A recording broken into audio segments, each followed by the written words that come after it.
the live, yeah, all the lives.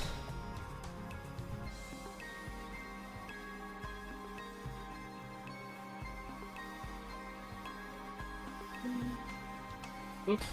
I have to scroll so far up to get the Exocolonist stream image. Well, Woo! welcome back. Woo! Yippee! Yay! Yippee! Leo? Woo! Hello.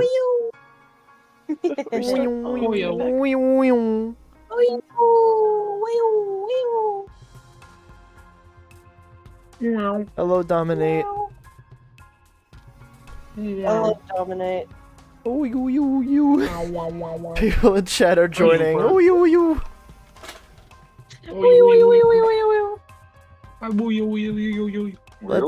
Let's do it. We're gonna take a second, let everybody file in. Bo. Wah wah wah wah wah. Yeah, definitely give people adequate time. Fill it by talking about stuff. I don't know. Oh, well, Going crazy today. I am having a pretty good day. My ukulele is going pretty good. I might pop in VC later because I just can't miss the finale. Well, to be fair, Manta, the one person you voiced did explode. Yeah, that did happen. Rest in peace, Calm. Shit. I gotta I thought remember what... Manta had other characters. I was like, actually, when I saw Manta posted, I was like, oh, wait, hold up. Did we not schedule with Manta? No, I believe Manta was just Calm. Shit, Yeah, I Manta forgot Calm what died. voice- what voice I was doing for Sim. I'm gonna die. I think it was just your voice.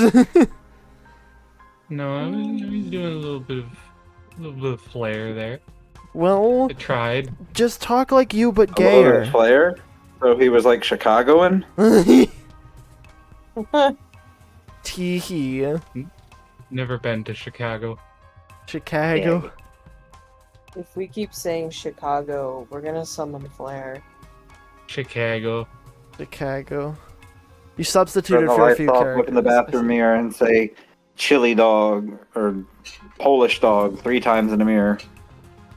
I mean, if you look in a mirror and just start talking about rocks for 3 minutes, you'll summon Flare. If you go into a mirror and just go hot pot, and both Mel and Cats get summoned. Hot pot? Wrong. Hot dish. Hot dish, Jeez. my Hot bad. dish. I was thinking of Yeah, hot I pot was is the other one. Oh, I didn't know that y'all were all Korean. Or Yeah, whatever. that's the Korean one, or it's some Yeah. it's some country I can't Don't remember the copy name my of. ignorance. Yeah. I think that's the nicest compliment anyone's ever paid me, How- Cats. Aw. Great cheese. Great cheese. vegetables. Great vegetables.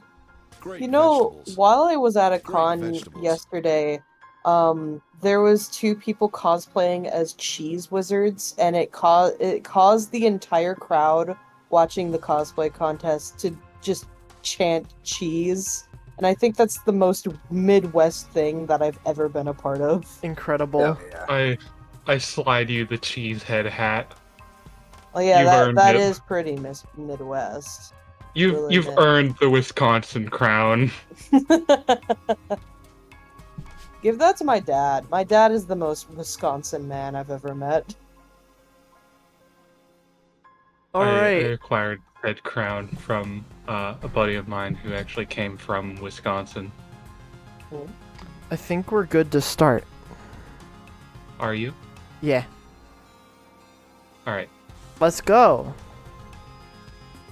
This will only Hey, end Jess, how are you well. doing? This game will only end well. I'm sure of Mhm. it. It will only end well. I would not put it past this game to have like several bad endings. I would also not put it past this game to have a rocks fall, everyone dies ending. And, like, that is the ending that we're on the path for. I would not be surprised.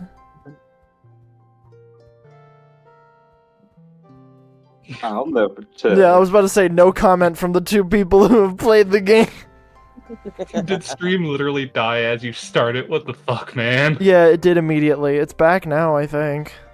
Oh Wow. man, my voice rolls and fun facts documents are so out of date now. Oh, you have fun fact documents? Yeah. That's Like, awesome. remember during the Poke Park stream? Yeah. I was Oh, you were doing just fun pulling from facts. the document? What'd you say? You were just pulling from the document? Well, I had like compiled a whole lot of the ones that I knew or that I looked up online into a Google Keeps note. And I was posting them as Ranger Rick here. And then for this one, I was just fun fact. Gotta remember to give this poor kid a gift on her birthday. I Red Riot. Here, bud. A visiting away. Poor girl. Oh, hey, a Bond Oh, event. You spot Red Riot halfway up a garrison watchtower, her legs wrapped around the scaffolding as she cranes to look over the fence through a pair of holoculars. Fun word. Holoculars. You clear your throat and she peers down at you and waves. Sling! Come on up here, I want to ask you something. You clamber up easily up the scaffolding. Red Riot gives you a high five. Here, look through these, Red Riot says, shoving the holoculars into your hands. You raise them to your eyes and look where she's pointing. A long ways out, much farther than the expeditions are going, you spot a dark humanoid shape moving through the towering fungal forest. See him? Red Riot asks. It's this, I swear it. He's always sneaking out over the walls. So what? Red Riot So what? stares at you. So what? She repeats, aghast. He's gonna get in trouble. Only if you tell on him. Well, yeah, Red Riot sputters, but someone should. Oops. The adults say we're not supposed to go outside the colony unless it's on expedition, Red Riot says, taking the holoculars back and looping them around her neck. And this just goes wherever he wants. What if he gets hurt? What if he dies? She wrinkles her nose.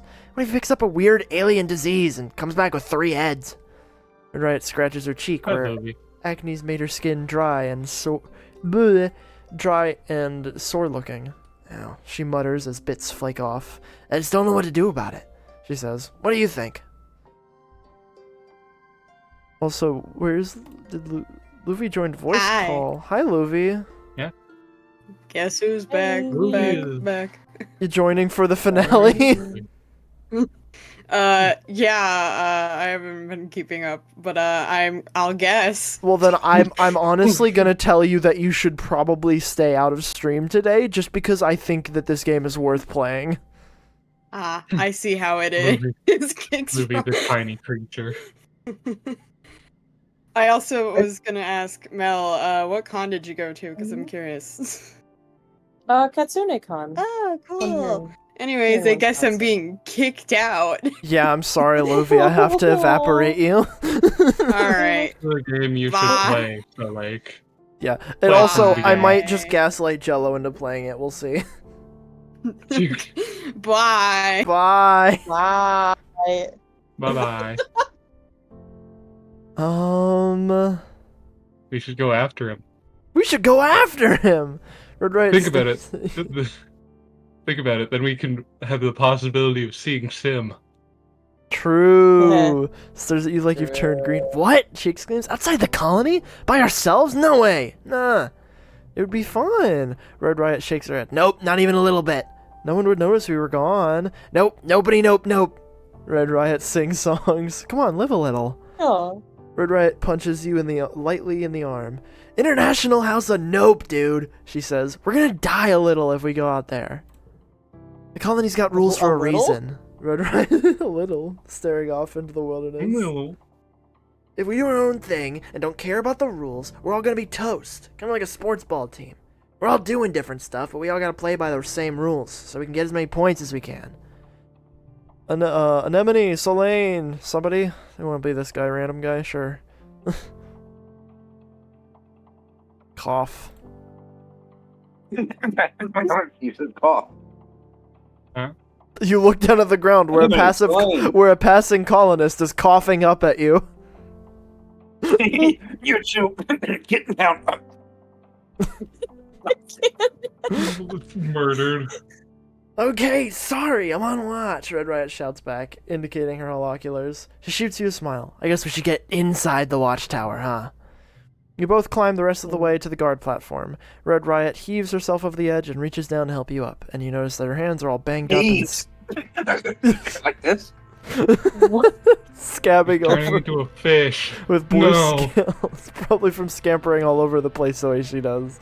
She notices you looking and laughs awkwardly. She runs her hand through her fluffy hair. Maybe if I get beat up enough, I'll have so many scales and won't have no more acne, she jokes. Aww. I love Freckles. Yeah. She's very pretty. It's a shame she's a part of the military. Trying to get her to become less militant has failed. She's pretty. Too bad she's like that. Yeah. Oops. I mean... Her hair is I love her colors. Fucking, the video, well, I'd get a piece of that. Nah, just kidding, she's not my type. I mean, she's pretty, but it's just, my type is men! That video. My type is men.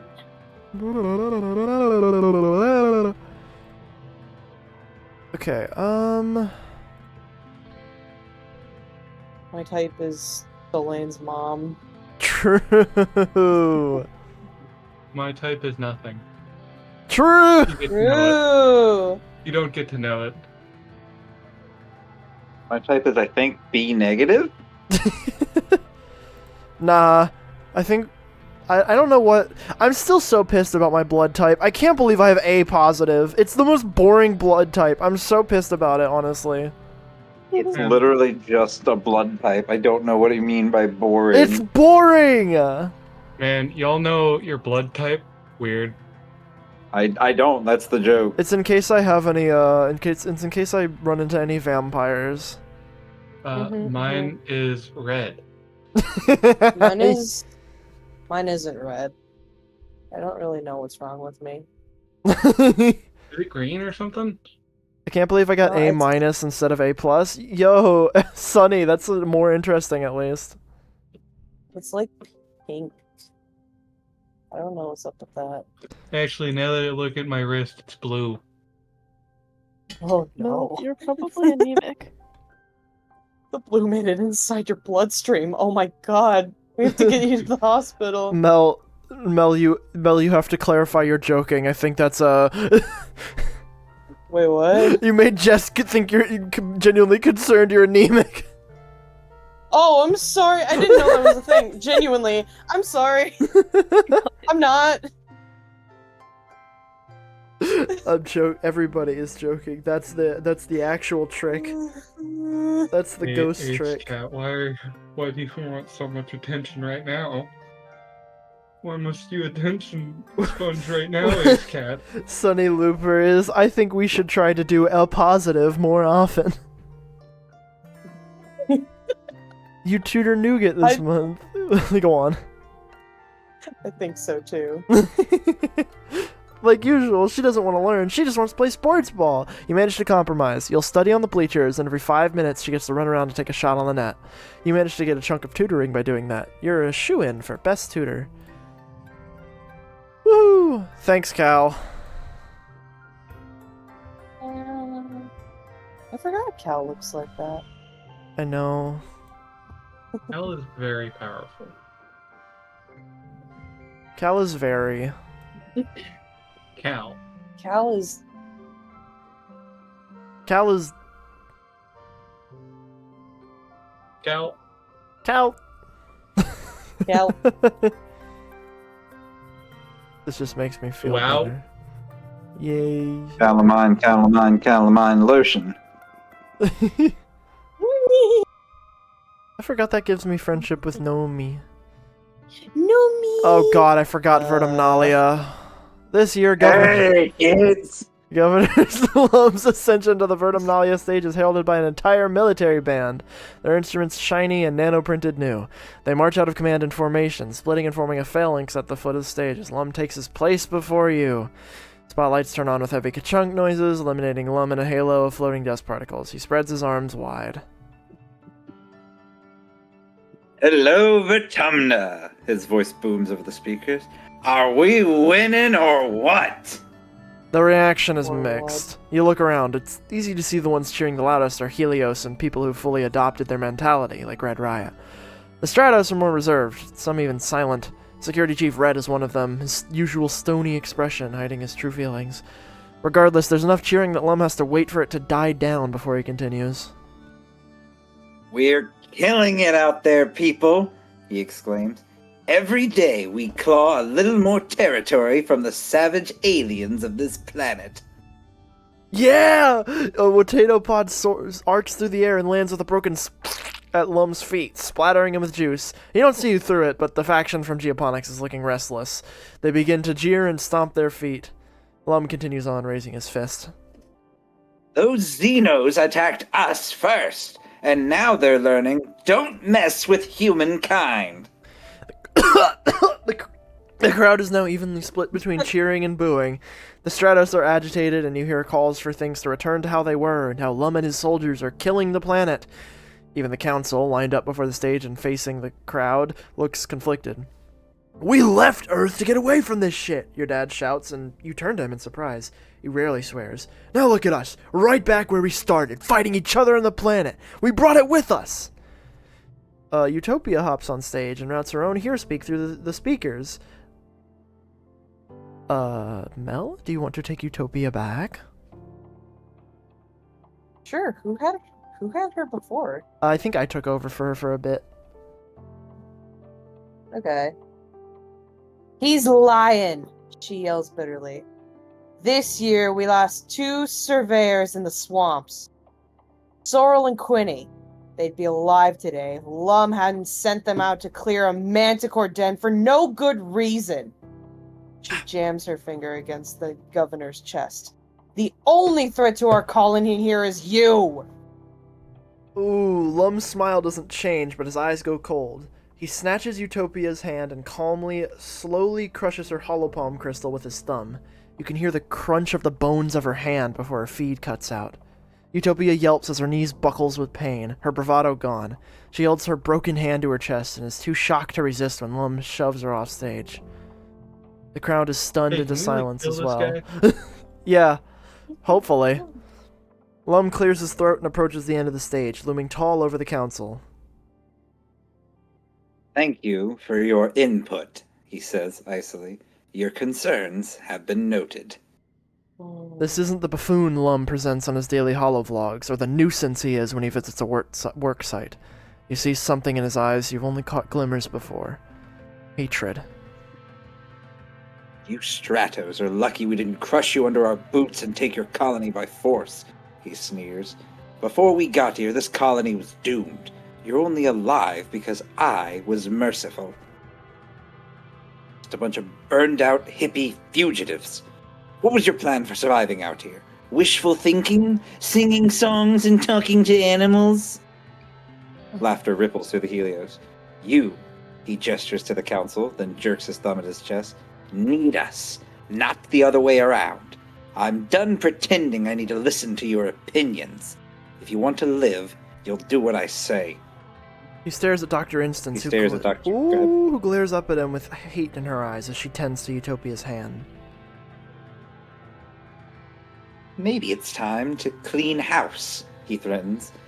We need team players here, ones who share one vision for the future of Vertumna. After a few tense moments, Seek clears their throat. Sir, shall I continue with the traditional formalities now? Lum scowls down at Seek, then throws his hands in the air. Whatever. Do it if it makes you feel better. You're all cowards. I'm going to buy a gun and shoot him in the head. He turns and stalks off the stage, his marching band scrambling to follow him with his exit song. As promised, there are no contests this year, but there's plenty of food and alcohol. As the sunsets begin to set, the Helios, including Vase and Red Riot, head straight for it and look ready to party into the night. The other teens seem a little bit less at ease. Dis, quite predictably, has already left. Sorry, Stratos, but like... You gotta go find your boy. Yeah, I'm kind of... I just don't want to be a part of this at all. Yeah, fuck this. You don't find Dis on the walls, or in the robotics lab, or in any of his usual hiding places. Not even Congruence can get a read on his location. You might have an idea where he could be, though. You creep up on Sim and Dis, meeting in secret outside the colony walls. This is Sim. Trust me, Dis, I'm not concerned, Sim says, his hand resting on Dis's shoulders. Entreatingly, the planet is in no danger of being subjugated by humans. I don't get it, Dis exclaims. They're really serious. They're gonna use bombs. You've seen bombs, right? Explosions? What if they cut down every tree, or poison the rivers, or... Sim smiles patronizingly. I forgot sometimes that you are so human, he says, and Dis scowls. You're stuck in time, unable to see beyond the next 100 years. Even if your species manages to wipe out all life from this continent, we will simply bring it back again.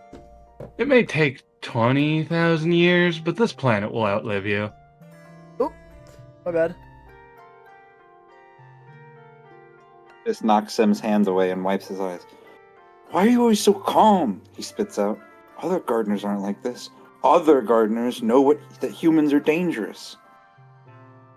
Dis, Sim sighs, closing the distance between them and folding Dis into a gentle hug, like one would approach a biting animal. I'm not like other gardeners. Not anymore. Just like you're not like your humans. Dis sniffles and buries his head in Sim's tattered clothing. I just wish you'd let me help, he murmurs, almost too quiet for you to hear. Aww. Oh, sweetie. We're gonna make some noise. You let yourself... You really want to interrupt the gay boys? Yeah. Yeah. You let yourself snap a branch as you move through the dry underbrush, and Dis leaps away from Sim with a guilty expression. They both relax when they see it's you. Dis scrubs his red face. Hey, Selene, he stammers. I guess I should go back now, huh? No, I wanted to just chill. You and Dis sneak back into the colony as the sun sets, dodging Vase and his reveling friends. They've somehow wrangled themselves a live trippet and are in the process of skewering it to roast over a big bonfire.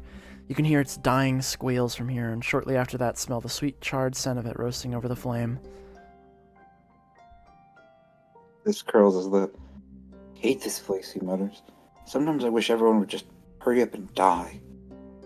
The week after Verminale is one of the hottest since you landed. You're supposed to take time off for a much-needed break, but it's just so humid and awful, and tempers are short. Shortly after the festival, you see graffiti cropping up everywhere. It seems that a lively, if not particularly civil, conversations between the two factions is being held on the flat surfaces of the colony. Lum announces a zero-tolerance policy for political graffiti, but you notice that not every tag is being removed. Just the ones against the war, of course. The atmosphere of the colony is oppressive, as thick as the choking dust of heat itself. Everywhere you try to relax, people just want to talk about the war. To make matters worse, the sweltering nights are making your nightmares intense again. You return to work feeling more stressed than before.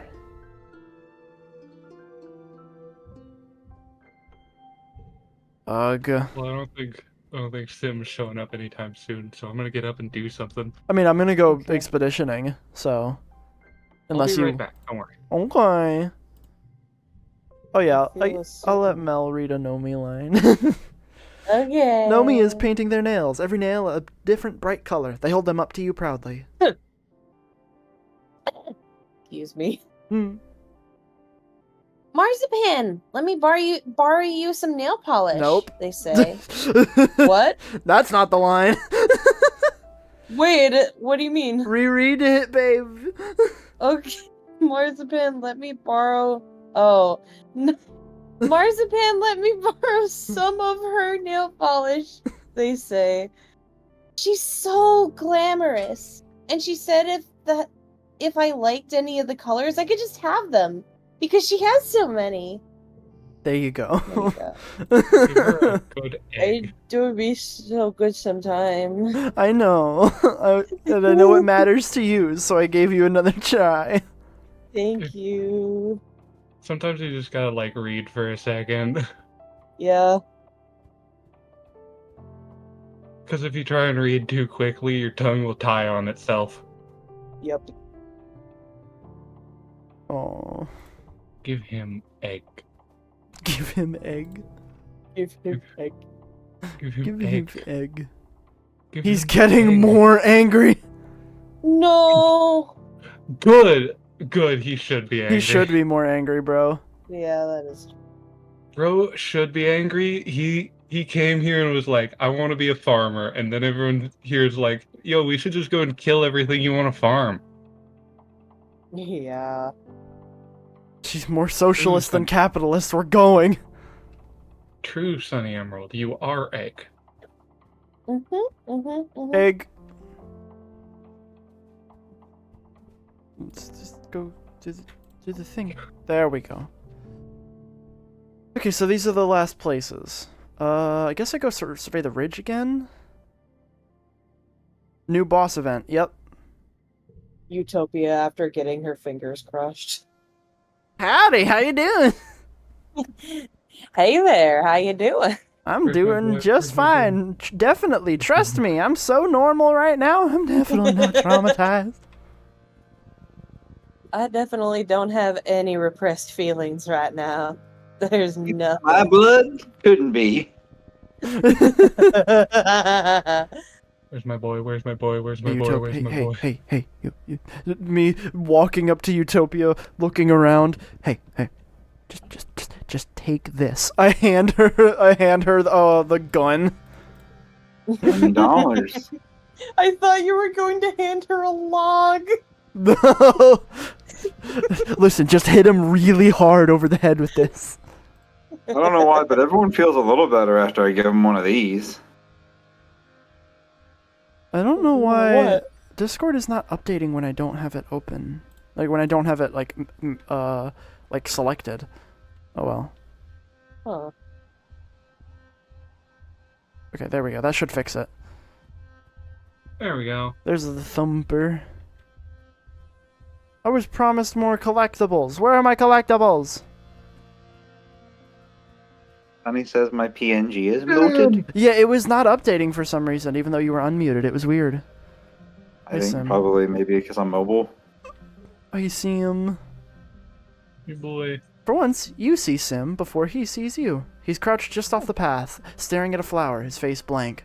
He doesn't react as you approach, so you watch him for a while. He's so perfectly motionless, you'd think he was a plant too. His eyes are unfocused. Is he accessing some kind of mental interface? Eventually, you clear your throat. Sim carefully stands up and turns to face you. For a moment, you're not sure if he recognizes you. Then he tosses his head, and a grin leaps to his face. Elaine, you caught me checking in with the boss. You have a boss? With the boss. Mm-hmm. My boss, as I told you, they aren't fond of change, he replies. They're also very much like your boss. What was her name? Utopia? He tilts his head to the side. Her name word is fitting, isn't it? He lays one finger against his chin. I appreciate that she always reminds you not to get yourself killed. Wish you'd listen to her. I love name word. You know what? I'm holding on to that. I'm stealing name word. My name word. Name word. I want to have a name word. You already have one. It's Mel.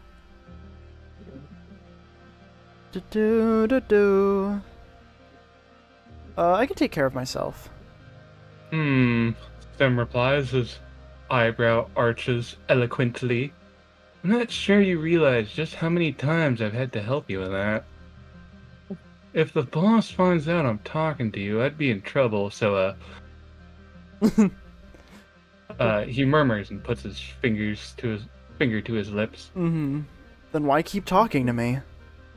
Sim smiles warmly.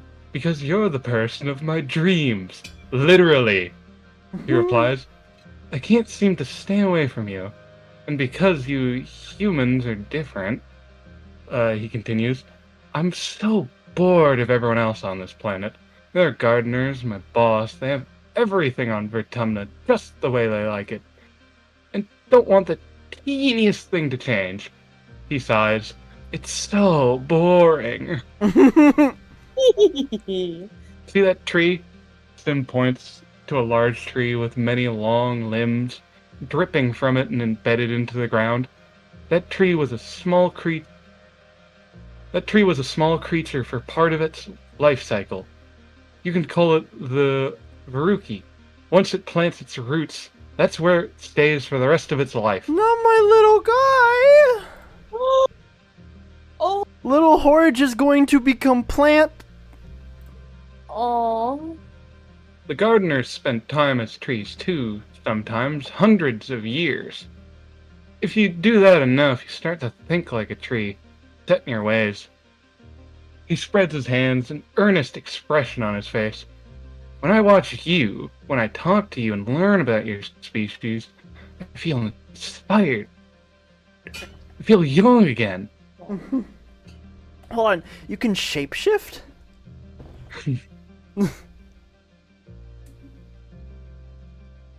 Don't you think my looking human is a bit of coincidence? Coincidence. Consciousness? Coincidence. Coincidence?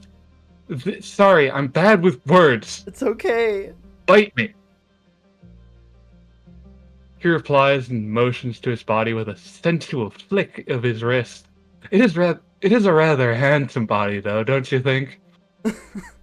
I happen to think I did quite well. Well, I'll say. it's about that time again.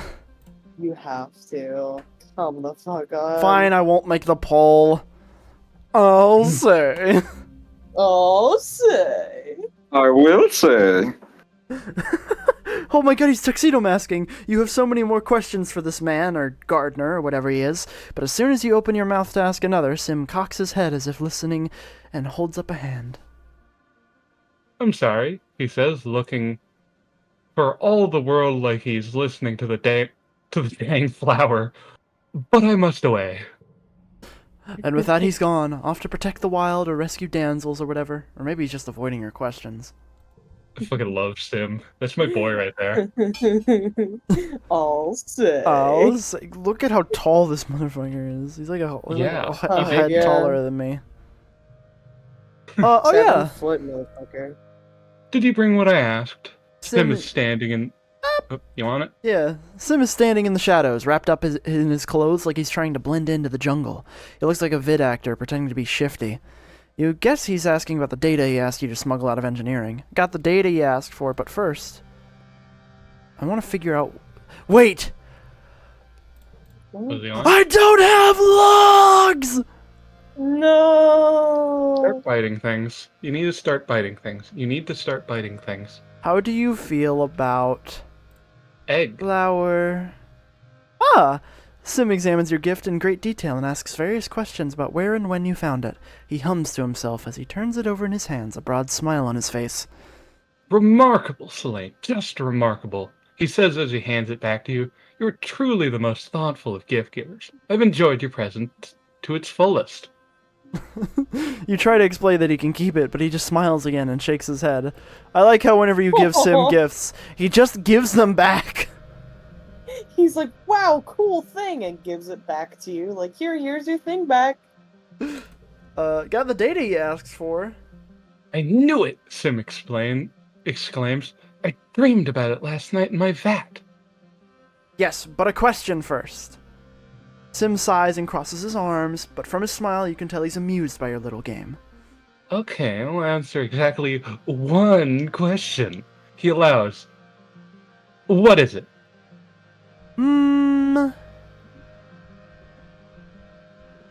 What's it? I'm debating between these two. You wanna put a little save point here? That's a good idea. That was a good idea. Are they hurting us? Do the gardeners want to hurt us?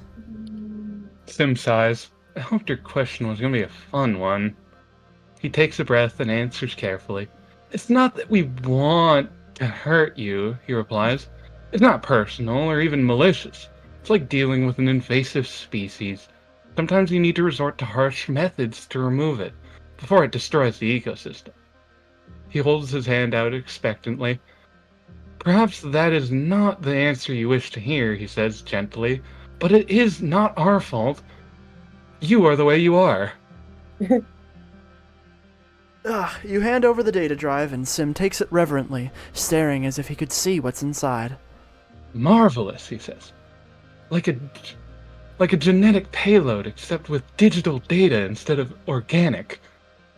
What will I learn from this trove, I wonder? You're still puzzling over the implications of the phrase genetic payload as he continues. The other gardeners are so tenacious and obsessed with their work, he complains. They're more concerned about maintaining equilibrium than introducing or experiencing new things. Sorry, I'm really getting used to these words. To your strange language words. Yes, they don't understand the novelty is what makes life interesting. He slips the data disk into his sleeve. Thank you, Selene, I will treasure this. Woohoo! I'm still getting used to your, what's the term for it? English words? I'm still getting used Words, to English. as guess what Rob? as what is scientifically considered by your people as checks in-game notes common.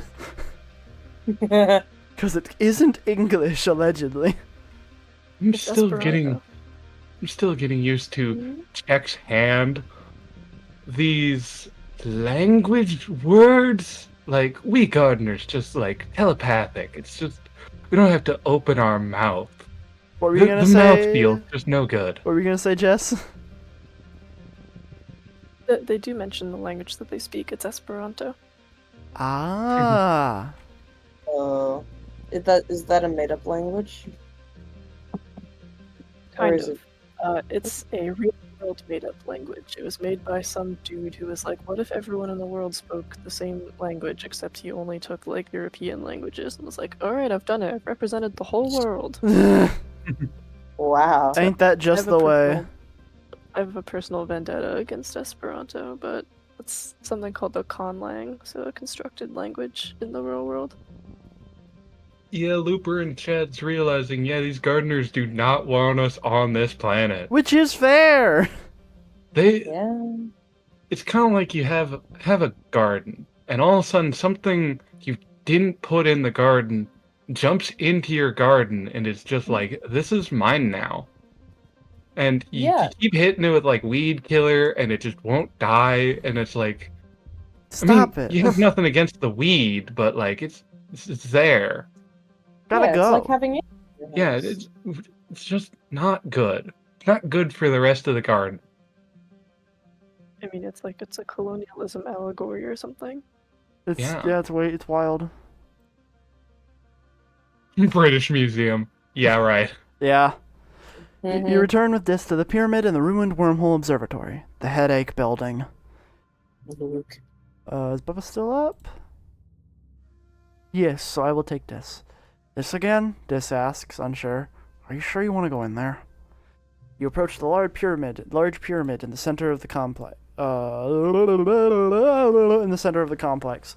Beside it is one of the smaller elevators, a little monolith with a round iris door. This is the place. Your head throbs with it. Even standing outside, you know there's something down there. Elaine, is this building hurting you? Dis asks when he sees you rubbing your temple. Let's find a way in. You look for one of those elevator monoliths near the pyramid and find it, but it's overgrown with snaking vines and brambles with very large flowers all over. You could push through them, but Dis stops you and shows you a Geiger counter reading on his hollow palm. These flowers seem to be radioactive. Your suit won't protect you for long. Push through! Mm-hmm.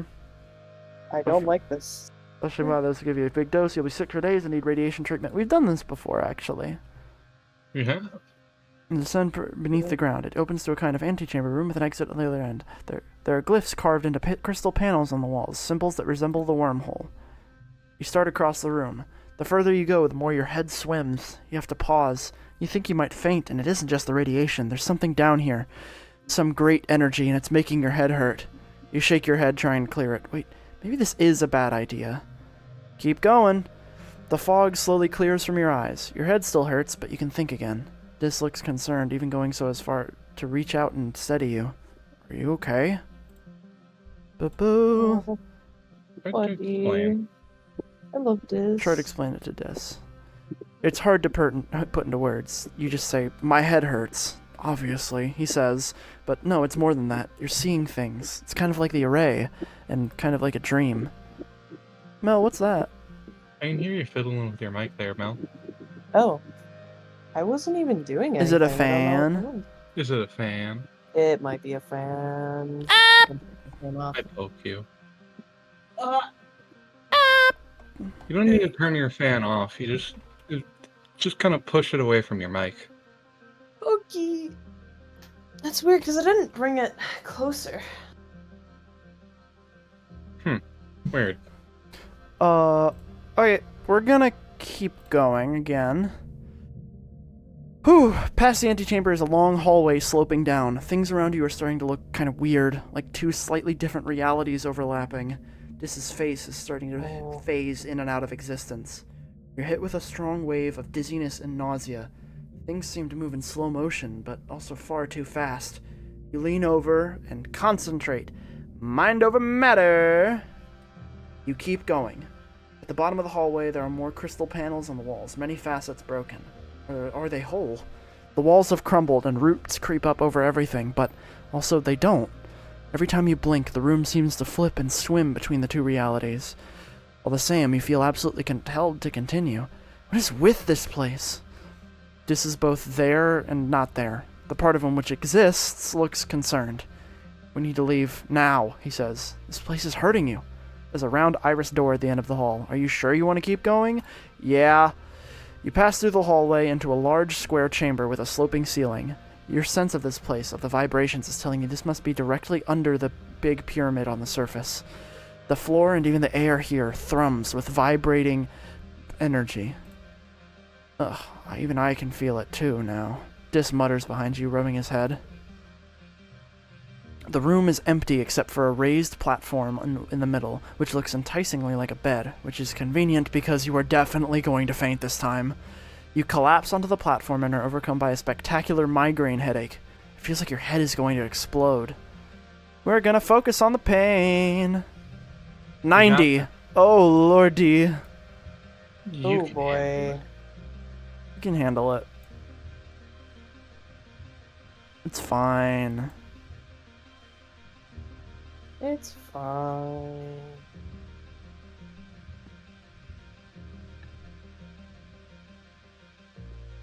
From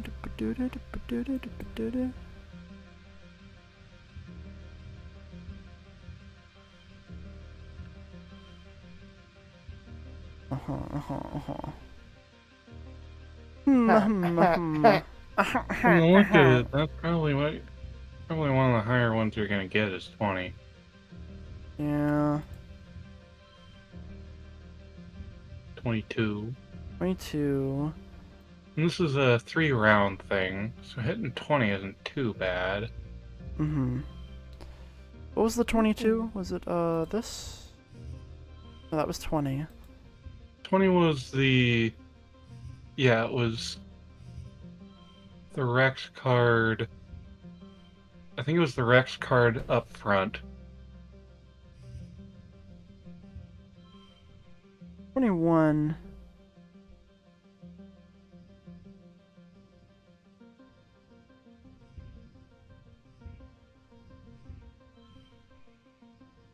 $21. 20. There it is. That's 22. And that doesn't really, that doesn't even use, because this will actually get more value now. Oh wait, no it won't. Delusions. Just like me Delusions. for real. Is the Delusions card exclusive to this challenge? I don't know if that's in my deck. I don't think it's. I Yeah, think it's in my deck. Oh. It's a -1. Yeah. Too.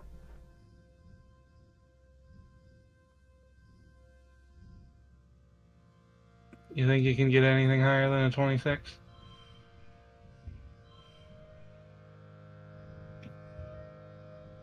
Oh, I see. So if I can... That's 19. That's less. I was just curious to see. Okay, You still have blink, the one blink. that, that's the one to the right to a 5?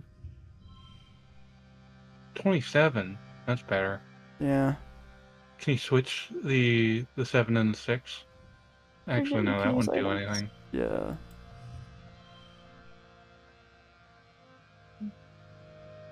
This looks good, I think. hmm It's gonna be tight, but I think I can handle it. Okay, well this is a very good start.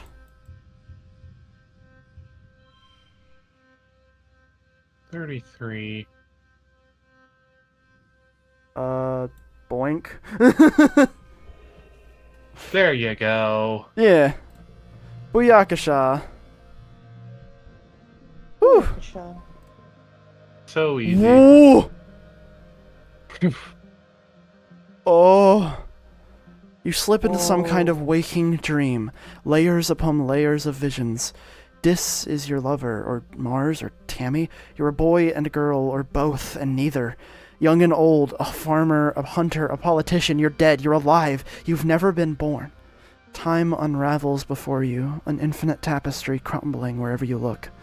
It's all very weird. You see the web of possibilities and understand what time truly is. It's all happening at once, and none of it will ever happen. It's only sheer chance that any one possibility comes into existence, not any intrinsic truth of the universe, of fate. It's just a glimpse, probably over in a second, but a glimpse of an eternity you can hardly fathom. Then you see the wormhole, enormous in a starry sky. You look down and see yourself on a plateau, gazing up at it. You recognize the place. A gnarlwood bluff, not far from the colony, alive with the phosphorescence of the glow season. This you seems expectant, as if waiting for something momentous to arrive, something that will change everything. The vision is crystal clear, and you feel in control, a way you haven't since you started seeing these visions. You know you must go there. You wake up feeling refreshed. Your headache is gone. You're still a little dizzy, but the room has stopped spinning and has returned to one singular reality again. The vibrations have stilled. Dis's face fills your vision. Bubba? Okay. One sec. Solane, he exclaims. Solane, are you okay? I'll tell Dis what I saw. He listens in awe and then in dejection as you describe your visions. Why didn't I see it? He sighs. I was here too. I want to know everything. I'll tell him about my dreams. Include this juicy bit. You tell Dis about how not only did you see all those visions, but that you believe they're real. You've lived them, or some of them anyway. They're as real as the life you're living now. Drank my water too fast! Oh. Bubba, take as long as you need, okay? Please. I told you if you were feeling bad, that you should have taken off. It's okay. He listens intently, then nods. I believe you, he says simply. You look at him in shock, but he just reaches out and puts his hand over yours. I know what it's like when people don't. I'm not gonna do that to you. You don't know what any of this means yet, but you're one step closer to figuring it out. I'll drink more. Thank you, Sonny, for the hydrate. I'm just imagining Sim walking into the pyramid like, hey, what the fuck are you doing in my room? Why are you in my migraine chamber? Why are you in my sauna? This is the chamber where I get really bad migraine. This is the chamber where I get really steamy and not in the way you're thinking. in the extremely unpleasantly warm ways. Exactly. I get incredibly moist in here. They call me hot on the mic the way I'm uncomfortably warm. Ending the bit here. Get the fuck out of my pyramid. I'm playing a human game named Minecraft. You feel like you've just had some kind of mega prophecy, but it was all too much at once. Too hard to understand. Could the Convergent domain handle this kind of information? Could they remember past lives like you? Is this what this room, this observatory, was meant for? The only thing you remember clearly from the visions is the image of yourself during glow season, standing at the top of that gnarlwood bluff just outside the colony. Waiting for something. Unlocked explore glow and expeditions. Okay. Ooh. Do you want one piece of backseating for this? Sure. Get every stress-reducing, like, item, ability, anything that you can. Okay. Oh boy. Before glow or like now? I'd Just- imagine before glow. Before glow, but you should start working on it. Okay. I can't imagine going outside of your colony during the Hell mega season. hyper dangerous season. Yeah, is hell very, season. very calming on your mind. Yeah, that's fine. I love hell season. I love hell season I too. love Hell Season. What if there was just a season on Earth that was just like, oops, you might die. Summer, Oopsie. Summer? Florida season. Florida season? I mean, we have construction season, but that's more of an inconvenience rather than a danger.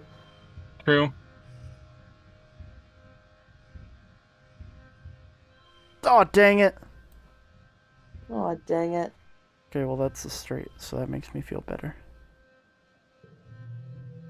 Are the straights okay? No. -5 stress, +3 bravery. I get a little bruised, but then I have a blast. Woo! Wee! Yippee Don't slide off the yay! edge of the cliff. Wee! Yeah. Wee! Don't die. Wee! Wee woo wee! Yippee! Yippee! Yay! Yippee! Yay! Yippee! Yay! Yay! Yippee! Yay! Yeah, yippee! Radiation seems like a good way to get the injured status, and I don't want that. Mm-mm. Hey, Dis, I just got a crazy headache, man. Hey Sim, I just checked out this crazy pyramid over there. The fuck were you doing in my house? What the hell? The I fuck, like- man? I thought we were friends. I like that you're making him sound like Don and Fusio from fucking Anime Campaign. What the fuck I is don't wrong get with that you? reference. Oh yeah, I forgot. What the fuck is wrong with you? The fuck, man? I'm just trying to What the chill fuck, out and man? you didn't touch my plants on the elevator, right? Please tell me you didn't touch those plants. Dude, you're not supposed to. Dude, seriously. Oh, no, don't touch it. Don't touch the plants. Don't. You can't tell me that you Of did. course you have blue hair. It's pronouns. Did you- Just Tim gets really close, like, fucking Selene, did you touch my weed? Dude. No. You Please tell me you didn't touch it. You can't tell. You cannot have done that, dude. You cannot have touched my weed, man. That could weed not- is not to consume for humans. You have. That- you that's like- cannot. Dude, Please. that's reality weed. You can't fucking smoke that. You can't eat my forever weed, Brownie. Okay. Wow, Selene, did you just eat my forever weed, Brownie? Okay, it's fine. You know what? It's fine. I'm okay. As long as you didn't lie down on my bed. Shit, As like long- crazy shit happens if you do that. As long as you didn't lay down on my hell bed. As long as you didn't lay down on my VR bed, it would be all fine. VR My VR bed. It's like this thing the gardeners cooked up for when we're like feeling a little too stressed and like we want to like take a nap, but Thank we you. also want to play like a game. Thank you, Anon, for gifting Sunny Emerald a sub. A son. A son. The flies here are awful. Oh, Yep. dang it. I'm gonna swat that eye fly. Kill that fucker. Oh, dang it. It's just blue. Who's gonna do this? I will never delete sharing is caring. Because truly, sharing is caring.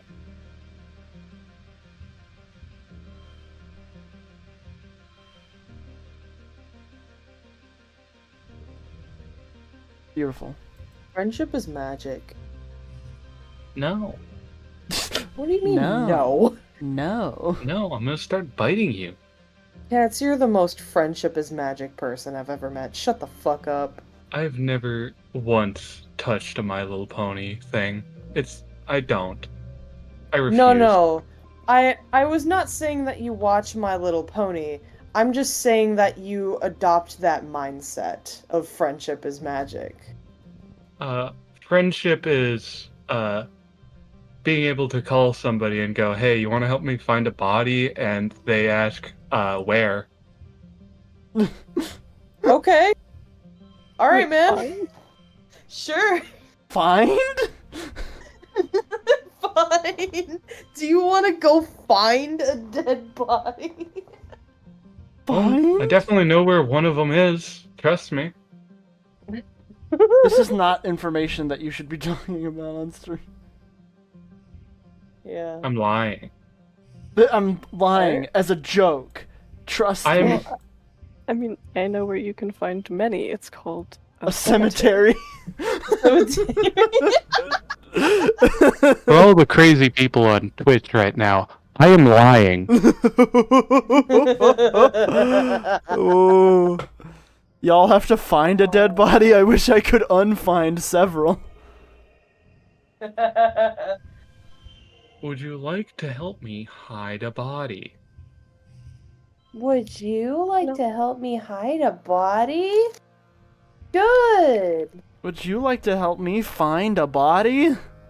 I can definitely find one. I got the nose for it.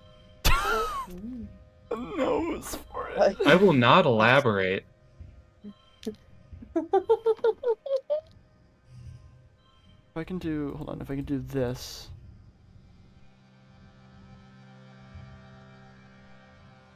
Oh, God, no, I'd have to do that. Oh, I'm trying to figure out how to get it straight. Oh.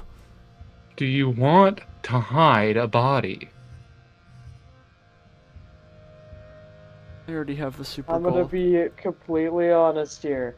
Do you? you have to hide a body? You already got the goal, man.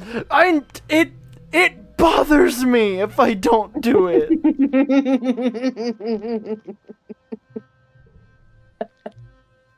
Rook's laying down on one of those like really dramatic couches and like fanning themselves with their hand. It bothers me, okay? It bothers me. Sim walks up behind you. Hey, Selene, you know you're done with this, right? You don't have to keep swapping the same two cards over and over again. You can see the cards? See that? Yeah. Others can't?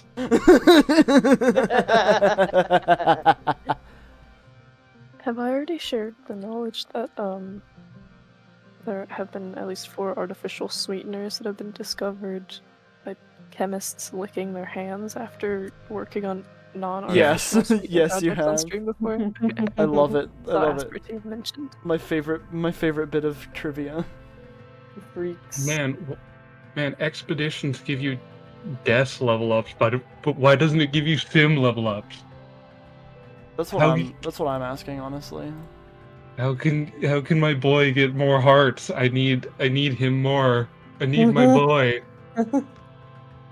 Dust So that was wet. Wait, no, that's quiet. That's pollen. That's dust. That's wet, I think, is the last one. I don't remember.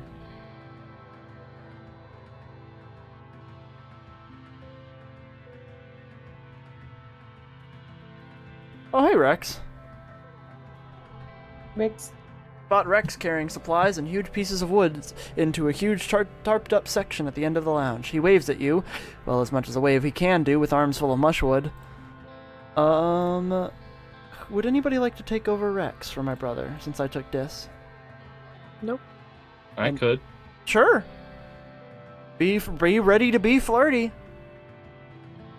No. Okay then, I'm Rex. Hey, Selene. He I calls was out. joking. Oh. Then you go. Hey, Selene. He calls out to you. Have you come to see the bar? Give him a questioning look. The bar? You don't know Rex super well. You don't know anything. You've never heard anything about a bar. He gestures to the tarps. My bar. He says, I've been working on a special project ever since I joined the construction crew. Colony needs a place to cut loose, you dig? He looks up at it, beaming with pride. I think it's about halfway done.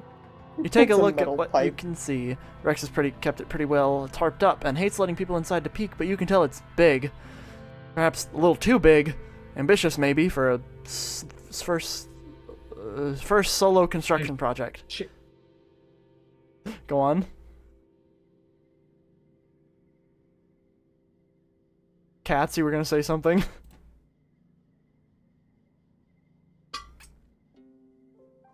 Have I been disconnected? I'm still here.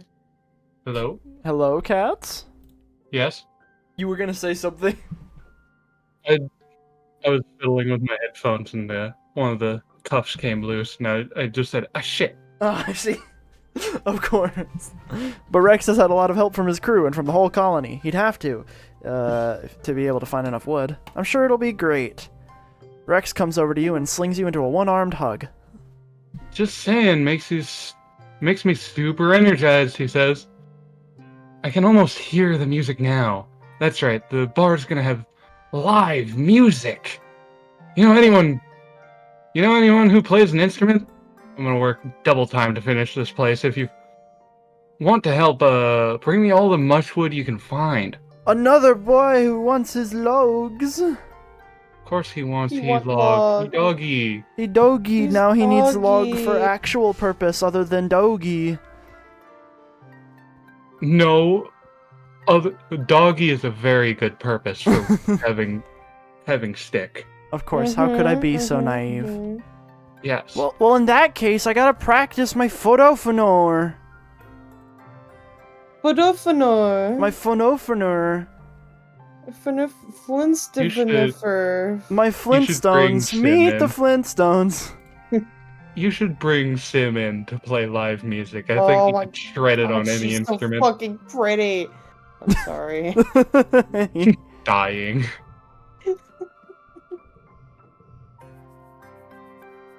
$93 out of 100. We're almost there. My photophenor. You're Relax too and stressed out. out. Practicing photophenor is not a relaxing activity. I thought it was. No. Take a break. Take a break. Take a break and don't get DMCA'd. Don't you have something that boosts your brakes? Or am I remembering wrong? Doesn't look like it. Yeah, I'm remembering wrong. What? I forgot we can visit the spa to forget stuff. Forget your sixth finger. I would never. I would recommend taking a look at the shop. Oh yeah, I do have $200 now. How do you forget you have a sixth finger? You just wake up the next day and look at your hand and just go, holy shit! Targeting auto helm. No. I don't have enough. I can't shoot him yet. Damn it. I can get the brain trainer, but What's that funny glove there? Tay's glove. He's You know, I Say. think that would actually be better. Because you just flip that on, give him one of those good old open palm smacks right to the nuts. Are there any I mean, stress that reducing? wouldn't kill him. Yeah, Leave him but dead. he'd want to die. There are not any stress reducers now.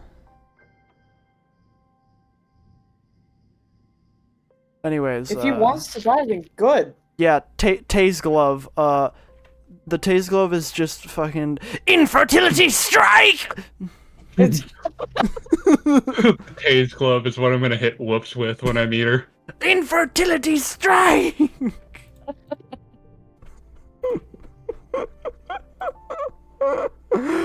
Hey, AJ, I'm sorry, that really you a got me. nerd too. Hi, AJ. Bye, AJ, you're nerd. You're nerd. Bye bye. We be relaxing in the lounge. We do be.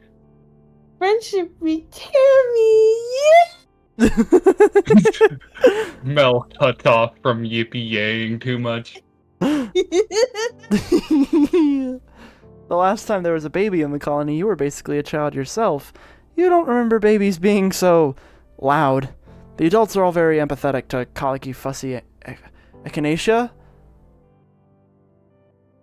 Echinacea. But every time you've seen Tammy since the baby arrived, she's looked more tired. At night, you can hear them all the way in her room. Echinacea's tiny, choking shrieks, and Tammy singing to her until her voice goes hoarse. Everyone expected Tammy to rely on Aunt Anne in the new creche, letting her watch Echinacea just like she watched all of you when you were babies, but for some reason, Tammy's been stubbornly trying to do it alone. Maybe because she has so much experience from volunteering in the old creche, Tammy doesn't think she needs the help. Even when she does put Echinacea in the creche, it's because Tammy's right there, still caring for her. Then, the things Tammy would normally get help with get backed up, which makes her even more stress. Aunt Anne has tried to convince Tammy to not be so controlling. It takes a community to raise a child. You've all grown up believing that. But whenever anyone even insinuates Tammy might not be all Echinacea needs, she starts crying and yelling at them. You've never seen Tammy yell. It's really upsetting. Today you find Tammy in the lounge, bouncing a squawking Echinacea on her shoulder. Though her movements are light and happy, her face is empty, like she's totally checked out. Hey, Selene, she says, summoning up a smile as you approach. Sorry. Am I being too loud?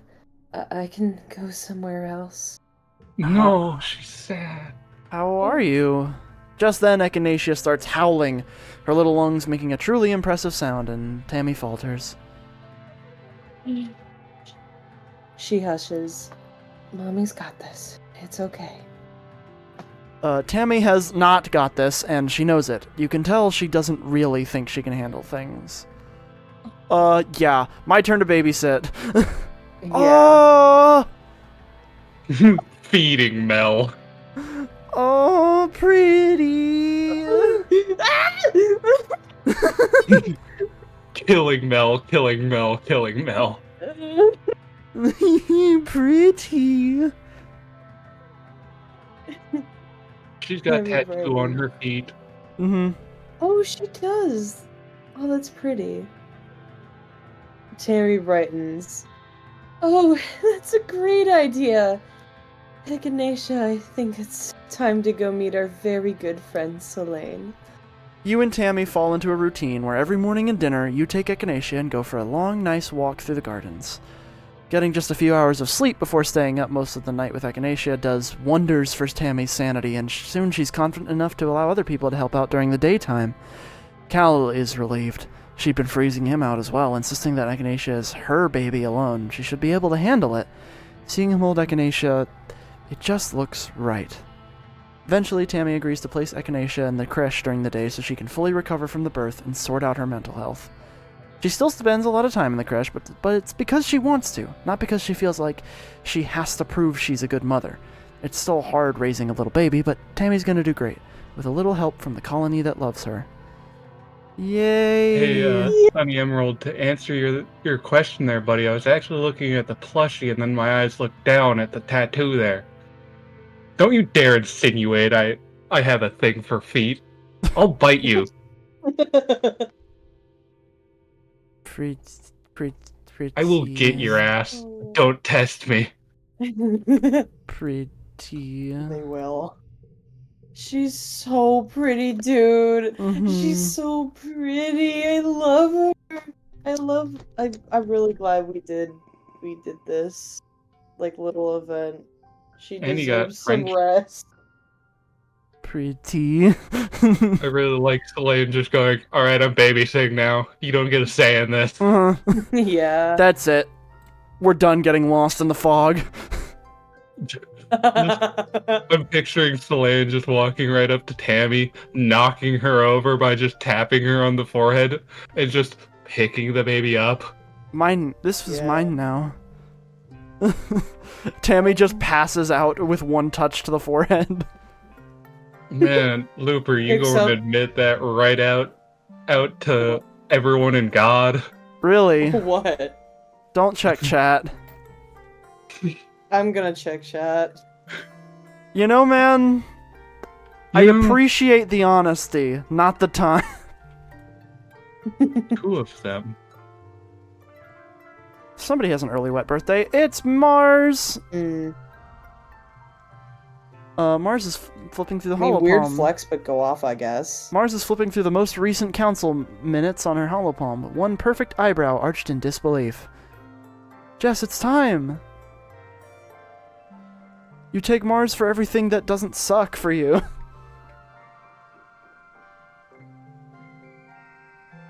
Jess? Jess. Jess? Jess. My microphone. My microphone. Alright, give him a second. Not his microphone. Okay. I'm so congested right now. I don't know why. Oh, do you want somebody to take can't her? talk. Who is Hi, that? Manta. I meant that. It's Mars. We have a savior. Manta, take Mars. Quick! Oh god, okay. Whoa. Did you already read the, What is that? get the- Manta talking through their fucking fan. Oh fuck, hold on a sec. Are you coding something in the background? Are you hacking into the mainframe? Okay, I can do it. Are you sound like you're Hey. dying. I can't talk. Okay, I'm back. Okay. Is something up? It's fine. Manta's got it. No. Jess. Is a disaster, she scoffs. You wouldn't believe some of the reforms he's blocked. Perfect. How much persuasion do I... Oh, not enough. Oh yeah, that is your dump stat with combat. Mm-hmm. No. Here. Nerd. Birthday gifts. We've already read this dialogue. Oh. But we have... Don't worry, you have more Mars to read immediately. Okay, cool. You find Mars frowning over a textbook on her hollow. She flips through the pages with growing disgust until she finally gestures angrily to dismiss the screen and then drags her hands down her face. She exclaims, people totally suck. You slide into Yeah. the seat next to Mars, and she sighs. I told my dads about my plan to get the adults to adopt kudos as a way to encourage the arts, and they got really weird about it. Like, they think it's a good idea, but then they told me that I should read up about Earth's history. So I did, and you know what I found out? People suck. The whole reason we left Earth was because trading money for stuff was a bad idea. It made a few people rich and everyone else poor. And it destroyed all the culture, and people fought and killed each other over it. By the time our parents left Earth, almost everyone worked super hard and was super poor. Well, like 100 people barely worked at all and owned private spacecraft. That's so dumb. Wow. True. Whoa. Made people... That's... Yeah. Yeah. This colony is the closest humans have come to income equality in thousands of years. But we don't have any passion. And Earth's history is full of people with passion who end up turning into supervillains while everyone else starves, Mars says, crossing her arms. Is that all we're capable of? Really? She looks at you intently and puts her hand over her heart. I'm a passionate person, Selene, she says. Is being a deposit all I'm capable of? Deposit. A despot. A deposit. Oh, sorry. Oh, good. Very funny mistake to make. You're going to have to work at it, sweetie. Mars nods with Mars conviction. nods. You're right, Selene. I'm glad I can always count on you to remind me to do better. I like Mars, how she... because she's so not what I am. She actively pursues people who challenge her, and it's fun. Yeah. There has to be a Also- middle ground between austerity and inequality, Mars continues. I don't want to have everything while everyone else has nothing. Go on, Mel. You know, you could like spread some of that wealth around. I just like that Mars isn't, becoming a capitalist. Yeah, we got her to Actively the the socialist side. opposite. We got it. This is awesome. She just didn't know. Yeah. Like, yes, obviously I want to colonize this stupid rock, Mars continues. I want massive cities and glass skyscrapers and flying cars. I want to not have to fight off aliens every year. I want to pave over all these skunky pollen trees and kill the stupid bugs. I want air conditioning. I just want everyone to have everything, even the stuff that the adults don't think matter. We can't live like animals just because of the boogeymen in our past. One day, I'm gonna be running this place, Mars says. Just you wait, Selene. I'm not just gonna let us fall into the same patterns we did on Earth. We have to take care of each other and master this planet, but we also can't forget what makes life worth living. Luxury. What do you think, Selene? Mars asks. Do you think I'm on the right track? This is the evil option. I think capitalism is good, actually. I love how there's 3 options to do other than I think capitalism is good, actually, because that's the evil option. How do we avoid past mistakes? Well, I mean, Mars starts, then furrows her brow in thought. I mean, I guess I thought because we're already starting out equal, people would just be better? She frowns. You're right. It seems like wishful thinking, doesn't it? Well, at least I have you to bring me back to Earth. I mean, Vertumna.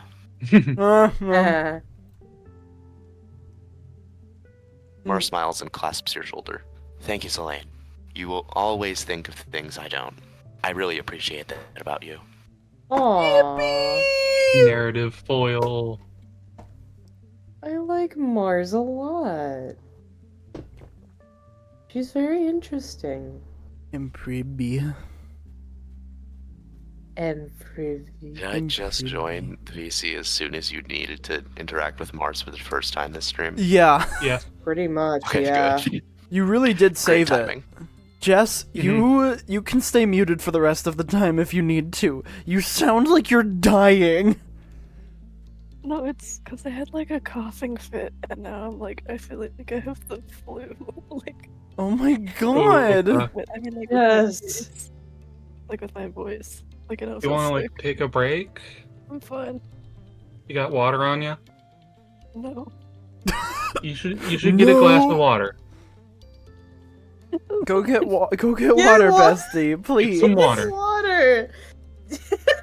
Water will help at least soothe your throat a little bit. Okay. Can't get over the. Probably No. not gonna fix it, but like We're saying this because we but, like, care. I appreciate it. Buddy. I would rather you be comfy instead of hacking your lungs up. Instead of coffee. At some point, so it's fine. Okay. Hi, Des. This evening, when Des is in his quarters or his usual spot near the expedition vehicles, you have a sixth sense of where to find him. His old secret hideout, in the big drainage pipe under the wall, where he still goes sometimes when he needs to escape and be alone. Sure enough, there he is at the entrance of his pipe, but something's This wrong. doesn't look like a drainage pipe. Oh. He's fiddling with a package furtively. His head jerks up as you approach, and he clutches it to his chest. You can barely believe your eyes, but you know a bomb when you see one. What are you doing? Oh. Oh. Dis stares at you for a few moments, weighing the truth. I'm leaving, he says eventually. Noctilucent made me a deal. Sabotage the colony during the next attack, and they'll let me become a gardener. Oh, no.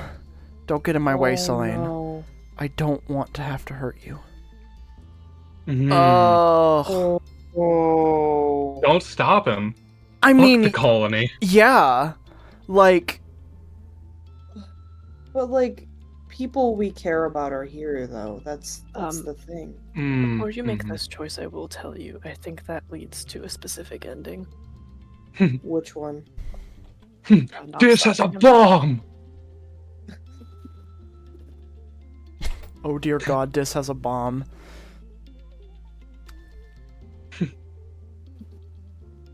Based on what you know about me, Jess, I'm gonna let you pick which one you think leads to an ending that is more my style. I think that, personally, out of preference, I think you should try to stop him because that allows for more opportunity in the endings rather than an ending that, like, I'm pretty sure leads to a set path. Got it. Oh, that's terrible! Oh. That's horrible to have in the middle. Yikes. Yeah, that is not good. Oh Kinda no! locks you into doing Remember, if you make bonuses to it in early rounds, they carry over into the later rounds. So if you're Yeah. gonna add to it, you better add to it now. Yeah.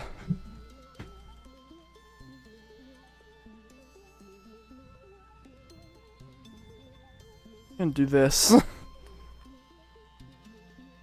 So I can keep one Turn of it all to a of three. them. Oh man, that sucks real bad. Yep.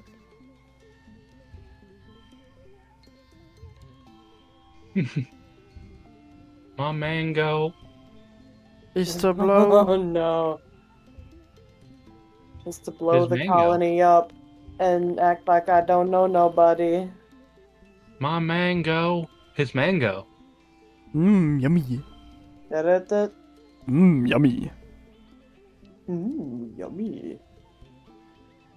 Mm. Mmm. Mm. Yum. Yum. Yum. Yum. Yum. Yum. Yum. Yum. Yum. Yum. Yum. Yeah, I'm just gonna go all in on this because, good lord. Good lord. Good lord. Lord. Good lord, Stardust. I think putting it up to 6 actually was up. There we go. Yep.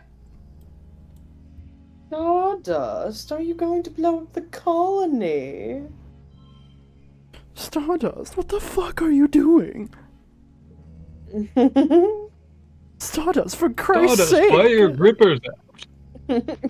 Good God, Stardust!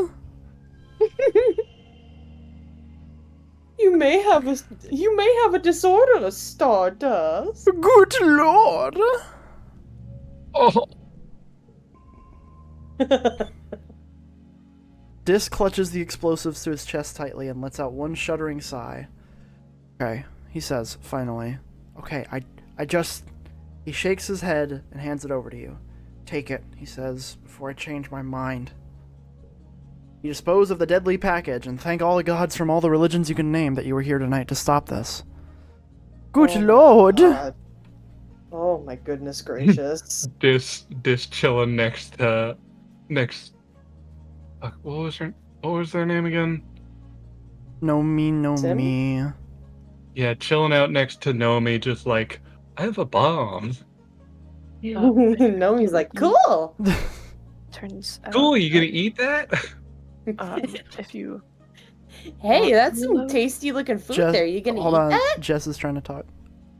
I will say that I checked the wiki, and it's only a specific choice that you can make afterwards that leads to the ending. So if you want to see what it's like if you do the bomb, go ahead. Okay. I'm good. Ooh. Yeah. I'm good to not apply to be a hunter. I think I'd rather kill myself. Forage in the valley. I'm trying to think what would get me that last little bit of reasoning while also... Hey there, I'm still completely normal. I'm definitely fine. This is definitely my meat-based human hand. I did not change it out for a robot one. I'm not in denial or anything. I'm It is literally full meat. so normal. I'm gonna actually do an expedition after I get my next reasoning perk, because my reasoning perk is literally right there. I think I can get that over here. Organizing. If I can get organizing and reasoning, that would be perfect, but I don't think I can. Mm-hmm. Because I'm right there with both of them. How much do I need for organizing? Hello? Hello? It's not Hello? letting me see how much organizing I have. There we go. 92. Okay. You just need 8. But reasoning I'm like right there with, so I'm gonna go ahead and do reasoning. Which I can get with tutoring. Alice the Ram isn't here. They were the other game expert. Well, no, it was, Stella. Nomi needs help studying for their physics class. They have this idea that they want to be an engineer when they grow up because they like robots and holograms, but they're having trouble actually learning any engineering. Nomi pulls up a practice test on their holopalm. The Earth textbooks are full of this kind of dull rote learning, useful only for finding gaps in your knowledge. For Nomi, though, that gap seems to be everything. Oh, I'm hopeless at this, they exclaim, tugging on the ends of their Asymmetrical. asymmetrical haircut. There's just so many numbers and formulas. I didn't know there was gonna be so much math and engineering. And I'm gonna have to figure out what I'm going to... I'm going to have to... And I'm going to have to figure out what I'm going to do for my next project, they continue. I want to code a chatbot, Selene. Next week! How do I get from here to there? And I have to figure out how to really... the Sky Pirates bit. And I'm gonna have to figure out what I'm gonna do for my next Gunna project! Yeah. Before I really surrender. Only 20% correct! Oh no. Some of their answers are embarrassingly super wrong, too. Yumi's final project is due next week, and you have to crunch a whole course load of info into their head and leave them enough time to write their bot? Can you do it? No problem. No Oh, problem. sweetie. Nomi doesn't have a head for numbers, but they can take anything and turn it into a story, so you just have to apply that to the study of engineering. You encourage them to think of it in a different way. Yes, there's a lot of rote memorization at first, but once you understand the basics, engineering's all about creative thinking. You teach Nomi how these practice tests are built like a story. There are clues in the questions that can help you solve them. Reading ahead can give you hints to the answers of earlier questions, and with that and a few mnemonics, Nomi starts getting better results on their practice tests.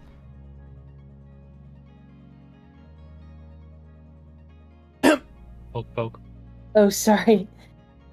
Thanks for helping, Selene, they say. Let's be honest, though. I'm doing okay on these practice tests, but being able to pass a standardized one doesn't mean I'll be a good engineer. Oh, yeah. You protest that this toolbox of skills will help them with any engineering problem, but they just shrug and smile.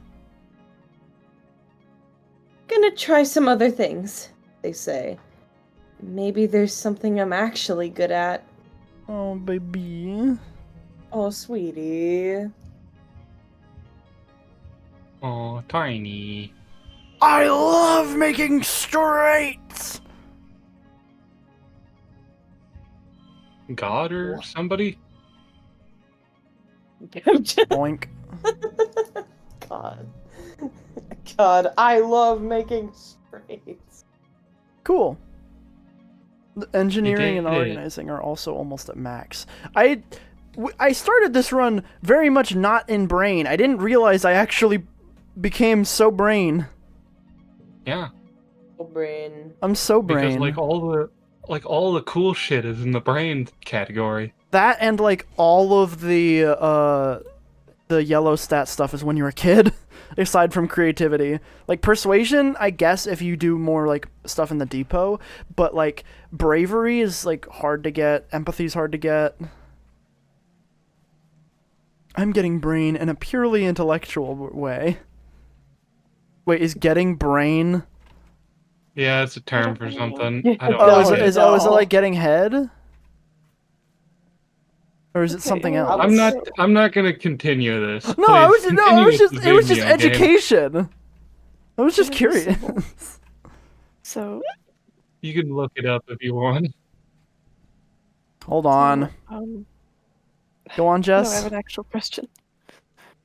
Did you happen to get an event with congruence sent Tammy? No. Okay. Okay. Check the list. Okay. Yeah, it's just the same thing. Okay.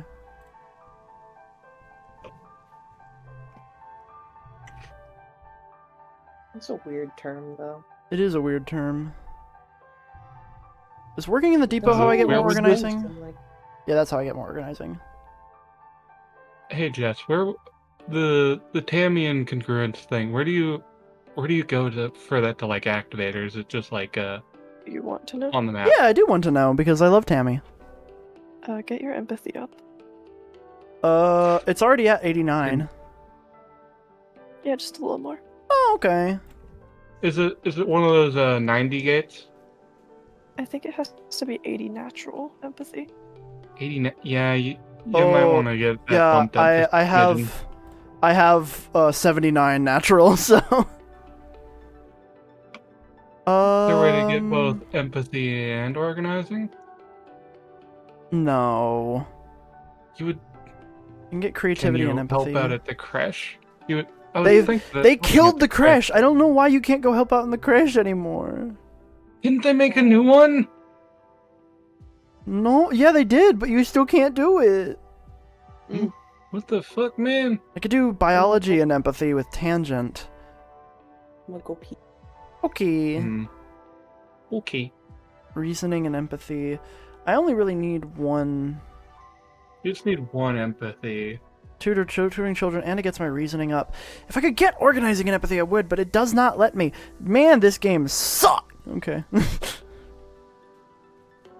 You'd think, like, organizing and empathy would be like, oh yeah, go work at the creche. You have to organize the children and, like, make sure to be And not be a dick. understanding with them. Yeah, but, like... Why? I could do animals and empathy. Oh no, I already have max animals. Thief! Thief! Thief. Thief! Thief. Thief! Thief. Thief! Fish. Thief! Alright, we'll tutor children again. Oh hey, Tammy needs some more help with the statistics. You spent a whole month trying to teach her the math, going all the way back to numeracy basics you learned when you were kids. But she's so anxious about screwing up that she forgets simple things like how to add more than 2 numbers together. It's so frustrating, but you I've can't been show there. it, because if you do, Tammy only gets more upset and makes even more mistakes.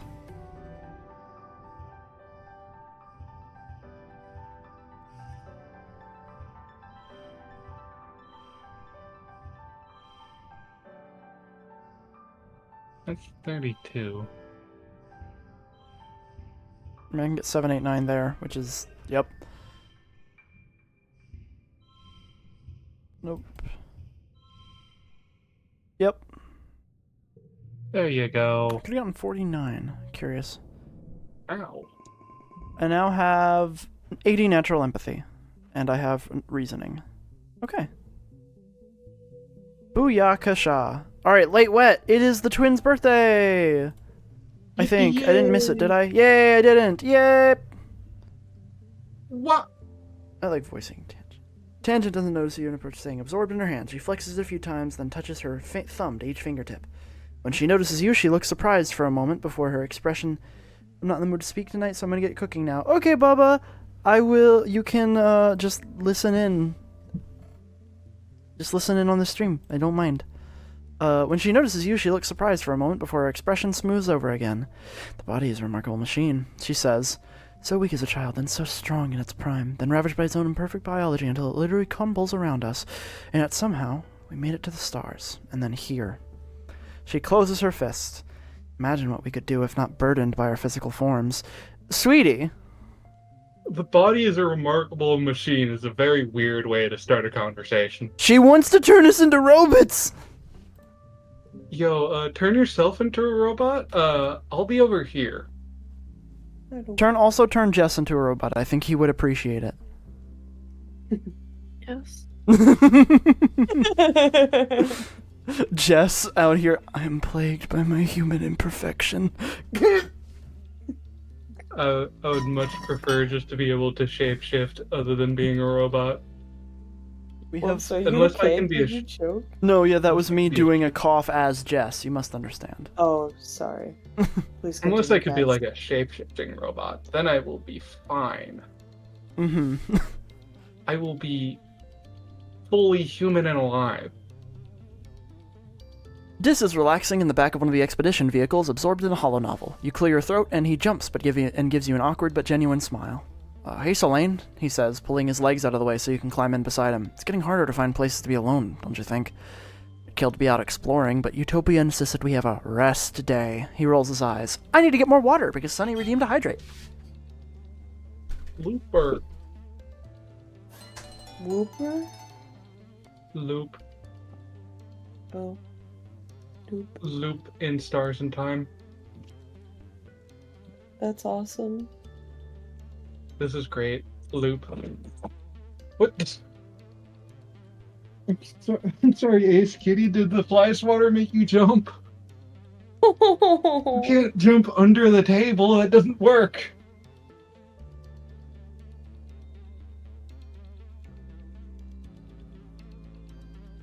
Come here, baby. I'm sorry. No, no. Let me pet you. We're back. No, Cats wrestling their kitties. I am not. I startled Ace Cat. Now he's spooked. Oh, No. My hard work. no. Kitty. I'm sorry, Kitty. Do you want a treat? Pain. Would you like a little treat? I will place a little treat under the table for you. Okay. Whew. Dis closes his hollow novels and sighs. It's just so crowded here, he complains. And it's boring. I'd rather be out there with Sim learning about the planet. Dis continues, Boy. looking wistful. He folds his hands over his heart. So interesting. I could talk to him forever, you know? Like, we really connect. Gay, homosexual, Gay. Have you gotten much out of him? Yeah, Dis exclaims, sitting up straighter. Well, I mean, sort of. He still says there's stuff I'm not supposed to know yet, but I figured out a lot on my own. The biggest thing is Damn that... straight looper I am. Cats is cute, it's true. It's basically all connected, like a fungal network that's so old and complex it's practically like a computer, he says, talking fast and excited. Not just the mushrooms, the trees, the animals, even the rocks in the water. Dis smiles. You didn't want me to know that one, he confides in you. But I guessed it. Remember how your dad got sick every year from the pollen and it was actually fungal spores? Well, I just started thinking from there, and yeah, it's like every year the planet refreshes its communication network with fresh spores. It's so cool. I knew that one. Really? Dis says. Well, how about the fact that Sim is really old? Like, really, really old, Dis continues. Like, probably thousands of years old. Sometimes he talks about stuff from ancient history like he was really there. Because he totally was. Dis laughs a little. But he still acts like a kid sometimes, you know? Like, he loves holovids and candy and playing tricks. I knew that. Oh, right, this says. He said that you helped him get access to the holovid archive. Good job, by the way. Oh, and I've seen other gardeners, this says quietly. They don't look like Sim at all. They look like, well, they look scary. I saw one too! Dis's eyes go wide. You've been Noctuluscent too? He runs his hand through his ears, twisting the ends around his fingers. One more. Dis says, his face going pink. The gardeners don't have clothes. Sim was naked when I met him. I had to bring clothes from the colony. You blushing. No, Dis stammers, his face going even more red. It was just really embarrassing. Okay, he was naked. I didn't know where to look. What about Where you? did you look? Dis asks. What has he told you? Well... Dis is listening intently. Sim's hair seems alive. Dis rolls his eyes. Well, duh. Anyone who sees him knows that, he says. It, like, moves, right? I thought I was imagining it, but it's kind of like how plants move to face the sunlight. That's all I know. Wish we could tell people about Sim. I feel like if people knew him like we do, they'd realize that what we're doing here is wrong. But I'm scared that if I tell someone, Sim will never talk to me again. He says we're not ready. I'm just imagining Sim just like, man, I'm feeling like really tired, and all of his hair shoots up. There we go. Fully recharging. I'm sunbathing, as you call it in your language names. I am getting a tan, as it were. He still looks as pale as ever. Yeah, Sim, you're pink. Yes! Am I? I'm what you call chowing down on some solar energy. Sim, you're pink. I've only been out here for like 5 minutes. I know, Dis mumbles, sighing as he thunks his head against the window of the cab. I don't want to mess up whatever plan they have, you know. I just want to help, though. I know. Just nods and turns away, done with this conversation. Is Sim an evil manipulator, or are they actually trustworthy? They're part of the planet that wants to kill us because we suck. So, they're actually the hero of this story. Sim is just like, yeah, the gardeners are trying to kill you, but not out of malice or anything, just because you're messing up their ecosystem. You're causing too many ripples in this tiny pond. You gotta get out of here. Literally. You're stomping through the pond. Where you'd normally find Rex and Nomi playing together, you find only Rex. You ask him where Nomi is, and he shrugs. Gods, you took over. Oh, right, that's me. We had it! Sorry, I don't know. They mentioned they were kind of under the weather. They're probably leveling their Legends of Avamore character. You could try messaging them on their holopalm. You thank Rex and go back to your room. You get comfortable on your bed and load up Nomi's private Legends of Avamore server. Back on Earth, there would have been thousands of people playing this game, but now it's just a few brave nerds. Just as Rex said, Nomi's logged in to one of their characters, and they send you a message. Aww. Aww. Mel? Yeah. Hey! Sorry if you were looking for me. I feel super crummy, so I'm gonna go spend some time in Avanar. I'm leveling... Wait, what does this say? I'm leveling an alt right now. If you make a new Kara, I can help you with the first group quests. Ooh, what kind of character do you guys want to play, guys? Oh, God! It's the fucking Dokapon starters! Oh, Dear shit! God. We're back to it! Wizard! You see, Rogue is the correct choice. However... No, wizard. You log What into do you mean Rogue is the correct choice? Because it's the best one. Wrong. Both Rogue and Wizard are the correct choice because then you get Alchemist. True. You log into the game with your new character after spending a few minutes having a minor existential crisis over the name. You eventually give up and name them after yourself. Nomi is waiting for you with their new character, Mydreus, an elven archer with long red hair. They jump a few times in your general direction. Your character is so cute. Oh, thanks, yours too.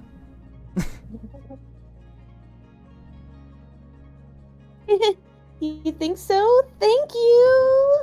Yo!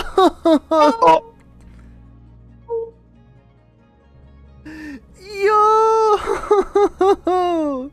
Oh. They are so cool. You do the first few quests with Nomi. Their character is a little more powerful than yours, so there's lots of time to chat. Nomi keeps up a running banter about your adventures, typing as if they're speaking for their character. Well? Fear my bow. Meddlesome creatures, the forest will not miss your presence. It's hard not to notice how much more serious and well-spoken Nomi seems when they're writing in character instead of speaking. You didn't know you had it in them. Do you play along? Forsooth I do! Forsooth! You type back, arcane powers seal thine fate! Nomi sends you a string of hearts. You play for a bit until you have to sell your loot at the vendor, marveling at the accessories you'll be able to buy whenever you have more gold. Nomi opens a trade with you and plunks a necklace into it. It's one of the expensive one, and a huge increase in stats. Galactic!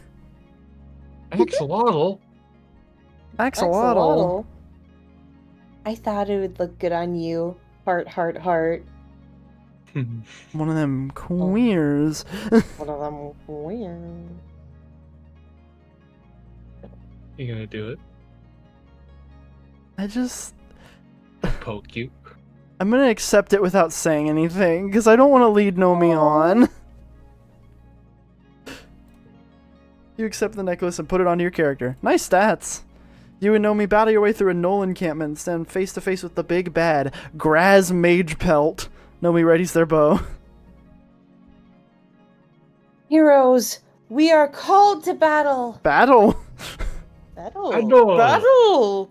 Battle! That's a pretty good start.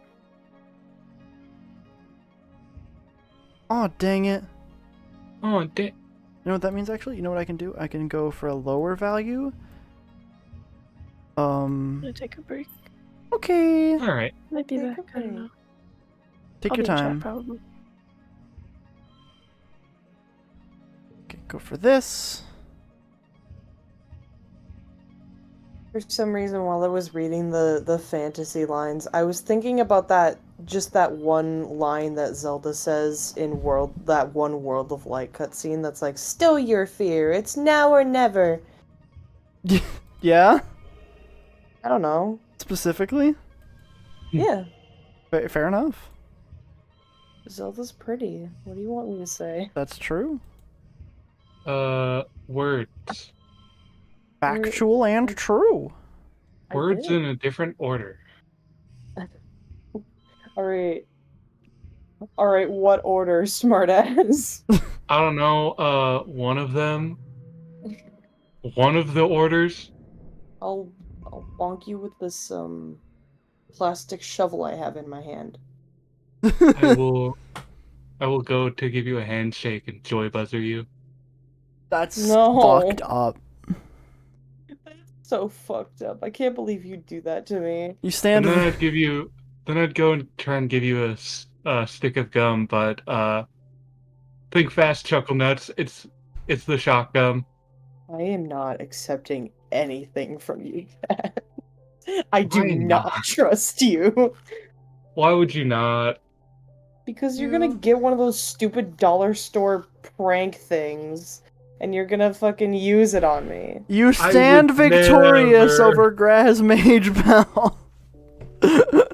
When you click out of the loot window, you have a message waiting from Nomi. Y'all are fine. Our bond is greater than any evil that may befall this land. The power of true love conquers all. Nomi sends you a kissing emoji, then a string of question marks. Oh Wait, what? boy. I mean, at this point, At this point now, I'd feel bad. Yeah. Yes, it's perfect. Yay, OMG! I'm happy you get it, LMAO. What does that mean? What does that mean? You What wait does that for mean? you wait a few minutes while Nomi composes their message. Finally, they send you. Hold Oh wait, on. yeah, you have to read the talking. I have to read the narration now. Okay. My Dreas tree whisper turns and embraces Selene in their strong arms. My love, They say, by your side, I would hazard any foe. Nothing frightens me more than a prospect of life without you. the fiery-haired archer bends to press their lips to Selene, sealing their love with a kiss. You log off the game and open up a chat window Hey, with it's Nomi. Rian in chat. Hi, Rian. The Rian. That was really fun. Oh, OMG, yeah, thank you! I had so much fun too. LMAO, maybe I'll use it for inspiration for my manga. I sure don't like anyone like that. Oh my god.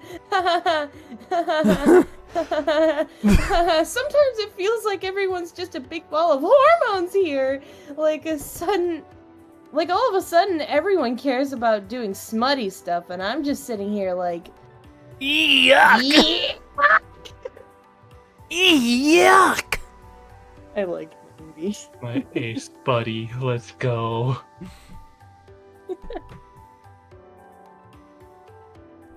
I think I'm trying to remember. Yeah, I think you might be interested in someday. Okay, sometimes it's like, okay, I might be interested in it someday, but, I think I'd really like to like someone first, you know? Like me. Like Rex. Nah. Yeah, who knows? Yeah, who knows? I Yeah, like who to think. knows? I like to think that this Solane and Nomi, they both like each other but don't realize it. Who knows? Yeah. Points at a real life example. Just Shush, shush. Kills both of you. Shush. Yeah, like, maybe, or maybe not. Nobody's good out here. Went I'm directly not for the really weak thinking spot with about that it right one. now. I just can't imagine liking someone that much. Or liking me that much. But Me too. bestie. anyways, thank you for playing with me. Sometimes it's easier to talk about this stuff when I get to pretend to be someone else, you know? oh, Sweetie. baby. Oh, what a sweetie. I think Augment. Rian is. They don't know. I think Rian is laughing at me just going for both of you with that one. Yeah. Sweetie. Tiny. Here you go, baby. I Oh, like Crystal. the tiny. Strange device. Tiny? Strange. Well, since my brother's taking the Oh, break for the night, cool. hey Manta, you want to take over Dis? I don't see why not. Sure thing. Oh, there's two. So now you're Mars and Dis. I'm Tangent Anemone and Cal. Mel's Tammy Nomi. Katz is Rex. I'm Rex and Sim. Yeah. We can just not voice Vase. I think that's funnier. Yeah, I was Wait, about who's to tell Vincent? you. Vase, the military guy. I was Oh, about to yeah. say, you better not make me play Vase. I will start biting. I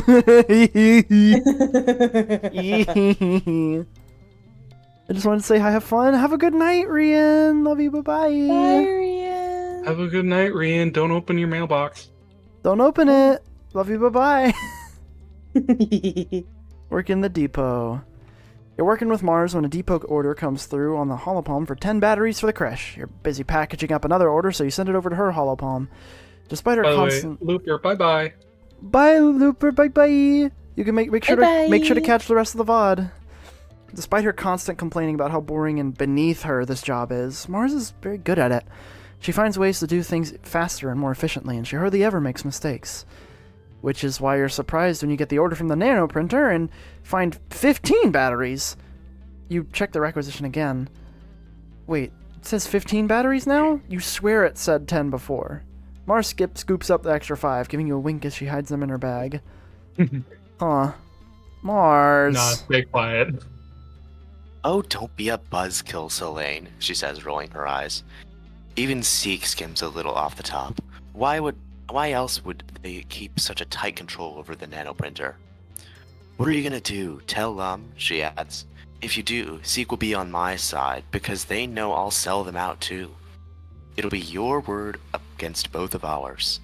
Besides, it's not even for me, she continues. It's for the SCF, or SFC, which is a secret. So it's not like I can send an actual requisition for this stuff.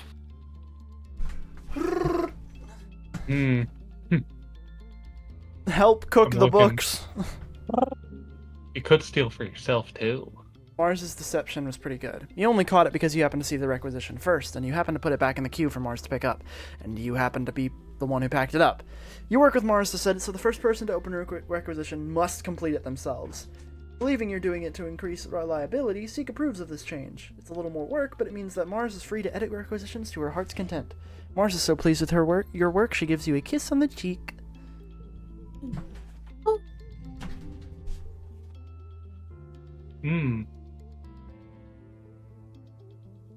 Kiss on the cheek from a pretty lady. I had to get up and shut my door.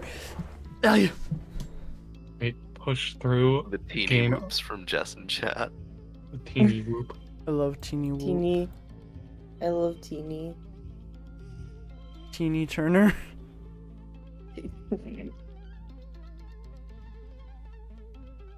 Teeny turn. Aw. Huh. Huh. Huh. Huh. Huh. Huh. Huh. He trying to be.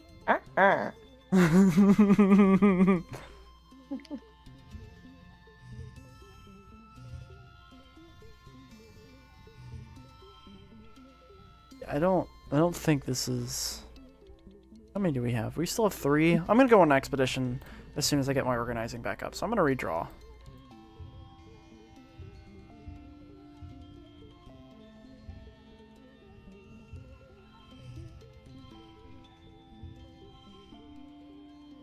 Dang it!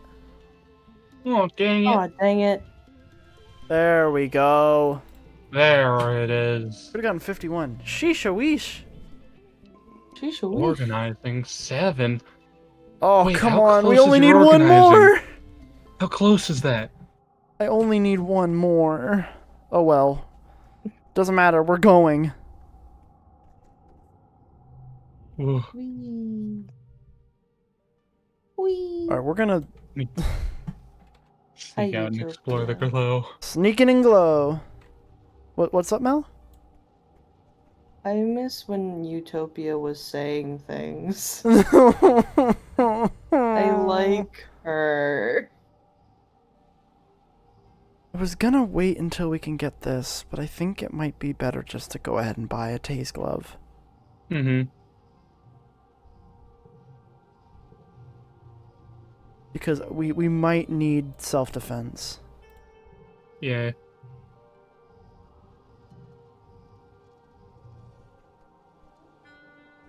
So we're sitting at 61 combat now. That's pretty good.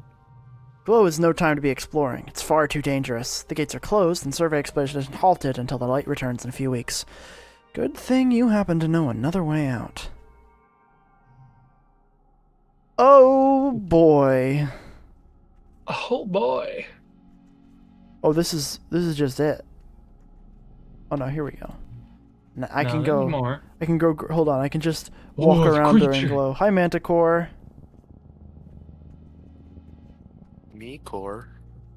Mecor, Manticore. We're just gonna Please tell me Sim shows up. collect all of my silly little collectibles first. Please tell me my boy shows up. Oh hey! Okay, so there's Yeah? 2 boss events already. But Sim's right over here, hold on. Hey. My boy! Hey Sim. Shadows upon shadows move against each other and glow, wavering under the gloaming of the mush trees like ghosts. The forest is as still as a creature breathing its last breath. You don't see Sim until you're practically on top of him. Hi, sugar bug. He laughs, holding you by the shoulders. Miss me? You nearly didn't there.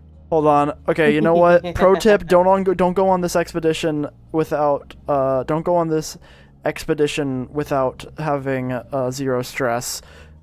I'm gonna believe Jess is backseating.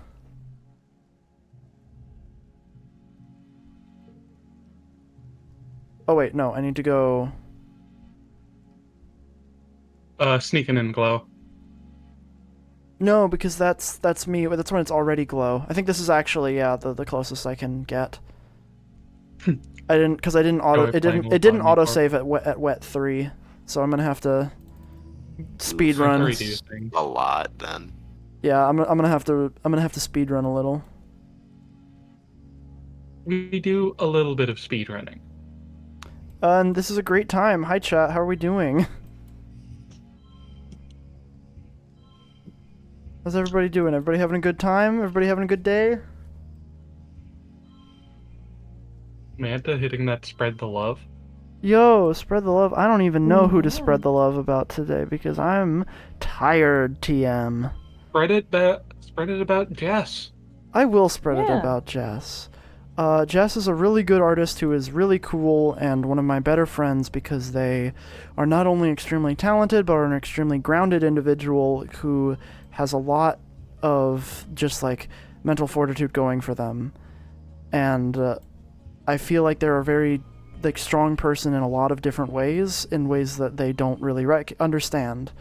And they're also really fun to be around. They're also just really fun to hang around with, and I appreciate them a lot. Yeah, get hit with the beam, loser. You hit us with the beam earlier, so you get hit with the beam. Well, that was Swamp, but like, by proxy, you being a GM did it too.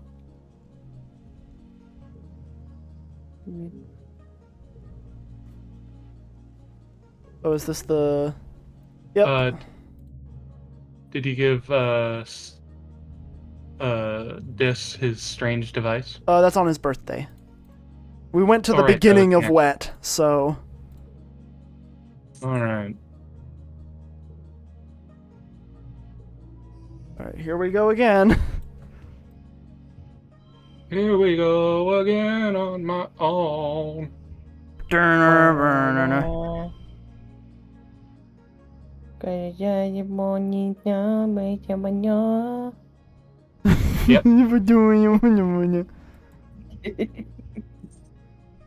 I like doing just silly nonsense.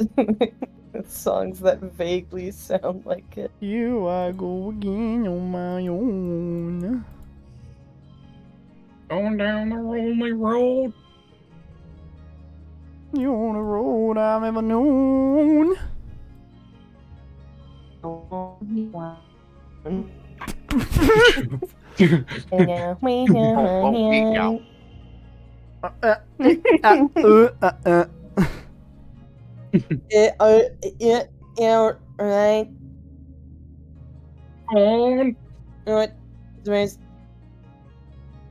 What?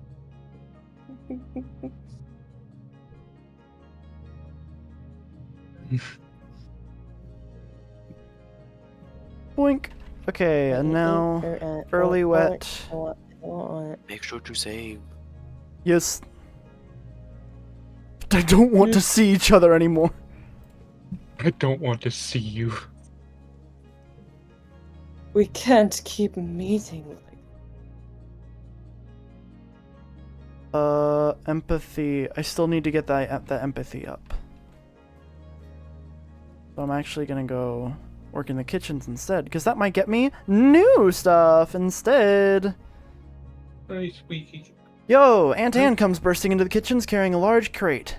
Special delivery, children. My brother usually voices her, but I don't feel like doing a voice, so she sets down the crate down on the prep table and sticks her hand inside. It's time to do my favorite thing in the kitchen, figuring out new ways to cook fresh food. You grew up eating soy rations, tasteless but nutritious. The hydroponics aboard the spaceship never made enough to feed everyone, so fresh food was a luxury. Anne's always excited to try her hand at real cooking. With a flourish, she pulls from the box an alien plant you've never seen before. It's pale blue-green, oblong, and about the size of her forearm.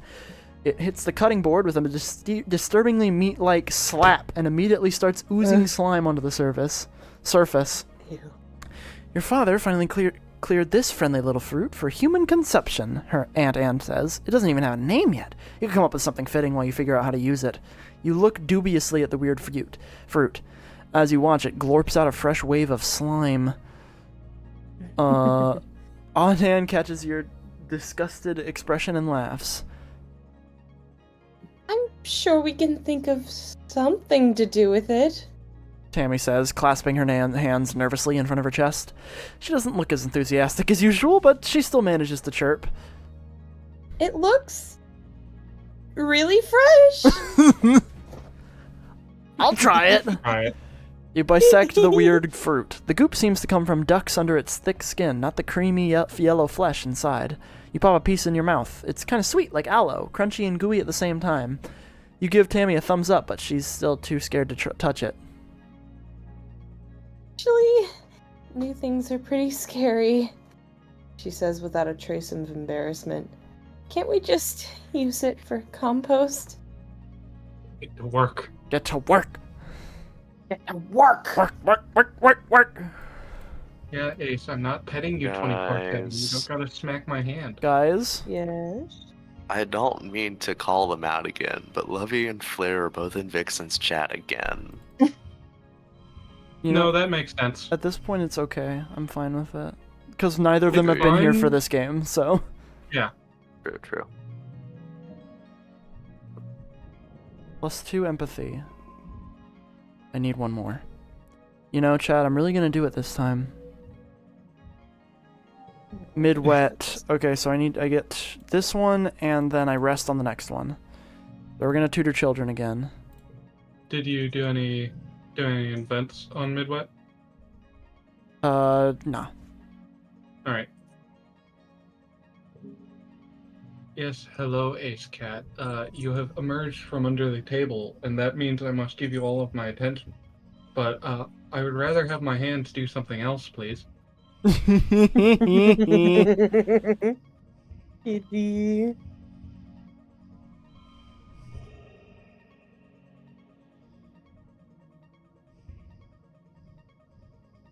I don't have a 6. This is so sad. Oh, is that why we have like 0 viewers right now? Not a dig, just curious. Yeah, Vixen started streaming half an hour ago. That's why we have nobody. Yeah, all of the... We waited way too long to do this finale, so all of the fans of Exocolonist have kind of miffed off, which I don't care. So It's fine. They can watch the VOD later if they want to see it. Yeah. still a view in my pocket.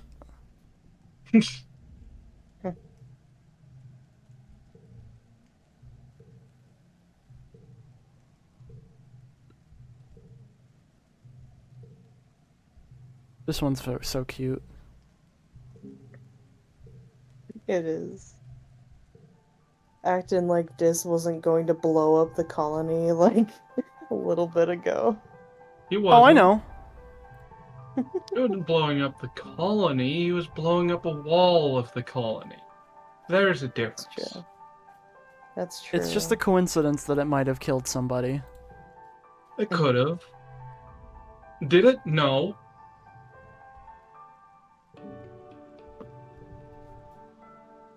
Okay. We're gonna buy our glove again. Are you done biting and chewing on me for petting your belly, Ace? now we go No, not yet. sleepy. Relax in park. The garden is a peaceful place where you don't have to worry about how the colony is always simmering about being at war against the creatures of Vertumna. You can just sit and empty your mind, smelling the sweet perfume of flowers and listening to the wind rustle the green grass. It's one place to find peace, even when it feels like everyone else is losing their mind. Hot by facts. That card is too bad now. Alright. Just save again. Glow once more. Fun fact, Ace Cat, even when he is biting and clawing, never leaves a mark because he knows if he leaves a mark, I will pick him up, and he does not like that. He knows air jail is a possibility and hates it. Little Can't guy. go back to air jail. He's seen Riddle go into air jail and therefore must make sure by every possibility never to go into air jail. I can't go back to prison. He knows full well I can't do the time.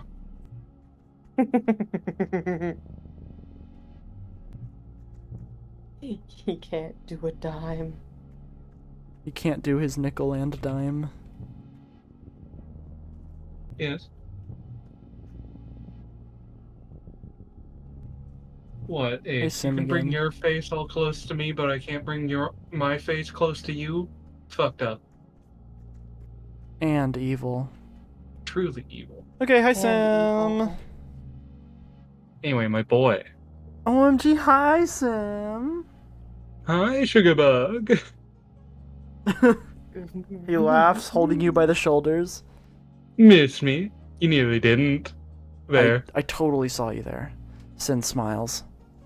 Of course you did. You're practically made for this place. Sim starts walking through the forest, his footsteps finding the path with ease. This is my favorite time of the year, you know, he says. I get the sense that you humans are afraid of it. Well, things do tend to attack us.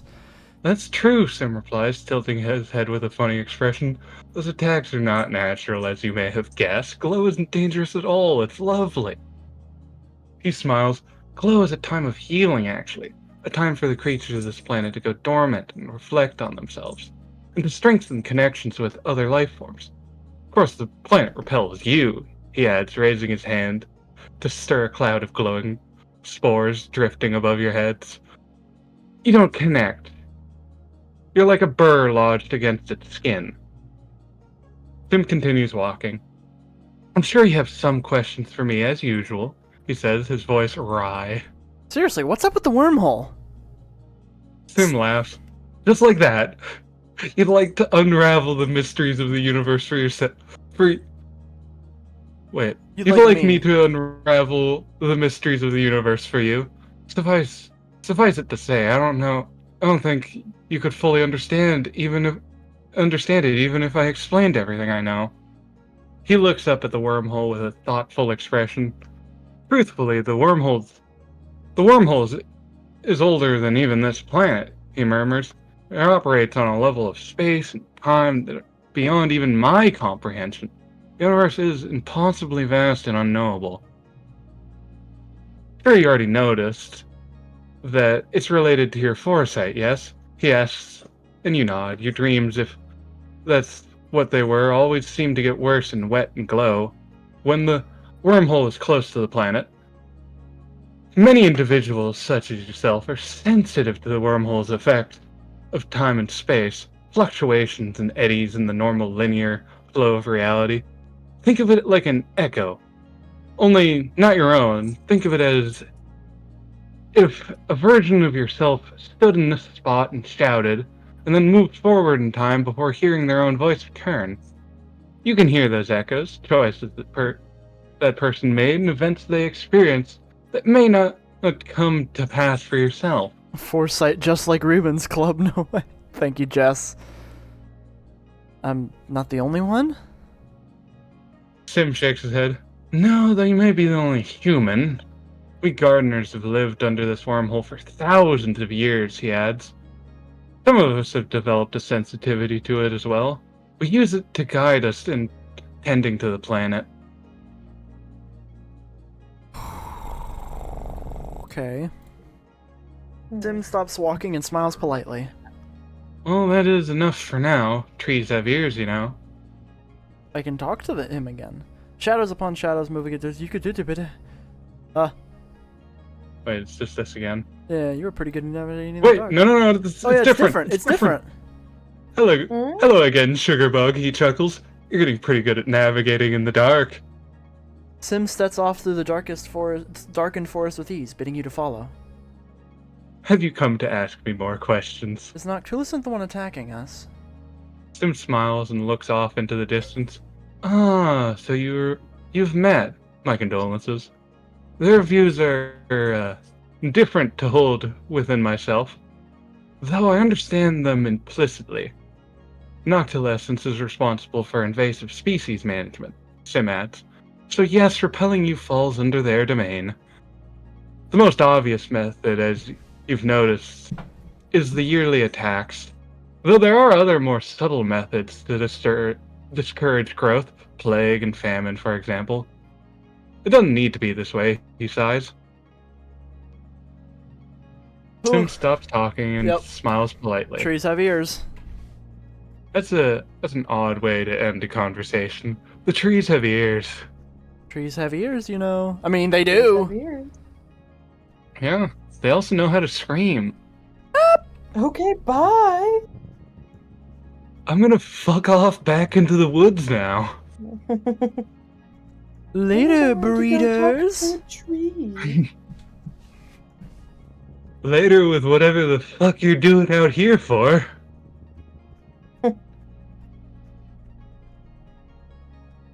Alright, well, we're You missed gonna... a little glowy. What glowy? Back there. Right there. There's crystal. To your left. Up. No, back. Okay, stop moving. Move to your right. Up. Right. Ah! Up again. It's right there. It's hard to find them when everything is glowing. Exactly. That's why this is fun time. Because everything glowy. Okay. No one is allowed outside the colony during glow, so if you can stay out of lookout sights, there will be nobody to catch you. It also means you're alone out here. If you get into trouble, it's gonna be big trouble. You hope you know what you're doing. The familiar is unfamiliar in glow. The sky is dark, except for the curious light of the wormhole, seeming so much closer than it usually is. And the gloom makes the shadows deeper and more mysterious. It's so hauntingly quiet that you can hear even the movement of animals, the beat of soft wings, a woof, or something large in the distance. What's that curious sound? Just the Dorb's moth taking flight? Its usually dull plumage is an iridescent rainbow, glowing warmly in the dark of glow. It slowly glides to the mushroom trees. You've been taught to be terrified of glow season since you landed here, that there were monsters out here, circling the colony and attacking anything they saw. But it's so much more serene than you were expecting. Maybe they were wrong. Or lying to you. Oh, I'm just gonna go do the boss events first. Yeah. Yeah. Well, there are monsters. They just, you just dodge them. Yeah, they're cool. They're chill. They're chill. You got your Variki right there, so you have a translator. We're just gonna glow second boss event. You climb up to the plateau ringed with gnarlwood trees. The view is fantastic. You can see the entire valley on this side of the colony from here. You have a curious sense of remembering this place. Not from your dreams, no, but from a vision you had, deep under a strange pyramid. Something important will happen here, but not yet. Take some photographs. It's just so beautiful out here. Too bad you can't share these without raising suspicions. Nobody is allowed outside the colony during glow. Nobody. If you were hurt in Utopia or the others had to come rescue you and got hurt themselves, well, there are good reasons not to make anyone worry. You'll just have to treasure the memory of this beautiful place. Hey, Manticore. You're crossing a section of wilderness here where the plants don't throw off as much luminescence as other parts. It's oppressively dark here. You use your holoplama as a flashlight, focusing the light as a beam to slowly make your way through the cloying undergrowth. The beam of your holopalm sweeps over a familiar form, a manticore. Your heart skips a beat at encountering this fearsome beast in the dark. The manticore isn't the deadly killer of the colony's cautionary tales. Actually, it looks terrified. backs up against a tree, cowering, its eyes rolling in panic. Oh. Keep your light on it? You're too scared to move your light away, convinced it will pounce under the cover of darkness. You try to hold your light steady, but you're shaking. So is the manticore. Then you realize it isn't even looking at you, it's staring into the forest. You're right. You slowly grasp that the manticore isn't scared of you, it's scared of something else. It suddenly screeches in fear and bolts off to the left. You hear something absolutely enormous moving in the trees off to your right, where the manticore was staring. It's a deep grinding sound, like ancient trees rubbing together in the wind. Except, there's no wind. You turn off your flashlight and hold your breath. You hear a single loud thump, then stillness again. You wait a full 20 minutes in complete silence. Gradually, the insect chirps and other noises of the forest return, and the glowbugs drift lazily back into the air. You hadn't even realized they were missing, as if their entire jungle was holding its breath too. Whatever it was seems to have moved on. Sorry, Selene, were you gonna eat that? It's just Sim. The area, Hey, Selene, what's up? The area is dotted with huge circles of glowing mushrooms, each one nearly a meter in diameter. The bare grass in the center of the circles looks remarkably lush. Take a closer look. You crouch down to analyze the mushrooms. It's a species you don't recognize, but your holopalm reports that they live most of the year underground and only pop up during glow season.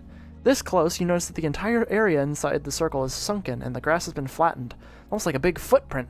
But what would be bigger enough to make this? You decide not to wait around to find out. For some reason, I was thinking about when the big, like, thump was happening, about, like, Sim smacking the ground with a big cartoon-sized hammer. Yeah, how do you think he got the manticore? It just... This'll be a funny prank. Take a closer look. Aw, dang it. Wait! What? Hold on. You forgot to equip your... I can do that. Forgot to equip your funny little tase glove. Boink. Boink. Moji Pooji. We're gonna take a closer look. Cut my way through it. Your skill with a plas cutter comes in handy as you're able to cut a Selene-sized hole through the sticky hairs without accidentally getting them all over yourself. Seriously, this stuff is like a super glue, and the strands are extremely tough. You get a small piece in your pants and are pretty sure it's never coming off. Well, that wasn't worth it. Well, Womp womp. So we're just not gonna do that one. Ooh. Gaze into the wormhole. Timey-wimey wormhole stuff. All too beautiful. Life is beautiful. Life is beautiful. You're amazed at how peaceful it is out here. It's not what you expected. You stay out of sight of the watchtowers and slip between the mush trees. It's eerily silent, as if the forest is holding its breath in anticipation. It really is pretty out here with all the plants and animals glowing, especially the wormhole filling the sky above you. Gaze up at the wormhole. Ah! You crane your head to see the wormhole. It's so big you begin to feel dizzy and end up stumbling over a bit of gnarled root. Ouch! As you're lying on your back, you're still transfixed by the wormhole. It's dark against the dark sky, but as it moves, it shimmers with a million colors turning in slow, fluid motions around the perfectly black hole in the center. Wow. Though you can't see it, you've been told the wormhole high above is shining with ultraviolet light. It's invisible to the human eye, but absorbed and re-emitted as visible light by the flora and fauna around you. Your holopalm calls it a black light, and says that people on Earth used to use similar, much more concentrated light as decoration. Even your clothing glows faintly. I don't think you want to bring that black light into that pyramid over there. You're gonna start asking more questions than you need to know. Things are going to start not making sense. You especially don't aim it at the ceiling. No, I will not tell you how it got up there. You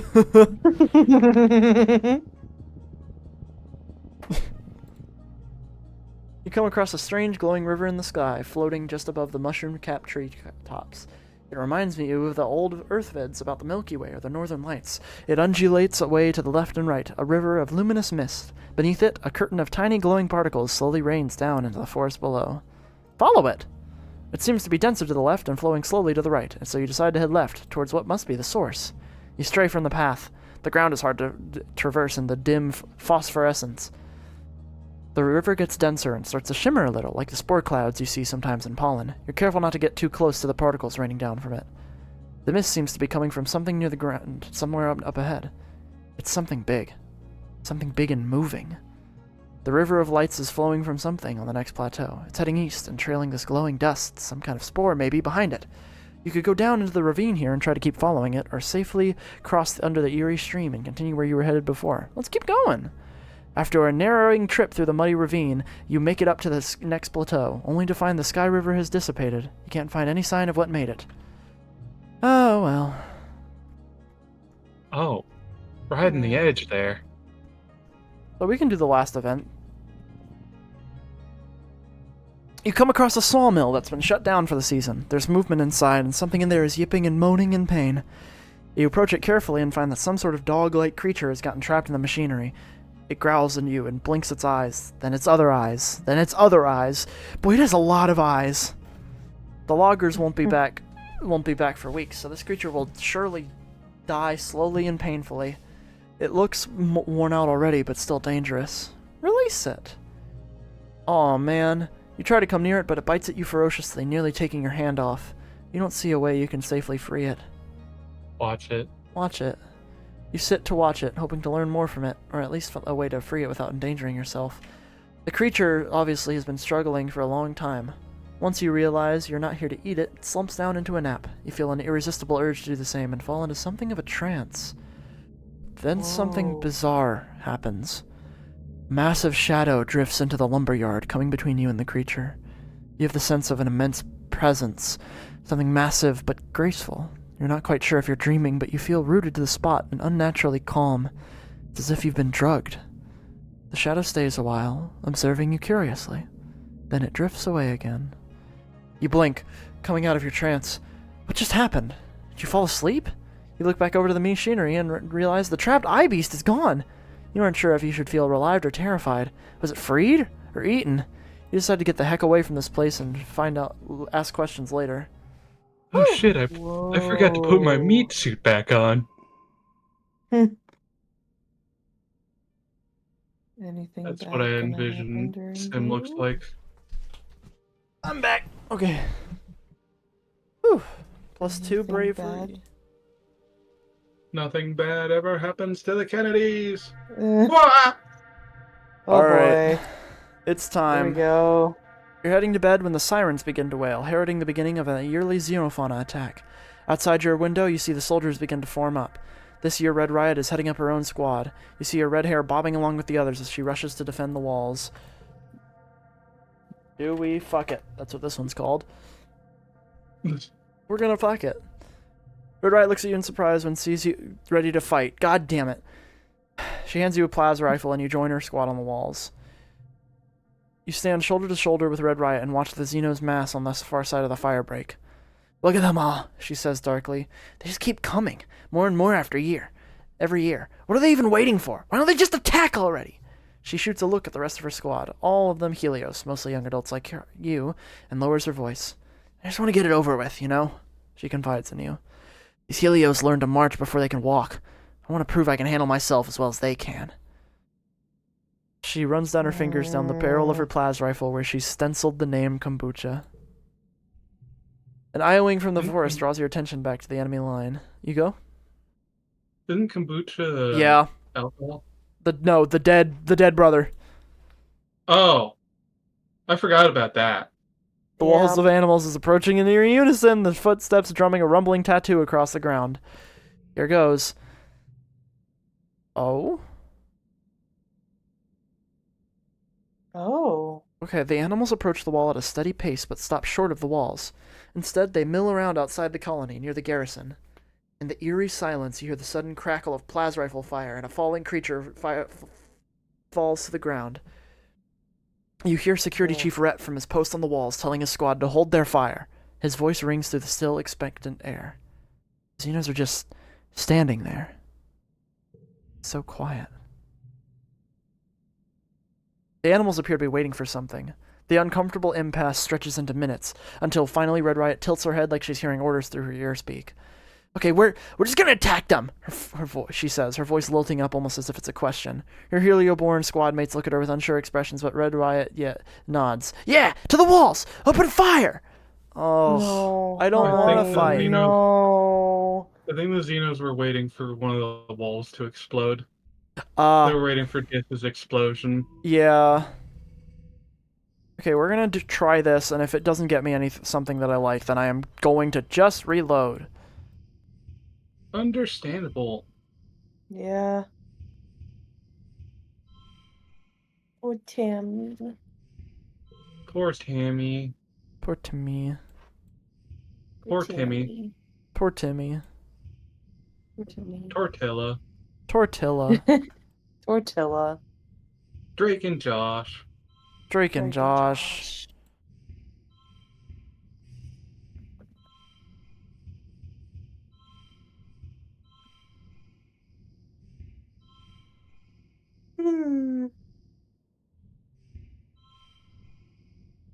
Delusions. Tortilla. Tortellini. Tortilla. Territory. Owie, my peg.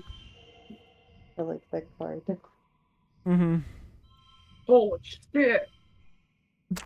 Fuck! Oh, fuck! Dick My lips. bones! Hoochie mama! Gee, mama! I think if you use that red, you would get more because that would change the wilds. Yes. No, it's just a little more. Yeah, okay. Yeah. This is fine. Could have gotten 60. Oh well. You and the others open fire, joined by colony squads at the points on the walls. The creatures continue to mill out around as they're cut down by a hail of crackling plasma rifle fire, seemingly unbothered. It's not until the few minutes pass that the creatures seem to wake up in a sense, breaking from their holding pattern and beginning to battle the walls as usual. Flying creatures begin to soar overhead, landing in the courtyard and attacking from within. You stay on the walls and pick off what you can, trying to keep the creatures from forming a living pyramid to scale the walls. You can hear the battering of their bodies against the gates from here, and the commotion as the gate defenders rally to keep it shut. Okay, yeah, no. Nope. Okay, we're gonna keep going actually, because maybe then, because we're in that squad, maybe then we can go down there. Yeah. Maybe Well, let's maybe just see Lum what will happens die. and then we Maybe can go. What's up, Manta? maybe Sim will come out of nowhere and kill Lum. You just get one sight of Lum and then you immediately want to reload. Exactly. Yeah, obviously. I need to take command of your squad, he says. I'm taking them down to the courtyard to engage the enemy directly. My squad? Red Riot stammers. She looks conflicted. Lum is the governor and outranks her as a soldier, but he's Lum. His plan is bound to be dangerous or even suicidal. The rest of the squad are Helioborn, yeah, but they're also just teenagers like you. But you need us up here, supporting defenders from the walls? She chances to suggest. Yeah, we're more useful up here. Oh my god, is there a chance that she could die from this event? 100%. I don't like 100%. that.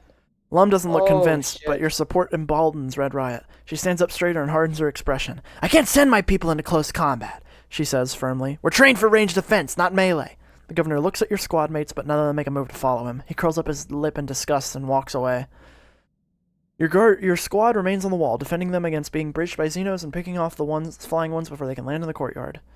The gates stay standing, and after an hour, the attack ends as quietly as it begins, with the remaining Xenos slinking back into the forest from whence they came.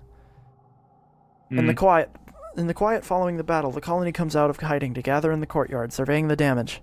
Everyone looks weary, but you survived another year and with remarkably few casualties. As the gates are secured and people begin to pick up through the mass of xenobodies, you sprout Dis watching from up on the walls. As he meets your eyes from a distance, you wonder how tonight's battle might have gone if you hadn't stopped him from planting that bomb. See, I knew they stopped because of the bomb.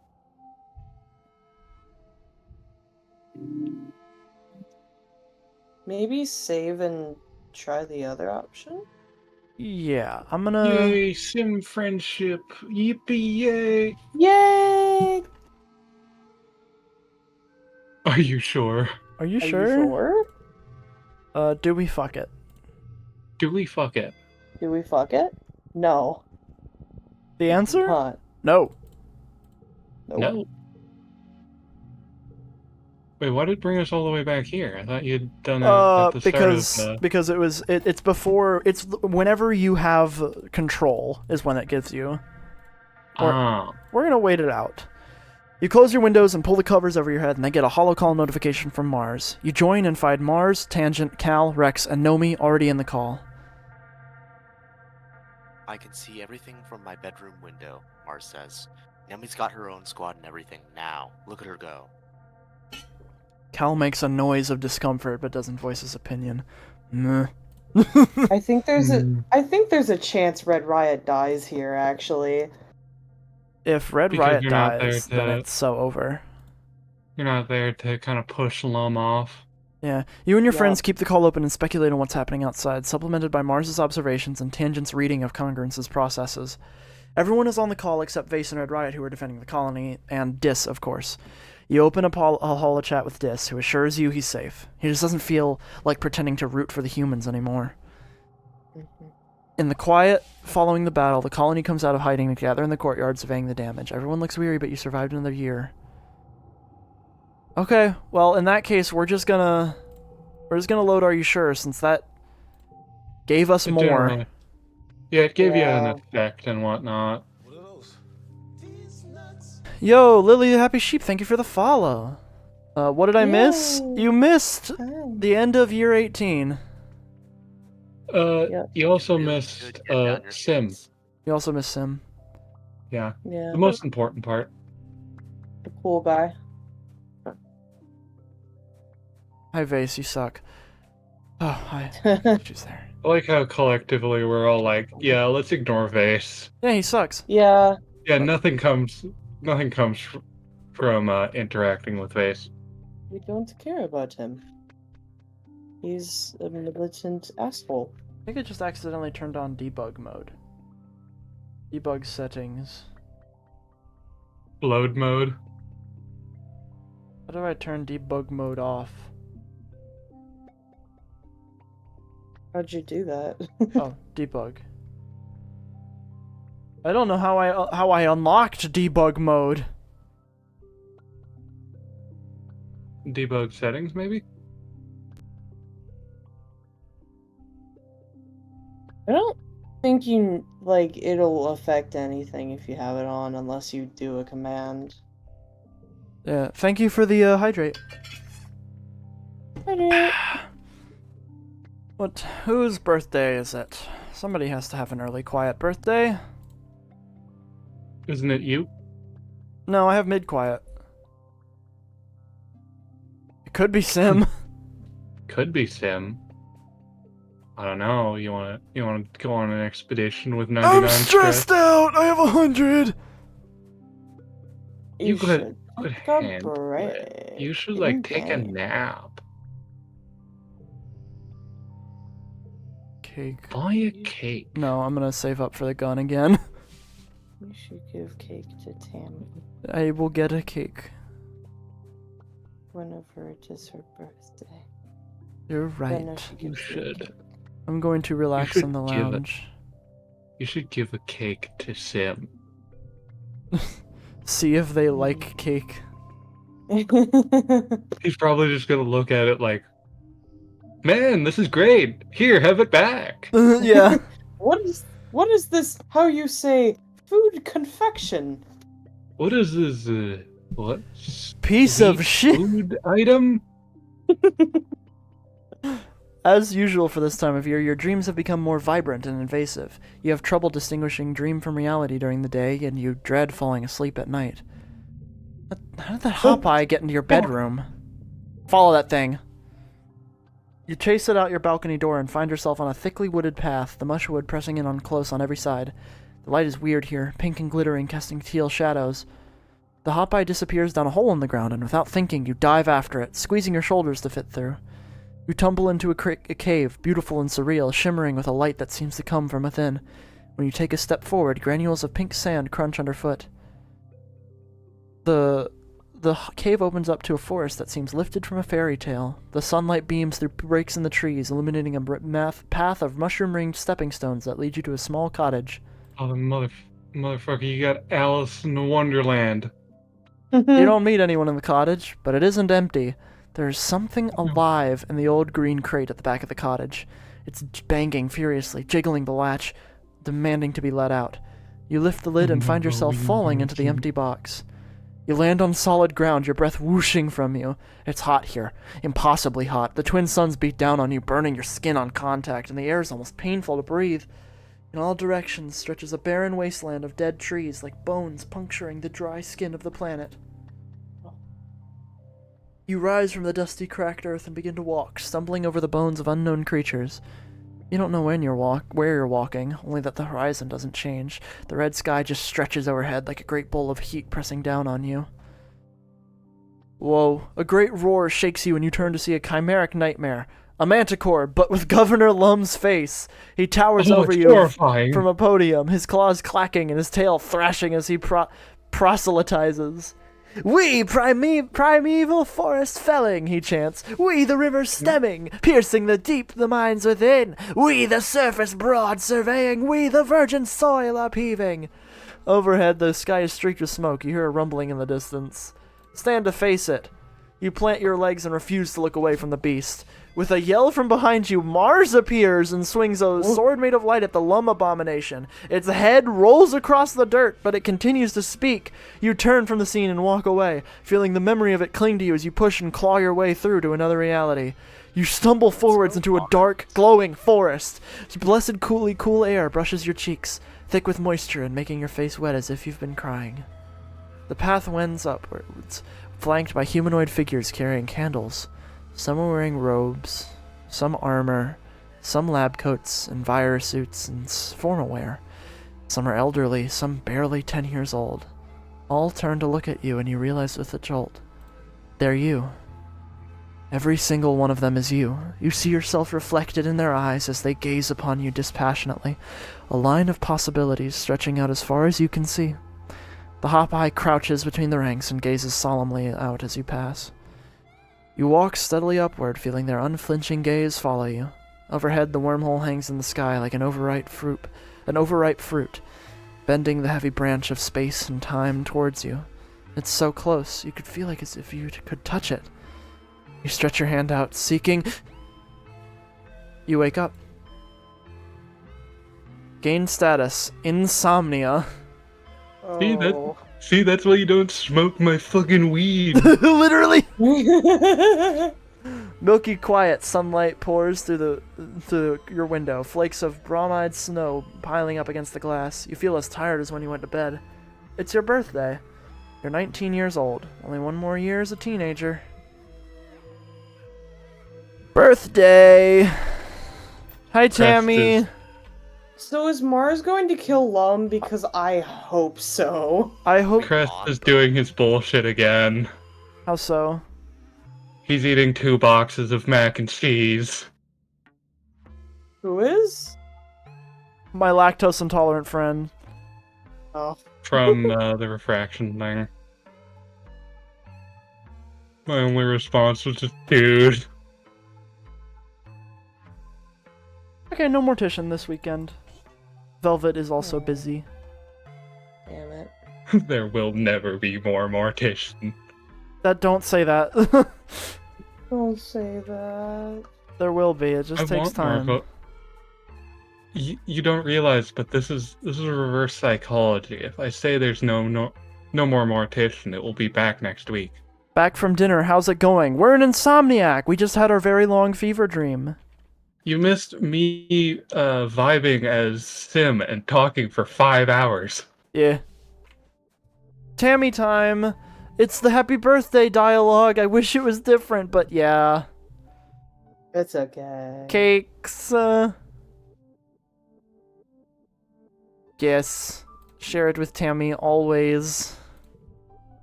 Yay! Yeah. Okay, never mind. It's not 2 boxes. It's 2 of those small microwavable cups. We now have 100 friendship with Tammy as well. Now get 100 friendship with Sim. Bro. Please, I beg you. I don't think it's possible, dog. Not this late. I'm pretty sure if you found Sim earlier, it would have been possible. Could you have found Maybe some with enough earlier? locks. It's definitely I'm pretty sure you could have gotten it earlier. Wasn't Sim's whole deal you just had to find him in every spot and then he showed up? Yeah, I think so. Mm. We're gonna survey the plains because more... Also, if you want to try to get this true secret ending on stream, this definitely isn't going to be the finale. Oh no, yeah, the true secret ending requires multiple playthroughs, I'm sure. So it's not going to be this finale. My goodness. So we're just going to get a ending this stream, which means it's going to be a long one. Mhm. Which is why I am not even going to try making a schedule for next week yet. Where's my boy? Where's my boy? Where's my boy? Where's my boy? Give him a cake. It's getting like really, really late for me. I'm probably gonna go. Yeah, all good, all It good. is. Alright. You should go Alright. sleep. What the heck? Have a good stream, y'all. Nomi! Hope that- Sure thing. She's Have a good boss stream. event. I They're a know. boss Man. event. Bye bye. Bye-bye. 2 of them! You meet up with Dis Nomi? and Nomi. They've stumbled upon something strange and are arguing over what to do with it. It's a big blue crystal, knee-high and warm to the touch. Looks like there's something inside of it. We gotta crack it open and see what's inside, Nomi exclaims. It could be anything. Are you a psychopath? Dis retorts, clearly offended. What if it's alive? You're gonna screw with the ecological balance because you're bored? For science. Nomi pouts, turning to you. Come on, Soline will do it. Right, Soline? Scan it for a heartbeat. You use some surveying equipment to detect a heartbeat, and proving that yes, it is alive. You can't tell much else since the scanner seems to be blocked by the crystal, but it's something. Nomi is absolutely delighted. The 3 of you happily leave it at that. Another great quote from Swamp. Oh yeah, do I have to check it? Would you like me to read it instead? Hold on, I'm looking. Crest, if you eat all of that, you'll be too busy shitting to see the movie Friday.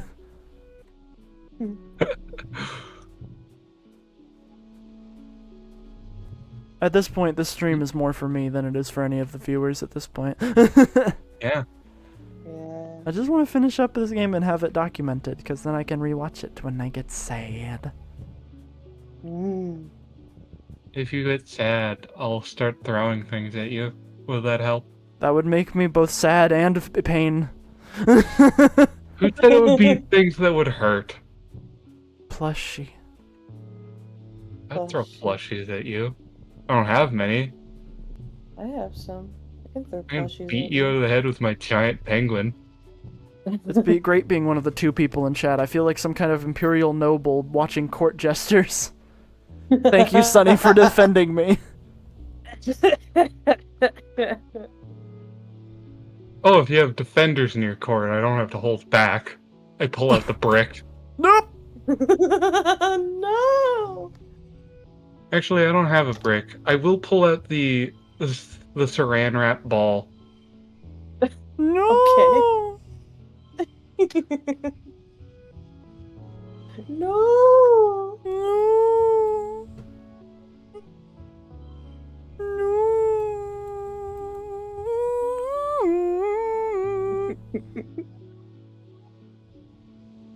No! Huh? Sunny Emerald? Good question. What'd you say, Cats? I'm just reacting to what Sunny is saying. They just said, wait, what?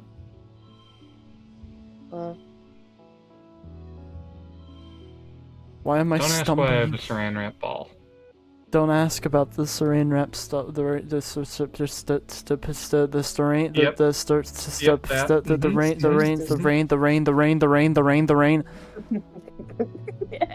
that. The voices are getting louder. The voices are getting louder. The voices are getting louder. The voices are getting louder. They're so loud. They're so loud. They're so loud. They're so loud. They're so loud. They're so loud. They're so loud. They're so loud. Completely forgetting to talk to Sim, killing me instantly. They're so loud. Wario. Murdering me. Wario. Wario! I'm gonna win. Murdering me. Killing me.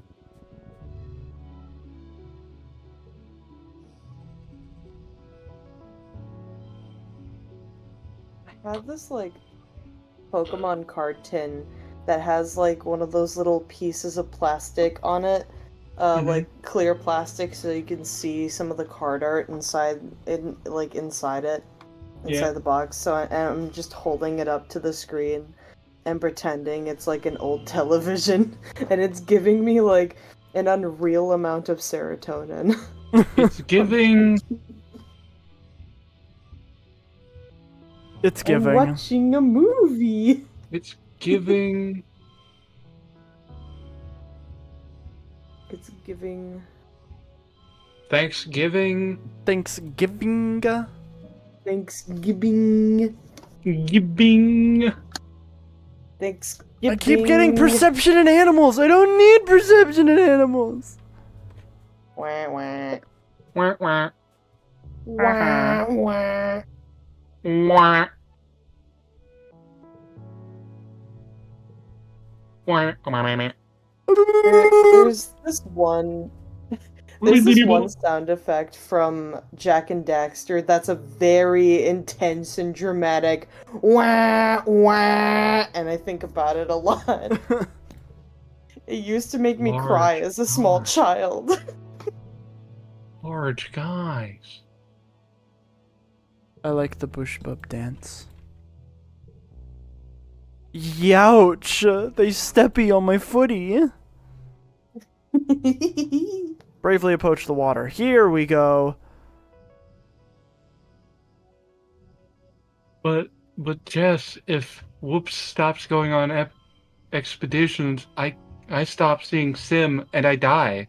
That's true. And I Don't let me die! Don't let me die! You would kill me? You would kill me? You would kill me? You sound like AJ. You would murder me? You would kill me in cold blood?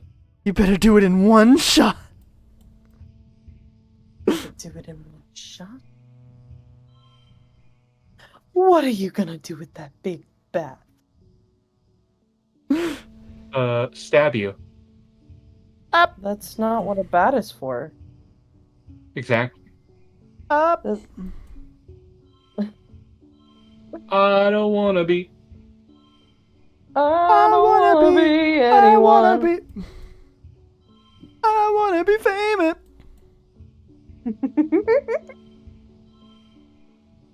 I wanna be. I wanna be.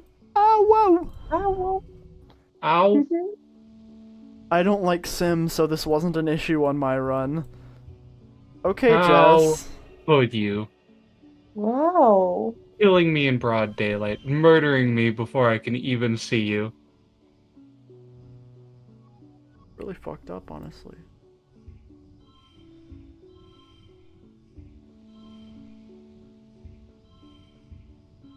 I don't wanna be anything other than what I try to be lately. I'm so There's hungry. more bravery. Yeah, bravery. Woo! Yippee! Yippee! Yippee! Yippee! Yippee! Hi, Sim. My boy. You're enjoying a relatively uneventful second sun of taking readings for one of the geological surveys when the world shifts on an unnatural axis as Sim seemingly comes crashing out of thin air, grappling with a skyfish almost as big as he is. Look out! He calls to you, though it's far too late for that. The ground rushes up to meet you, and it's all you can do to close your eyes and protect your head. To make matters worse, in the ensuing tussle, they completely crush the delicate scanning equipment you just finished setting up. Utopia's gonna be so upset. What the heck was that? You yell at Sim, who just shrugs helplessly while he holds the skyfish at bay. It's a whole damn mess! What's he doing bare knuckle boxing with a skyfish? Honestly. The skyfish flops around pitifully, then springs back into the sky and flies away, trilling in distress. It didn't even look dangerous, really. Selene, Sim croaks.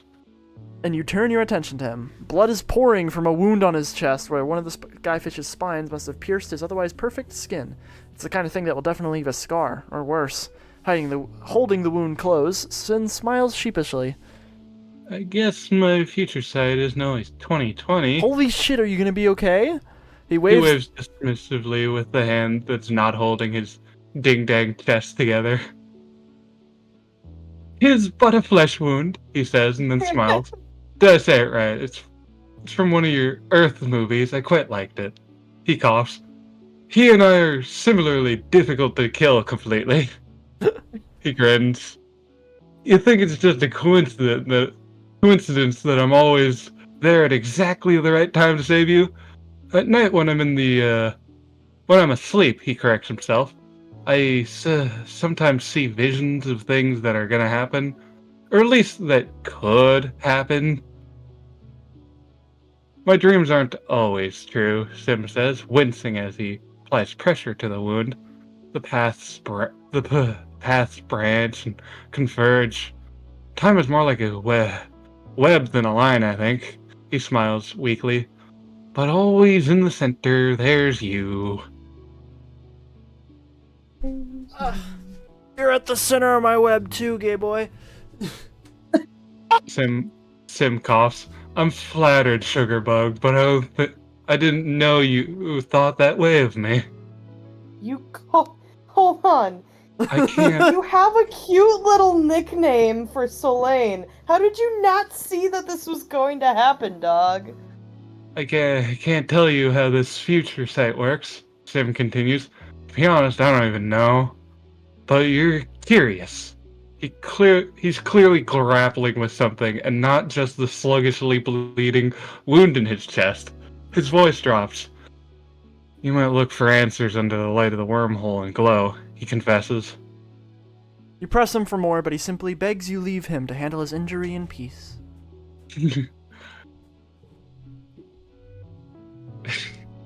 I'm gonna pick a rock up.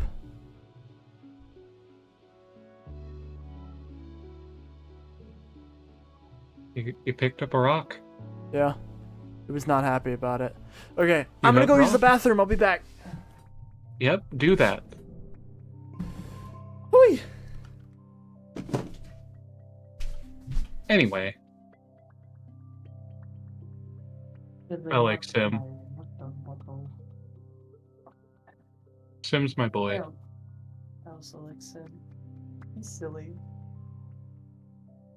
I really like that he is just completely chill with a bleeding wound. Very He's Cat's character. It's like, well, this is fine.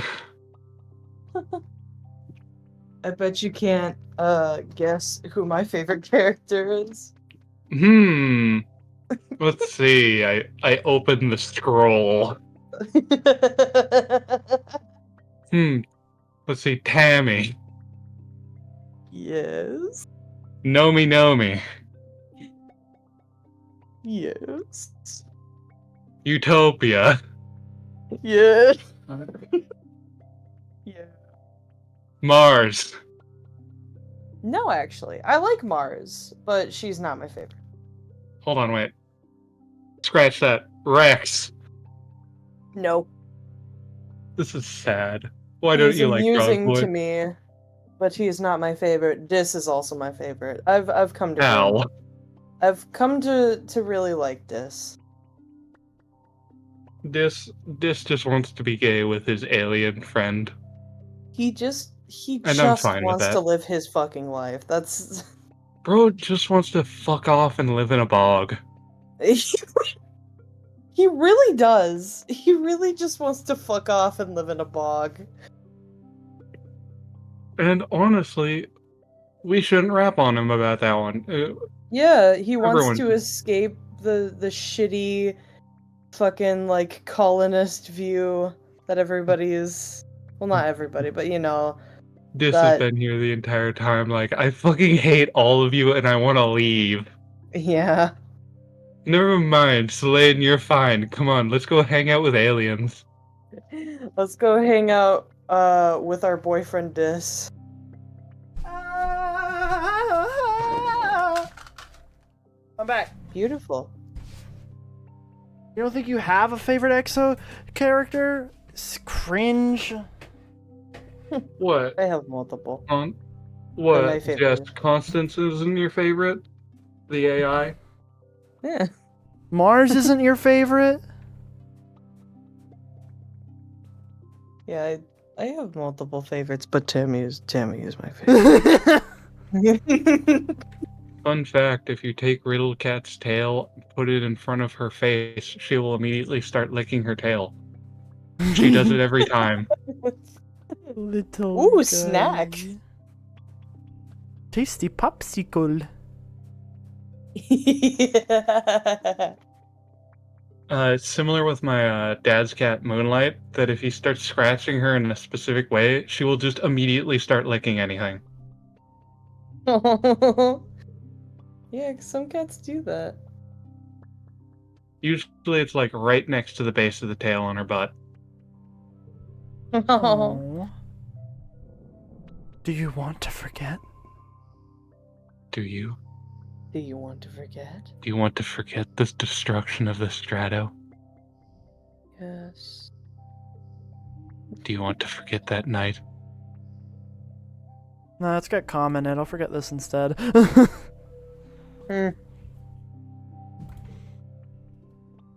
Early pollen.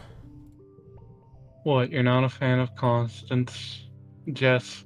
You know, that's fine. Rex is early pollen. I have enough logs now. Yo, Rex. You have a log. Take this stick. Rex. Oh yeah, hug. Take- His Take- stupid little kissy face. Mm-hmm. You know, Selene's mom is definitely one of the choices that's good. You also forgot to give Sim a gift. You forgot to give him cake. Fuck! If you could even have given him a gift. Anyways, Rex beams when he sees you walking towards him. Selene! He calls. That's the person I wanted to see. You duck under the shade of an overhanging bit of construction. I wanted to talk to you about something. Rex starts without preamble. I wanted to talk about us. Nothing to talk about, we're friends. Rex tilts his head and looks at you quizzically. Are you sure? Because that's not what I... Hold on, wait, I need to read that, right? Because that's not what I got from you when we kissed. But I guess, he says, shrugging, if that's how you want to play it, that's fine. But I like kissing people who want to kiss me back, so maybe we should not do that again. Rex slings a friendly arm around your shoulders. I'm glad we talked about this, he says. There's nothing better than a kid and their dog, right? You have to agree. It's awkward to tell someone you don't see them like them that way, but you feel good about this one, and Rex seems as genuinely happy as ever. It's good to have a friend like Rex. It's platonic, don't worry. You see, Rex? Platonic, no homo, bro. Aw. You can give Sim a cake later. It's time! 100 Bond event, I think. Yeah. Is that new dialogue? Yes. Oh, yeah. Okay. There you are, Selene. Tammy bounds over to you in a bright mood, her daughter Echinacea in a sling at her bosom. Could you do me a big favor and come with me to the cafe? I need your opinion on a thing I've been making. With pleasure. Ah! Well, surprise! Happy birthday, getting Slate! It's all of everybody! you. It's not your birthday, but as you walk into the cafeteria, all your friends jump out, cheering. They're wearing knit party hats, throwing streamers, and blowing noisemaker, and you're pretty sure you can see a tiered display of cupcakes. Real ones, not soy cakes. Tammy skips towards you and throws her arms around you, squishing Echinacea and her sling between you. You sputter that it's not your birthday, but Tammy just laughs. No, it's not your birthday, silly. But you've been feeling under the weather, and I wanted to show you how much we all love you.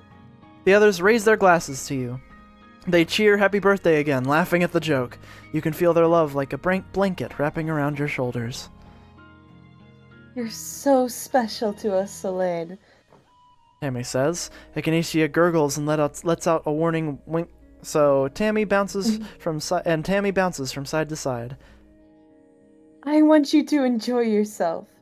Go ahead and mingle while I put the finishing touches on everything, okay? Tammy gives you one last sunny smile as she bustles away. The sound of Echinacea fussing and crying is audible over the murmur of conversation that erupts as the party begins in earnest. What do you do? Pick your poison, pick your poison, pick your poison. We're gonna go... We can't talk to Cal, interestingly. We're gonna walk over to Red Riot. Red Riot is sitting cross-legged on one of the tables, flipping a coin. Hey, Selene, she says as you approach, snatching the coin out of the air with a crooked grin. Heads or tails? Tails, every time, always. Red Riot slaps the coin on the back of her hand. You're a fool. Ha! It's heads. Looks like you're just as accurate with a coin flip as you are on the range, Haas. Red Riot holds up the coin to you. It's a challenge coin, she says proudly. The Helios soldiers have this thing where you always gotta have your coin with you, because if someone wants to see it and you don't have it, they get to nail you in the arm. She punches the air. It freaking rules! Red Riot produces a second coin from her pocket and presses it into your hand. She kisses you noisily on the cheek. Got one for you. Happy birthday, friendo. You're the best.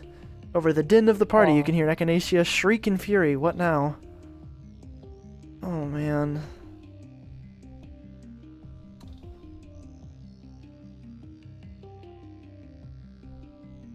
I'm gonna talk to one more person. Talk with Mars. We'll Get an audience with Mars. Get an audience for Mars. Mars has set up a court in the middle of the room, hollow screen in front of her, and glass of wine in hand. As you approach, she touches palms to transfer her files with someone who you recognize from command, who skitters away into the crowd. Mel, be gay. What? Assigning you gay. What do you mean assigning me? Oh, play to Mars. Yeah. Okay. Assigned A at right now. Fine. Darling, Mars exclaims. Standing up and breezily depositing air kisses on both of your cheeks. She smells amazing. Happy birthday. It's marvelous what Tammy can do with a little determination, A little rustic, but charming. I couldn't have asked for better. Mars puts both hands on your shoulders and fixes you with a pitying look. Your lack of imagination is tragic, but we can talk about that another day. Mars lets you take a sip of her wine. You're not sure what Earth wine tastes like, but you hope it's better than this. Mars laughs at your face as you bravely swallowed it. It's an acquired taste. Mars looks around, then leans in to murmur in your ears. Come find me after the party. It's not really your birthday, but you still deserve a present. She steps back and winks, putting one finger to her lips. You spot Tammy passing a tray of food to someone so she can change Echinacea. What do you do now? Enough talking. I gotta help Tammy. You leave the party behind, seeking out Tammy. When she sees you, she makes a shooing motion. No, she says. Go enjoy your party. Echinacea squawks, pulling at Tammy's hair. She winces and patiently pries the baby's chubby, grasping hands from her hair. Seriously, goodness. Don't waste your time here with me. Where I'd rather be with you, Tammy. Tammy's expression goes soft. Oh, she says. That's so nice of you to say. Tammy flags down Nougat, who's been running plates back and forth. Could you please play with Echinacea for a little bit? Selene and I are going to get some air. Echinacea gurgles happily as Nougat takes her, and Tammy turns to you. Okay, I'm all yours, Selene. You and Tammy slip out the side door of the cafe and set off towards the garden. Tammy seems grateful for the break. She chats animatedly about the plans to build a new creche now that the second wave of colonists are beginning to realize the benefits of raising children community instead of saddling whoever birthed them with all the responsibility. I hope that means Echinacea will have lots of other creche sibs soon, just like we did, Tammy says with a wistful smile. I just want her to be happy, like we all were. Too bad Lum is right there. Shush! You both look over at the walls and the threat of danger they represent. Tammy doesn't comment on her use of the past tense, and you just let it sit in the air between you. Not awkward, just accepting. It's quiet in the garden at this time of day. Everyone's either at the party or catching some rest while the suns are at their highest. A garden bot hops by on its spindly bird legs. You and Tammy are alone. You can feel the weight of insomnia press down on you, blunting the pleasure you'd normally feel from such a beautiful day. Even still, Tammy is a strong and comforting presence by your side, a far cry from the scared little girl you remember when you were kids. Even in your silence, Tammy senses you might have something to say. What's on your mind, Selene? I am so lucky to have you as a friend. Tammy's gentle laughter fills the air. She slips her arm in yours and rests her head against you. I'm the one who's lucky, Selene. I don't know why you chose me to be my friend, but I'm so grateful. You and Tammy enjoy a few more minutes together in the garden, cloud watching and talking about whatever crosses your mind. Tammy's simple thankfulness is infectious, from her excitement over a new flower to her steadfast love for you shining through her every word. You can feel your heart unburden itself with each step, dropping your troubles like stones to mark where you've been. Eventually, it's time to head back to the party. There's cupcakes to eat after all. Oh! Yay! Fucking stress plummet. It would fix me. Yeah. Me. The arrow grind set. Tammy takes Echinacea back from Nougat, but before you can rejoin the party, Tammy stops you with a hand on your arm. Wait, I have a present for you too. Hey, Alice! You protest that Tammy's already done enough, Yes. but Tammy's hearing none of it as she presses a book into your hands. The title reads 100 Reasons Why I Love You. The book is filled cover to cover with memories, fond observation, and even little sketches, all in Tammy's loving hand. Give me a second, I'm crying.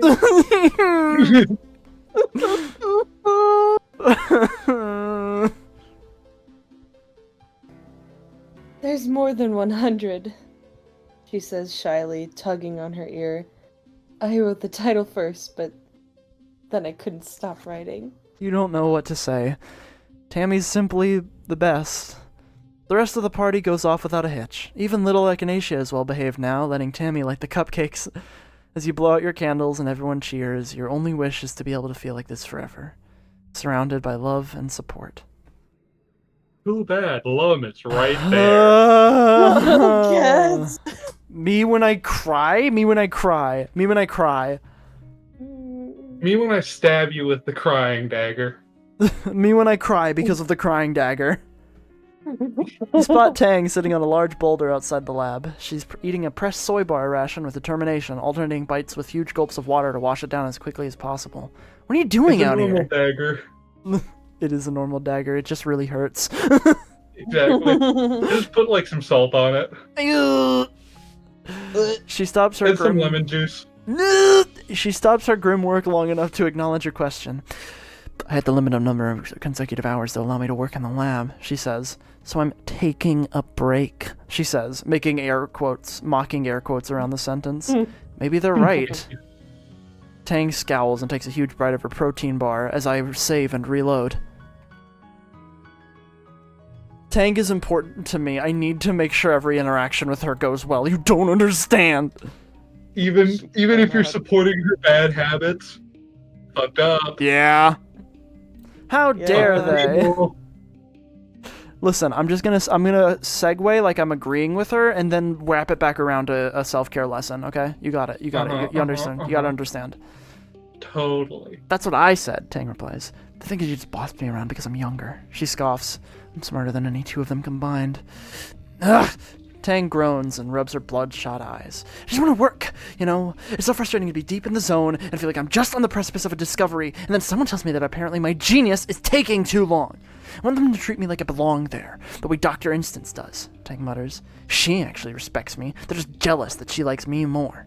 Tang slides off the boulder, and you see the color bleed from her face as she stumbles into you, nearly crumpling to the ground. she grits out, leaning over while the dizziness passes. The nutritional uptake of that bar would be quicker than a real meal, especially after taking into account the time required to walk to the cafeteria. She trails off, realizing she's clutching your jacket, and pushes you away. My apologies, she says, brushing herself off. And regrettably, it seems only human. Tang scrubs her hands over her face. Sometimes it feels like I'm a prisoner in my own body. Like I feel myself trapped in it. This stinking, sweating bag of meat and bad impulses, stuck with the burden of life and keeping it alive every day for the rest of my life, and...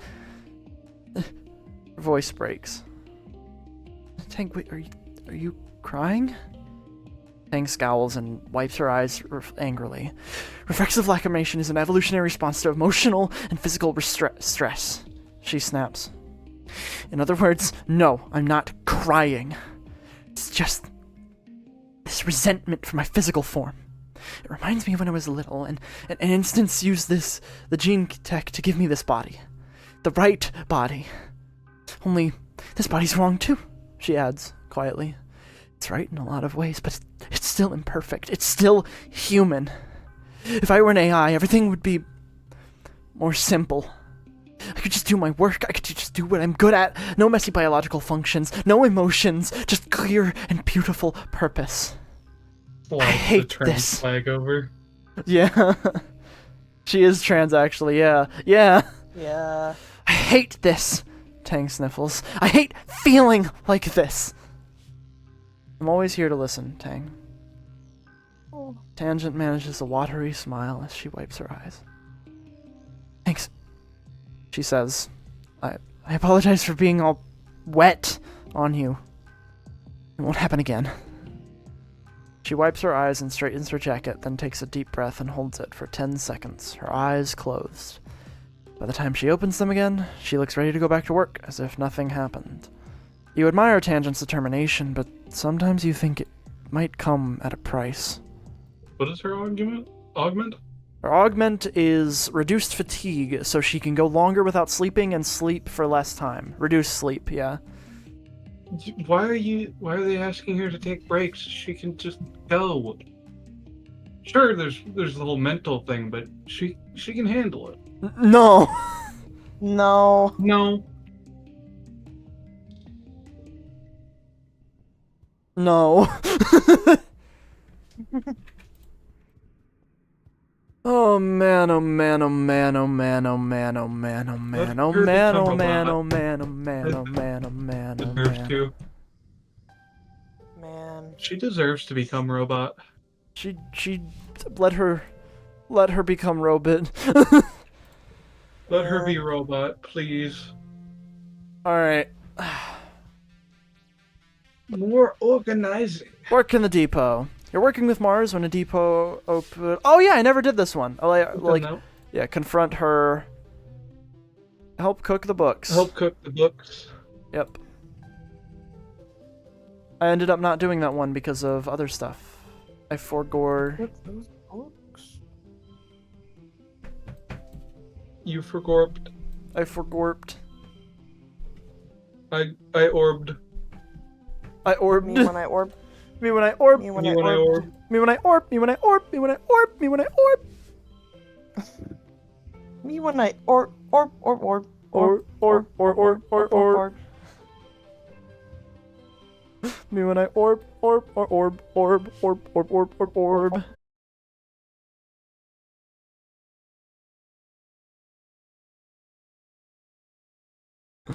Hi, Bats. I bet.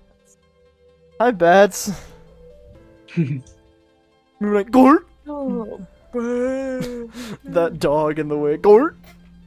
Okay, so I assume session ended with a TPK because no one escaped the building. Nope. Everyone escaped the building. Yeah, we're including all good. And Daniel Geist.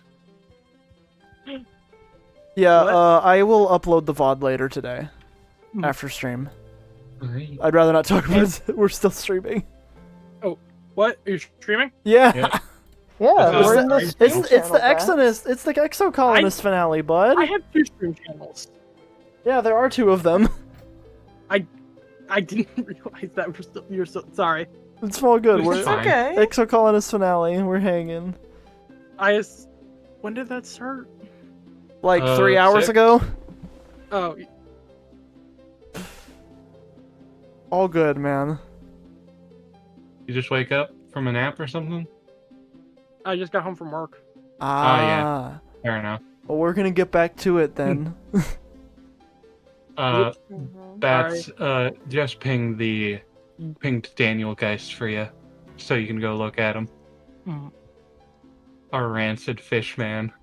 I like him. Anyway, Later. Exocolonist. Yeah. Tangent is about to duck back into Bye-bye. engineering when you approach. She winces and shields her eyes from the sun. She looks at you miserably, and you notice that her right eye is glowing faintly.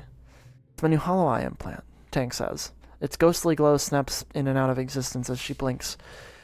I seem to be experiencing some unpleasant side effects from it, similar to that of an ocular migraine, Tank confesses. Instance warned me that this level of visual information can be difficult for the human brain to comprehend at first. You agree to follow her into engineering to get her out of the sun. It's similar to a holopalm, she explains, still holding her forehead and squinting, but with an infinitely large screen because it projects directly into the oculus. It used to belong to Dr. Instance, but she passed it down to me to help with my work. I'm sure you'll get used to it soon. Tank sets her jaw and nods, determined. I know I will. It's only pain. It's more than an implant, Tang continues as you follow her to the Medbay labs. Hollow eyes are on the very forefront of human augmentation. They represent our next steps towards ascending as a species. She touches the red scar where her hollow palm used to be. No more clunky screens, no more privacy concerns, she says quietly. Elegant, integrated design. It observes the motions of my hands and uses it to generate an AR interface for my own entire field of vision. It's partly powered by my own metabolism, though the magnet's embedded in my skull. It's beautiful. Nobody else is here. You hear the gentle hum of experiments running in the corner. This kind of technology is so far beyond what we're capable of reproducing in the colony. Tang sighs, rubbing her temple under the implant. Once they're gone, they're gone. Maybe Earth will send us a shipment of new ones someday, but I expect they've developed something more advanced since we left Earth. I suppose it's more likely they've forgotten about us completely. The quiet hum of the laboratory is shattered by an alarm. Tang jumps at the sudden noise and shuts her eyes tight. I have to get this, she mutters, gesturing in the air to silence the ringing. The simulation I'm running is time-sensitive. The specimens require minute changes to their environment every hours. Temperature, humidity, light levels. She grimaces. If we had better automation, this wouldn't be a problem. I could do it. Tang considers this. Yes, you have proven yourself trustworthy in the lab, she says. It's experiment 2A on the wall there. She slumps down on the floor beside you, rest her head on her arms. Go tell me what you see. I'll walk you through it. With Tang's assistance, you accept the new environmental parameters for her experiment, which seem to involve fungal growths of some kind. It's unfamiliar to you, but you're able to follow Tang's instructions easily. While you're looking over the specimens, you realize that you can make improvements to Tang's modeling. Do you think she would appreciate you improving her experiment? I'm gonna improve it. You make the changes and log them diligently in the computer. Tang breathes a sigh of relief when you return, unaware of your meddling for now. That should buy me 2 more hours, she says. Tang shifts over, wordlessly inviting you to sit down beside her. Her arm is cool to the touch as it rests against yours. Tang turns to you. Thank you for your assistance. Some of these flirty options are just like, that's just the caring way Literally, to do it. Like, I'm just... Yeah. Tang, let me take care of you. Tang gives you a slight smile, barely visible in the faint glow of her hollow eye. People always tell me I should take care of better. I say care better. Apologies. People always tell me I should take better care of myself. And they're right, because when other people try to take care of me, they usually get it wrong. Only I know what I need. But you helped. Tang says. Thank you. Aww. Please don't tell Instance that my body is adjusting poorly to the hollow eye, she adds. It's only temporary. The stupid flesh prison is not allowed to draw the limits of my form. Girl, you gonna die. Don't say that. Girl, you gonna end up... upload your consciousness to the mainframe. You gonna end up getting yourself killed. It's no good. Nuh-uh. Uh-huh. No. Fucking me? No. Uh-huh. No. No. Uh-huh. No. Uh-huh. Wow. That's really just we out here really just making noise. As we should. That is my favorite noise to make. It's just so evocative of that one emotion. Just Which one? you know, Hydrated. Thank you very much. the emotion that noise conveys. That. Oh, Yeah, I do.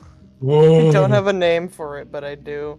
It's there. All right. I don't understand emotions all that well, but I know that one. Just did What? the redeem. What? What is that? Let's Hold on, wait. Where is it? Fuck you, Baltimore! Fuck you, Baltimore! Fuck you, Baltimore!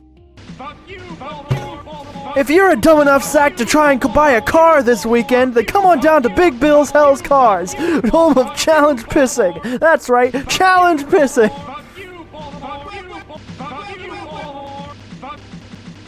It's beautiful. Please. Cut. Okay. Next bit, please. Oh, next bit. Yippee! Anyway. No. DMCA, no. No, Katamari is DMCA free, thankfully. But, Oh yeah, it is okay. It's not always shoveling. You sometimes get to control the huge robotic vehicle that has been fitted with a plow. The robo-plow is massive and intimidating, and can easily grind through rocks or even trees. But the colony only has one, so you get to be very careful when you give it constructions. You're tasked with taking a bunch of rocks out of a field and given the robo-plow to do it. Ooh. Cal loads up its software on its holopalm, and there's a lot going down there. All these digital gauges and a long list of possible subroutines with parameters to enter. Selene, he says, nervously poking at the interface. You want to try doing this? I will use my muscles instead. The two of you decide that you can just dig the rocks out yourselves with some shovels and a backup hand plow. Cal is relieved. This, he understands. Your mom thinks you're nuts. Dumb boy. Your mom thinks you're nuts. But hey, you get the You're job nuts. done eventually. Your mom Baby thinks boy does not you're nuts. understand. He is no smart. He's baby. You don't know how to cell phone. It's not that he's not smart, it's just that he's stupid.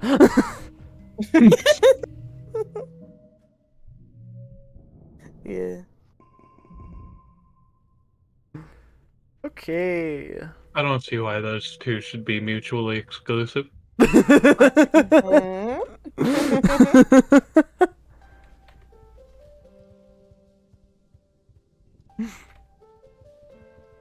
I love the Riki. It looks so good. Little guy. Little guy. Bats, I forget, have you played this game? Yes, I've done two. No, I've done 2 playthroughs of it. Oh wow, yeah, because you bought it right after we started, right? Mm-hmm. Not right after, but I think it was the 2nd or 3rd stream. Oh, well, in that Basically case, right after. well, in that case, you want me to give you people to voice? Sure. Cool. Take tangent. You spot Tang heading behind the engineering wing and follow, only to find she's disappeared. Then you look up and see an access ladder leading to a maintenance platform by the engine turbines, long, silent, and starting to rust.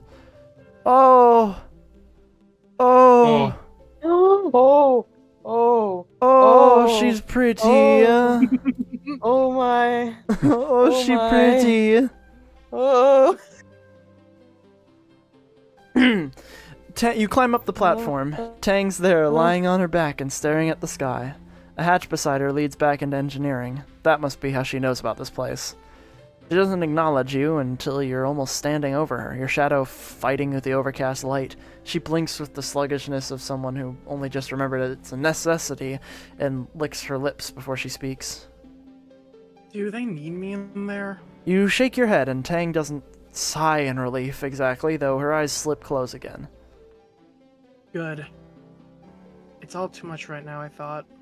Her mouth twitches. I don't know what I thought. I don't know what I'm doing up here. You okay? Tang huffs a small laugh and folds her hands over his stomach. You know, I think I may be burned out. Or depressed? In Earth movies, depressed teenagers sneak out onto the rooftops. I confess, I don't think I see the appeal. Maybe it would be better if I had alcohol or cigarettes. She shakes her head. Oh my god! Linking out your mind with substances is what my mom used to do, not me. Do you want to talk about it? Someone's PNG is not working? Everybody, What? everybody talk? Bats? Hello. I'm talking. It is working, it's just not lighting up. Try it again. I'm talking. Okay, so for some reason it was because I had Discord. Discord's just weird like that. Discord does not want to work. Do you want to talk about it? Tang smiles, self-efficacying, and doesn't look at you. I don't think so. Maybe. Will you sit with me? You lie down beside Tang and watch the gentle revolution of the sky for a few minutes. You can feel the caginess seep out of Tang as you lie there in silence until finally she speaks. Do you ever think about humanity? She asks, slowly. Humans are such a glorious, beautiful, utterly self-destructive thing. They only ever create by destroying, and in turn, they hasten their own demise. Tang looks at you, her hollow eye lighting up her cheekbones. She looks gaunt. It was the belief in human supremacy, an unchecked innovation that doomed humankind on Earth. Does it seem we're going down the same path here on Ventura? Vertumna. I believe we can do better here. Tang takes a deep breath and lets it all out. I think so too. I just don't know how. I don't know if any of us do. We're only human. Sometimes I wonder why we even send humans to explore space. Given our track record, you'd think perhaps an artificial intelligence would have been wiser. No ego to get in the way, no questions about ethics or morality. After all we learned in Earth's history when human colonists traveled from Europe to the Americas, they nearly killed everyone who already lived there because they spread disease.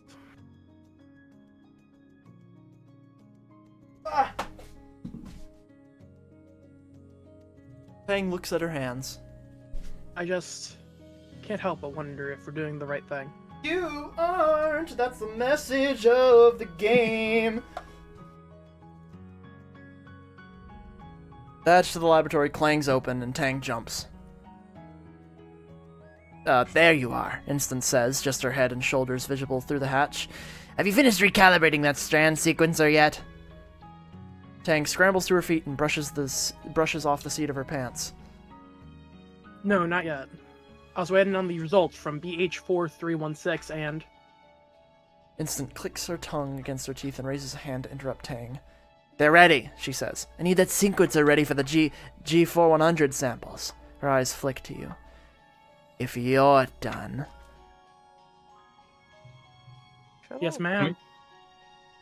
Oh. Can we throw that old lady off this roof really quick? She's taking a break. We are going to throw her off the roof. Let's throw her off. I disagree. Let's not. I don't like you. You look like a broom. Be nice to her hair. She looks It more like a looks mop cute. than a broom. Well, she is pushing Tang too much. Let Tang break a little bit so she can fix herself. No. Tang should break a lot. You mean no? You know what? Tang needs to break a lot more to fix herself. No. Tang needs something. Tang needs a fucking minute, dog. Tang needs help in an epic Tang class. needs a couple hours of Tang sleep. needs an entirely new exoskeleton. Tang needs to be a Yeah. robot. Yeah, Tang needs to be a robot. That would fix Tang. Oh, Tang. Oh, baby. Shame, you didn't get the releasing endorphins card. That's what you get when you do the flirt option. Mm. You should go talk to Dis. Hold on. It's her Can I birthday. be this? A birthday cake! No! Every time. Every You're time. gonna give that to Sim. It's okay. We're not gonna be able to afford the plasma thing But anyways. Tammy, But Tammy. I'm so sad. It's okay. Tammy. My bones. but I'm Tammy. dying. We're buying I am cake. dying. I am dying! You should let them I eat am cake. dying. I should what? Help me, I'm You should let them dying. eat cake. Let them eat cake. She didn't even say that! But since we're already not learning from history, we should learn more. We should stop learning from history entirely. Yeah, we should repeat. No, get out of this. We need to leave. Lum is right there. No, We gotta spy on leave. them, spy on them. You have to spy on them. It's funny. Okay, you're trying to find Administrator Seek to ask about something and accidentally stumble into a meeting they're having with Governor Lum. You didn't catch the topic of the argument, but you managed to piece together that Seek is trying to get Lum to come up with a way to explain something important to the colony. Whatever it is, Lum is dismissive about it. You hear him say that he's not here to hold people's hands, which frustrates Seek. Figure it out, Seek. That's your job. Spy on them. You pretend to organize some papers and listen in. The colony is spending a lot of resources on security squads, and these need to come from other departments. Zeke tells Lum he has to present the budget and convince the council this is necessary. The governor is tired and cranky and doesn't want to bother with another boring meeting. Lum rubs his temples. Why is this my job? He complains, even though it's clearly his responsibility. Can't I get an assistant to take care of this? Leave. You ignore them. You've got better things to do than listen to Lum and Seek argue about administration. Doesn't seem like they need an assistant, though. Maybe you can offer your services later when you're not so busy. Can I be, You can be Lum in the future? Lum's. You can be Lum's assistant. That's evil. I mean, it lets you like mess with him. Like, That's since we're not true. gonna get it. One of the things for being Lum's assistant is you have the option to someone gives you a video to edit. You can edit it to be propaganda, or you can edit it to be propaganda but in the opposite direction. Hell yeah! Awesome. You can make him be a laughing stock. It's really funny. Fuck And he yes. absolutely hates you. Booyakasha! Byakusha. Booyakasha. We now have Max organize. Oh wait, we already had Max organizing. I did that for Yes. persuasion. Why did I do that? Foop! Boop. Foof! Foof! Boop! Boop! Fish. Whoop. Boop! Bish. Boop. Boop! Alright, here Anemone, here, I got you something. Cake for your birthday. Hey, is this a birthday cake? Thanks for remembering my birthday. Yee. Wahoo! Silly little thing. It What do you always feel, makes Crystal? me sad seeing an enemy sprite, because all of the joy and whimsy has been sapped out of her. Mm-hmm. Groups. Just in What do you- chat. Group stim time starts now. What do you call a fish with no eyes? A fish. People remember your birthday? Yeah. Man, the only reason I remember my birthday is so I can pester a buddy of mine who's 5 days younger than me. When's your birthday, Sonny? Anyways, it's hot today. You've been moving wheelbarrows of dirt from one greenhouse to another. Inside the greenhouses, it's nice and cool with mist spraying down from the ceiling at regular intervals. Outside, the twin blazing balls of fire in the sky are unrelenting. Staying cool under the hot, hot sun. Oh, man. Oh, Take a like you know me! Take a break looks like a better card. Yeah, but I want to get more toughness, which I can get through here. You know what? Fair. Plus, you can opt to not take a card because of my organizing perk. So, the greenhouses are so far apart, one at the top of the steep hill. The track you've been walking between them hazes in the heat. I like to forget. You're tough. You can take it. Blinded by the sweat in your eyes, you push the wheelbarrow up the hill again and again. Feels good to work so hard. You bump into your parents. Your mom takes one look at you and rolls her eyes. What were you thinking? Look at you. Drink some water. Hydrate. She pushes her canteen into your hands and doesn't stop staring until you take a drink. Your dad looks concerned. You feel sheepish, but insist you're fine. You're fine. But you admit the water was a good idea. Whoa, whoa, whoa, whoa, whoa. Okay, what do we got? Beautiful. Wow, Got a wow, 3, 4, wow, 5, 6, wow. 7, 8. Beautiful. Easy. This game's so easy. We got a toughness perk. What is this? Update basic cards in the garrison gym. Card training. Oh, Oh shit. run! I want to be It's Vertumnalia, baby. Governor Lum enters the colony square to his customary bombastic fanfare. Brass band, red carpet banners with the heliopause snapping and the hot dust breeze. It's a bit much. The governor gets his usual tithe of applause from die-hard soldiers, but it's obvious how tired and fearful everyone has become in service to his war.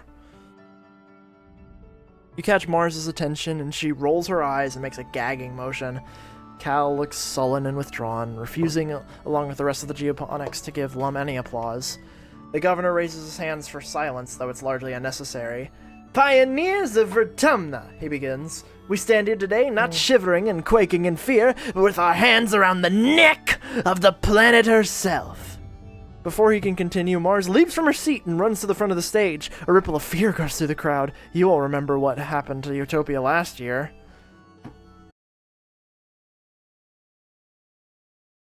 And Seek just waits to see what happens. Only her mom looks enthusiastic, but she wisely looks around at the others and doesn't voice her support. Given that Lum's already hostile towards her, she'd be risking too much. Lum gestures sharply to his guards, and Mars is seized and taken out of sight. In the uncomfortable silence that follows, the governor strides to the front of the stage and looks down on the crowd. As I was saying, you can trust... I'm gonna hydrate real quick. Hydrated. As I was saying, you can trust me to lead this colony and humanity into a new era. An era of peace and prosperity, where we no longer need to fear the creatures that come out in the night. He raises his fist to the sky. This planet is rich. It is the earth we were promised, unscarred by the mistakes of our forefathers. Here we will become what humanity has always strived to become, caretakers of a new garden, children of a new earth. People cheer, spurred on by Lum's display of dominance. Lum looks upon the crowd with pride. Pioneers, we're so close, he says. Soon this planet will be ours, and all her riches and wonders on it. But first, he continues, we need to adapt to the harsh realities of our current world. He gestures... Oh, God.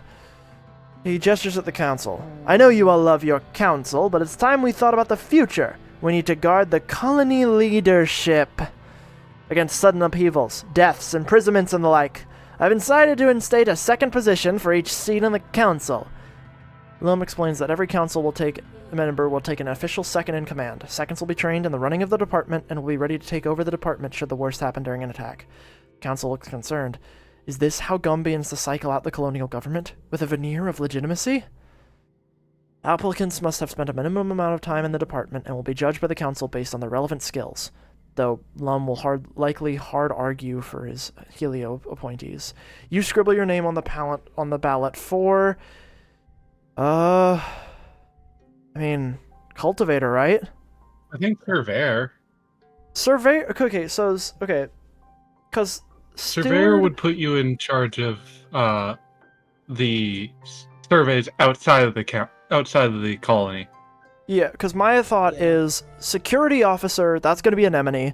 Engineer's going to be Tang. Cultivator's going to be Cal. Second steward is going to be I think steward. Tammy. Yeah, I think. Hold on, let me look. Is antecedent? Yeah, steward. Yeah, that's Tammy. So second surveyor makes sense because that's not going to be Dis. Yeah, Dis wants to fuck off and leave. What's up, Bats? What? What were we gonna say? I thought it's not gonna be this, yeah. I was agreeing because this is leaving. Yeah. Utopia is a little guarded as you enter your name for consideration. Aw. Mel, you get to talk as Utopia again. Yeah! You'll... Just so long as it's one of us. And not one of Lum's lackeys, she says quietly. I can't trust one of them to have my back when I'm out in the wilderness. She shoots. Oh, that's She shoots an acidic look at Rhett, who's looking chummy with the Helio soldiers. You win! You're second surveyor now. Utopia breathes a sigh of relief and gives you a hug. Yay! I'm happy Utopia. it was you, sweet.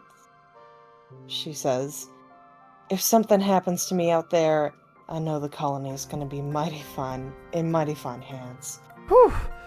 Okay, when the voting is concluded, Seek announces the names of the newly appointed seconds. The crowd cheers for you when Seek reads out your name as second surveyor. Mars, that's second administrator, much to Lum's disappointment. Vase is oh yeah, it should have been Vase, I forgot. Appointed second security officer under Rhett. He gives a little speech essentially congratulating himself and promising to single-handedly win the war. Can we shoot him? Tangent stands proudly in her rightful place at Chief Engineer Instance's side as her second. Cal is chosen to be second cultivator. He looks a little overwhelmed. Your mom must have put his name in. Aunt Anne welcomes Tammy as her much-needed second steward. Echinacea snoozes on Tammy's chest, a hopeful sign of prosperous times to come. After the politicking is over, the crowd adjourns to the feast tables and eventually the dance floor. The sun sets on the long day, the heat breaks, and the party continues well into the night. After the festivities, it's straight back to work as usual. Everyone complains. You usually get at least a few days off after Vertumnalia, but Lum reminds the colony that it's only a few short months before the next attack. Your dreams begin to increase in intensity as the wormhole draws closer to the planet, filled with terrifying and confusing visions. A feeling of urgency dogs your steps, like you're running out of time. Utopia might be your second favorite, but what about your favorite? You said you didn't have a favorite.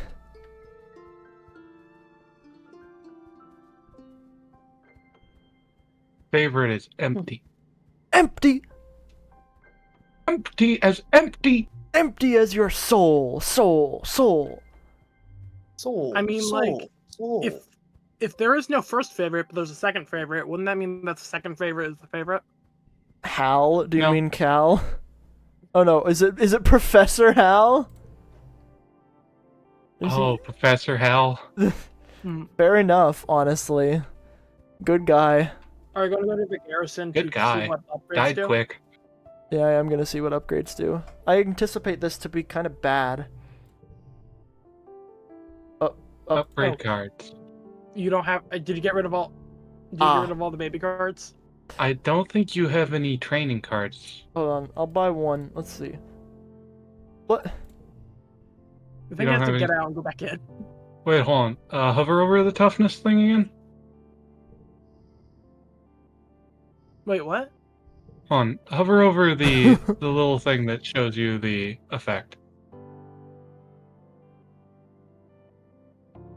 Why can't you upgrade the cards? I upgraded the cards when I got to toughness 2. Is it because you don't have any cards connected to the gym? No. Do you still have like sports ball ones? No. You can upgrade like any card, like any of the baby cards. Chat, why can't I upgrade? Maybe it's because you have to sleep a month. Maybe it's to be in your deck actually. Hold on. But yeah, go find like something to do for a month.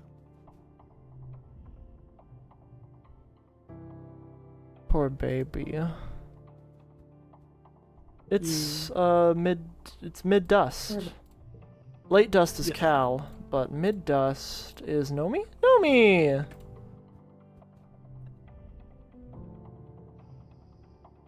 Here you go, baby. Nomenclature. Ah, yeah, nomenclature. Nomi. Nomination. I forgot it was nomination. You're about to challenge Hold Nomi on, to... what are the... Huh? Go on. What are the baby cards you can get? Giggling, smiling. First laugh. Yeah. And like crawl. I got giggling is what I got. Yeah, I think you're gonna need to give it a month. Okay, sure. Because it's basically only like the childhood cards you can level up. Okay. Like giggling, crawling, wondering, and the likes. Yes. And I thought you could also upgrade your mutation card, but I might be wrong. Oh well. You're about to challenge Nomi to a game of Laser Fable, but you notice that they seem kind of down today. I'm sorry. I'm really gonna do it. Put it in the pronoun jar. When you ask what's up, they just sigh and scuff their feet in the dirt.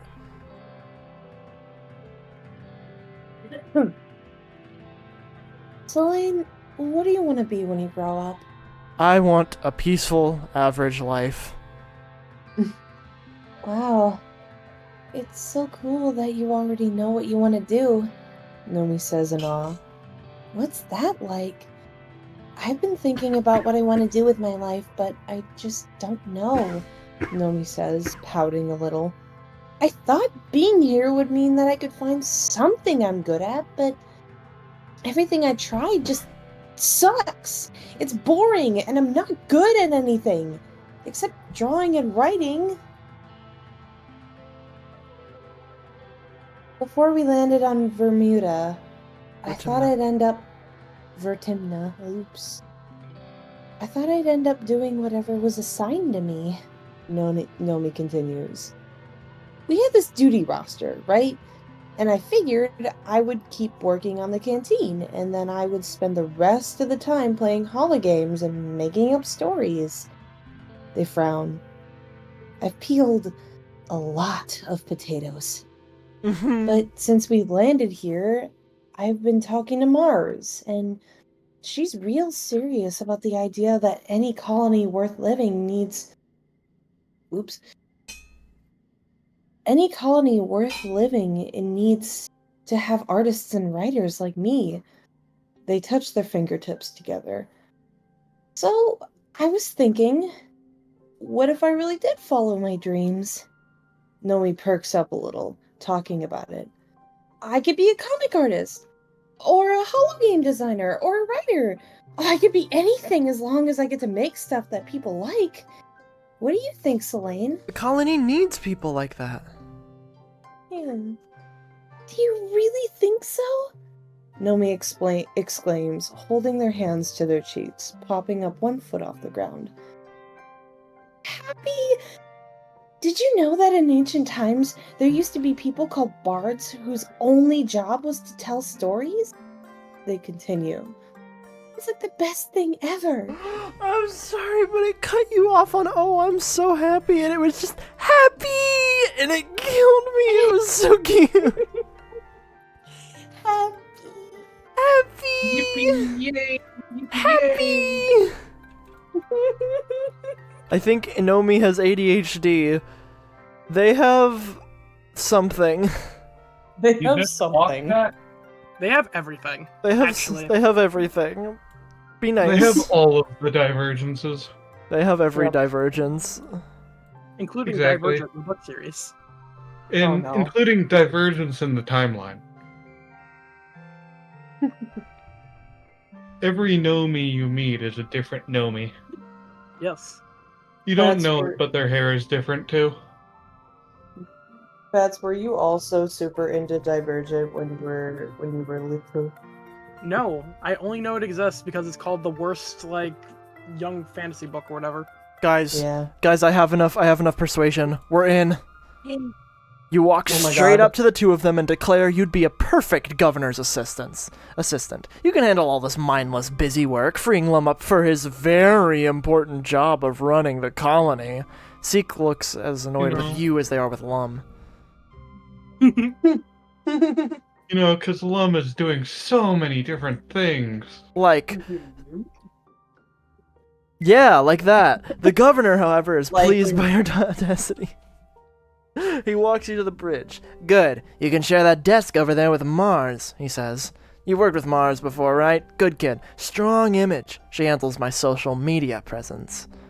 Mars. You and Mars are going to cancel the fuck out of Lum. We really are. Mars, I'm you handing have her so this. much power here. Mars, I'm handing you this so you can go and slay. When is Mars not slaying? That's true. Well, but like slaying in the murdering lump kind of way. Yeah. Again, when is Mars not slaying? True. True. I like to think that Mars is constantly adding little typos to Lum's tweets. And we all know Lum would not admit to having someone else manage his Twitter, so everyone just thinks it's him. Of course. Exactly. Yeah. And of course he's not going to bring it up because then she'll tell everyone that she's managing his Twitter. Oh yeah. Mhm. One of your first tasks as an administrator is to format the monthly report to Earth. It's full of boring, carefully formatted data. Seek is very specific about it, and make sure you redo it 3 times until you get it right. Ooh. Investigation. Asking an adult. Investigation. Oh. Oh, cool. You drop off the report at the comms desk and realize you're yet to be told how to process any reply from Earth. You wonder if they reply at all. Let's investigate on our own. You sneakily read through the administrative HoloNet files you're allowed to access now. There's a huge backlog of messages, all dating from during the 20 years the stratospheric was in space. You scroll through the preview text quickly, not wanting to draw too much attention to yourself. The majority of the messages are updates from the colony's allies in the Vertumna group, but every so often there's a message ordering the ship to cease and return to Earth, putting an end to their illegal immigration and return their stolen property. If the Vertumna group weren't outlaws on Earth before, stealing congruence in the gene tech definitely did the trick. These messages were angry. There are no messages from any time after the stratospheric landed on Vertumna. Maybe nothing could get through the wormhole. Maybe the communication system was damaged, and it wasn't until the heliopause landed that communications could be restored. Or maybe both planets are just shouting into the void. It's impossible to say.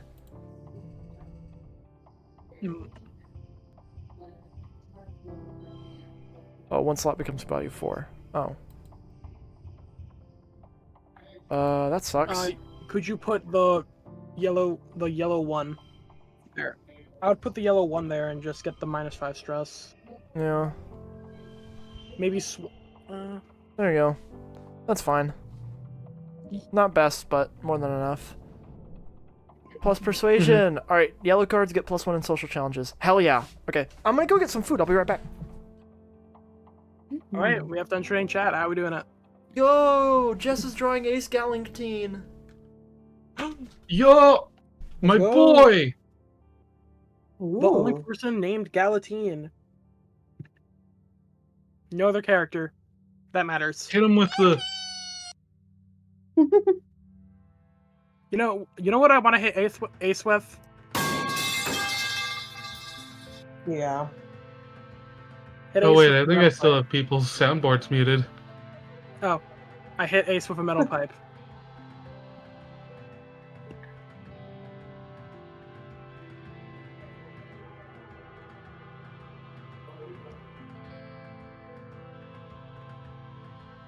I want to hit Ace with a... What the?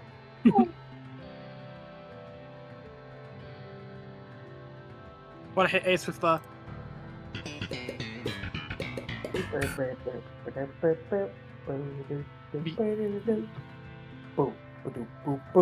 Although I want to hit Jess with the... Yeah. Yay! Jess deserves that. I want to hit Mel with the... I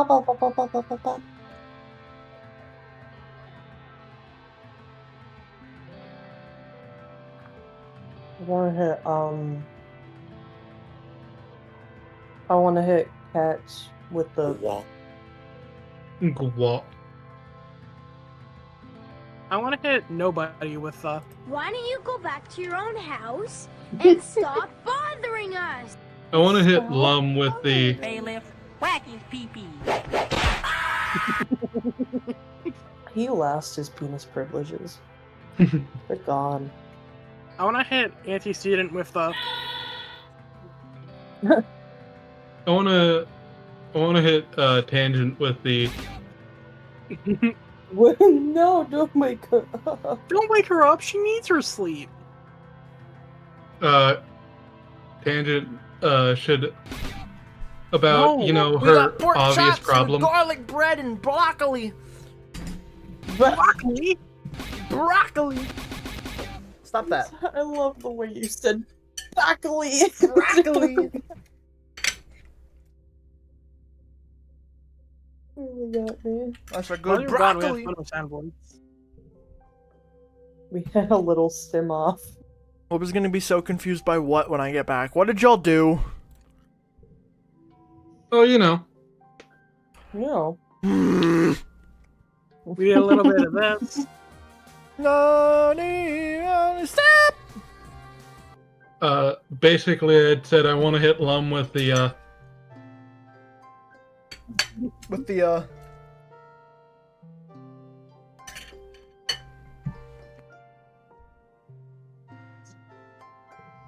Wait. New cow dialogue. Cal is sitting on the garden fence, his feet laced through the slats as he balances a container of cut-up potato on his lap. Hey, Elaine, he says. Time for a break? Come on over here. Help me finish this. He skewers a piece of potato on his fork and drives it towards your mouth. Beep, beep!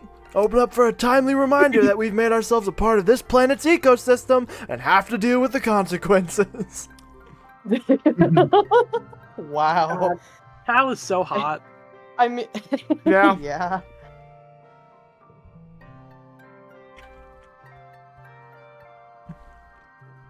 Why are people at... Everyone in this game is very hot. Why are you asking me if I'm good? Of What course happened? I'm good. I don't remember. What? Huh? What do you mean you don't remember? I don't remember. What don't you remember? I zoned out. Oh my I god. don't exactly know what. Oh my I don't exactly know what he's asking me. What they're asking me about me being good or not. I don't remember. Who's asking you if you're good? Sunny Emerald. Oh. Explain what you mean by "are you good"? Sunny Emerald. I'm confused. Sunny Emerald is I mean, you're not- Sunny Emerald is one not- of the sunnies that uses she, her. I am dying. Please help me. I mean, cats, you are not evil, so Yeah, exactly. well, you claim to be not evil. We don't really know if that's true or not. Alright. I am incredibly neutral. Alright. Spot Nomi crossing the courtyard from the depot to the living quarters, lugging an armful of cans of paint. You said, I want to hit Lum with silence. Oh! May not hear the soundboards. Bailiff, whack his pee-pee. No, they can hear it. Good. Yeah. Nom, nom. You spot Nomi crossing the courtyard from the depot to the living quarters, lugging an armful of cans of paint. Hey, Elaine. They exclaim, exclaim, barely "Hey." keeping one of the cans from falling out of their arms. Do the Hey, rest. can you give me a hand with this? I said do the rest. Oh, sorry. You take a few cans and Nomi sighs in relief. Thank you. This is my third trip. I think I finally got all the colors I need. It's gonna be amazing. At your questioning look, Nomi giggles and starts skipping towards the living quarters. Come on, I'll show you. Ooh. Fuck. Yay. Thanks, Bats. No problem. Fuck. Fuck. You follow Nomi to the suite of rooms that they share with their mom and dad. Nomi leads you past the jumble of bedroom furniture and into their empty room. Light pours in from a skylight, and Nomi stands under it and stretches their arms wide, doing a little spin. I'm painting a mural. My mind is going light speed with possibilities. Nomi declares, tugging at her hair. At their hair. God damn it! Fuck! Kill Wait. me. Just kill me. I said No, her. no, I got a better idea. We can just Yeah, there we go. Thank point to you. the front end door. I'm drunk with power. I can do anything, Selene. You have to help me decide. I didn't trap you. You walked under my blanket of your own volition. Nomi grabs their sketchbooks and shows you a few concept drawings. Space theme, jungle themes, the inside of a pirate ship, abstract art. All the major players are here. Nomi's been busy. They look at you in an agony of indecision. Whoops, choose the right answer. I'm too busy. Mhm. Pork chop. Yes, but you must choose the correct answer when you finish with that. I'm eating kebab.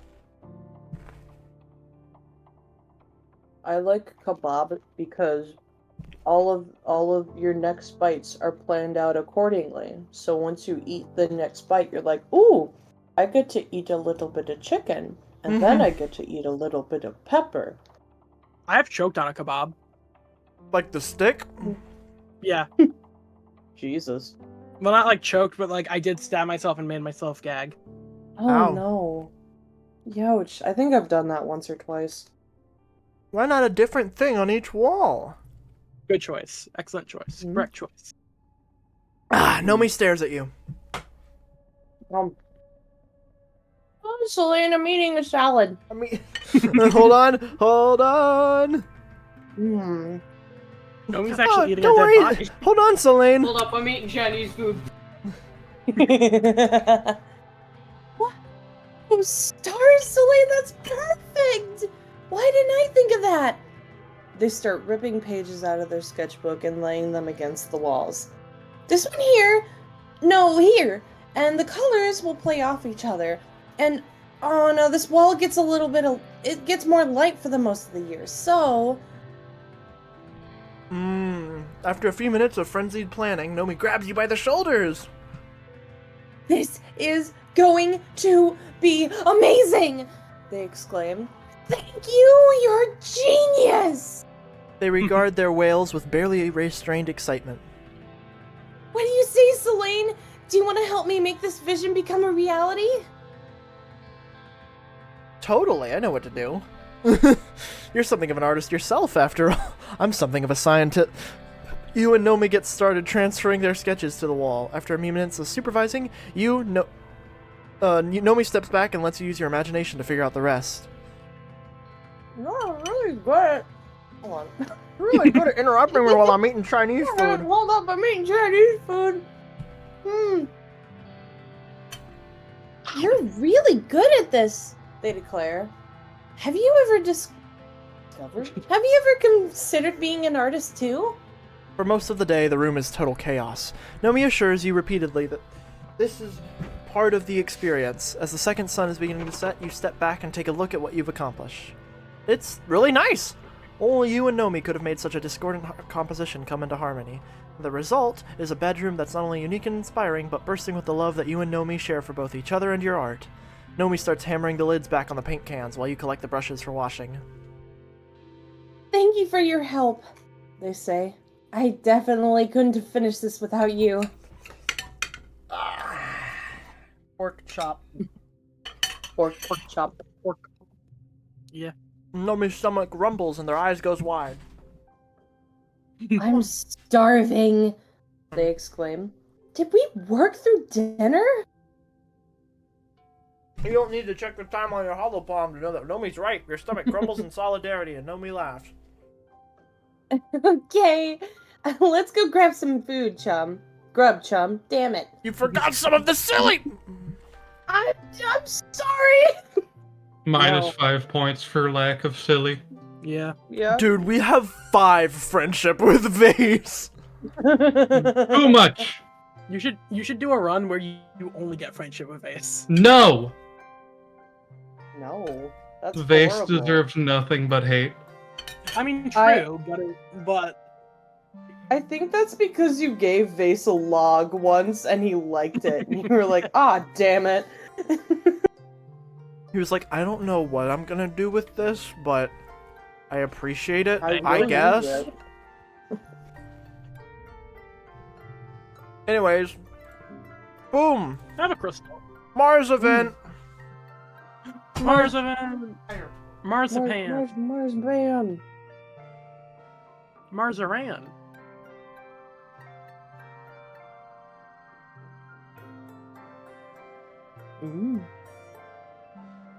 Can we fix it? Mars, it can! You're looking for Mars, so you just follow the sound of arguing until you track her down outside the bridge. No rest for Mel. No rest for the Mel. I get I nothing can't- but rest. Yeah. You really do. I can't believe how short-sighted you're all being, she fumes. Do you think we can all just take this planet by force by killing everything that threatens us? It's like you never thought about anything other than your own ego for 1 second in your stupid life. Hydrated. Hydrate. Who do you think you are? Lum roars. You'd all be dead on the ground if it weren't for me and my soldiers. We're the only thing standing between this colony and destruction.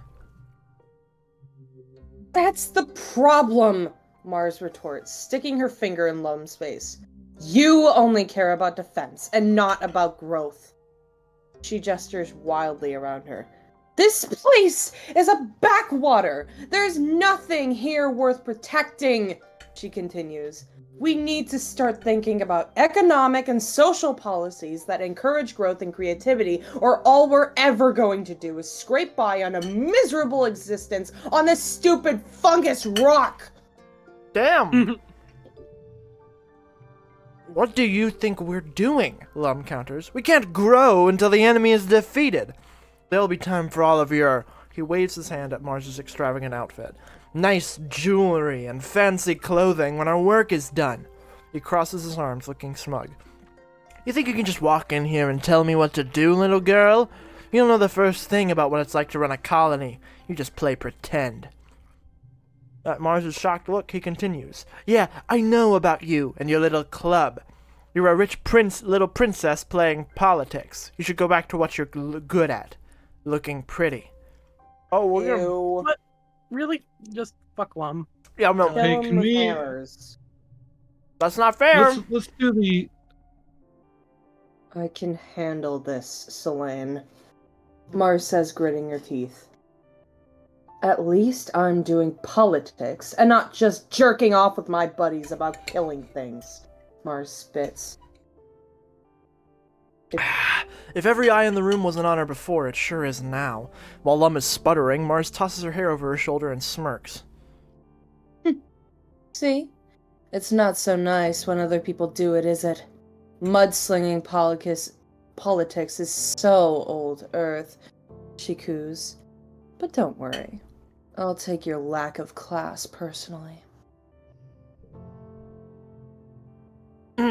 Eating. Get out, Lum roars, and Mars turns on her heel and leaves command, grabbing you on the way out. Slay! It's like, He Fuck hated yes, her because she was girly. right. Get his ass. kill him. I'm Kill so him proud with of her. hammers. Open pole, nut slap him with the taser glove. Yes, or do it twice. Hold on.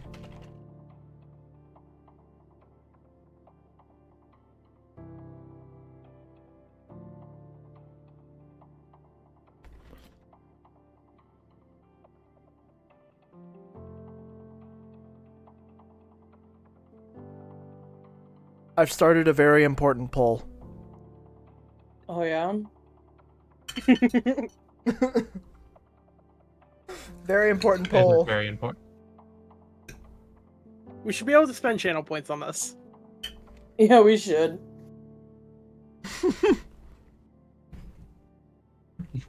There's only one right answer. I mean, technically the colony does need more kids. Okay, No, and they should not not be one his. Lum. Kids. They should not be Not his. from Lum. I mean, as long as he doesn't raise them, like he has a strong build. No. He probably has good genes. You know who else No, has a his strong family build? tree ends with him. You know who else has a strong build? Cow. Cal. Yeah. Yeah, but we need to keep the gene pool wide, or else, you know. No, sorry. Also, you know, Lum's family Utopia. tree ends with him. Notably, I'm just the, thinking the, about colony. the unfortunate thing about Until He's Infertile is that it could happen after 2 nut slaps because he's a pansy. Oh, like more dialogue. Yep. Pork chop. Yay! Yippee yay! Pork chop. You bump into Tangent after a routine check in medbay. Oh, that's me. Yeah. So Lane, can you wait a moment? I'm almost done. Let's walk out together. One sec. Hold up, I'm eating Chinese food. Dr. Instant gives you a curious look as Tang hurries to catch up to you, but goes back to her work. You wonder if Tang needs something from you or just wants to hang out. Lately, it seems like she has less time for her friends, preferring to work late at the lab. Maybe she's lonely. Nice weather we're having. Tang says as you walk outside. You look round. Seems pretty normal for the season. She clears her throat. When we mean until he's infertile, I mean 500. Growing up in a spaceship was so clean and tidy. Here I'm constantly sweeping pollen or dust or spores or what have you off of everything. There was a mushroom growing in the corner of the bathroom the other day. I kind of like it, honestly. Yuck. You can have it. You walk her a few more minutes. Tang clearly has something on her mind, so you let her sit with it until she finally steels herself. I'm not very good at this sort of thing. So you know how I've been working on a big project with the chief engineer? Yeah. You nod and she Well- continues. Oh, sorry.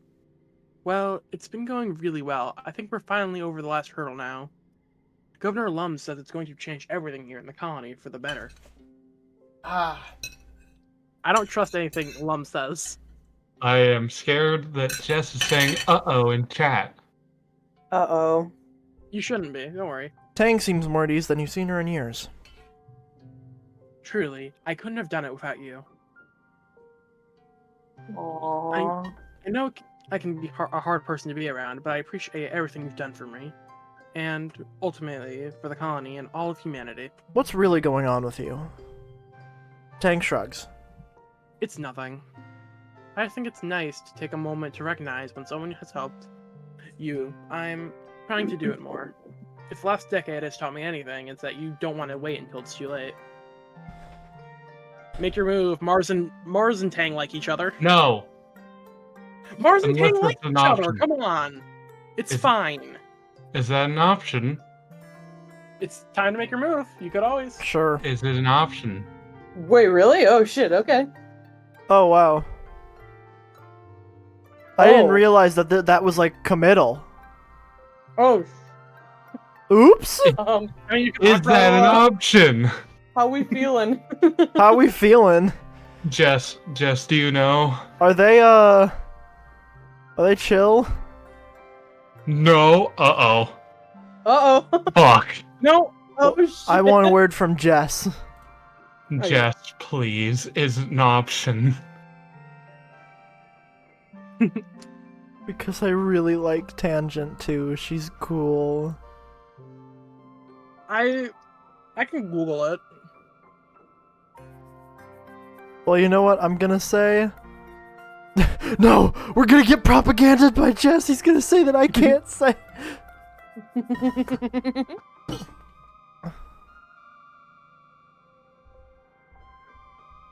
You and Tangent find yourselves alone on the path from engineering to the quarters wing. You edge closer to Tangent as you walk.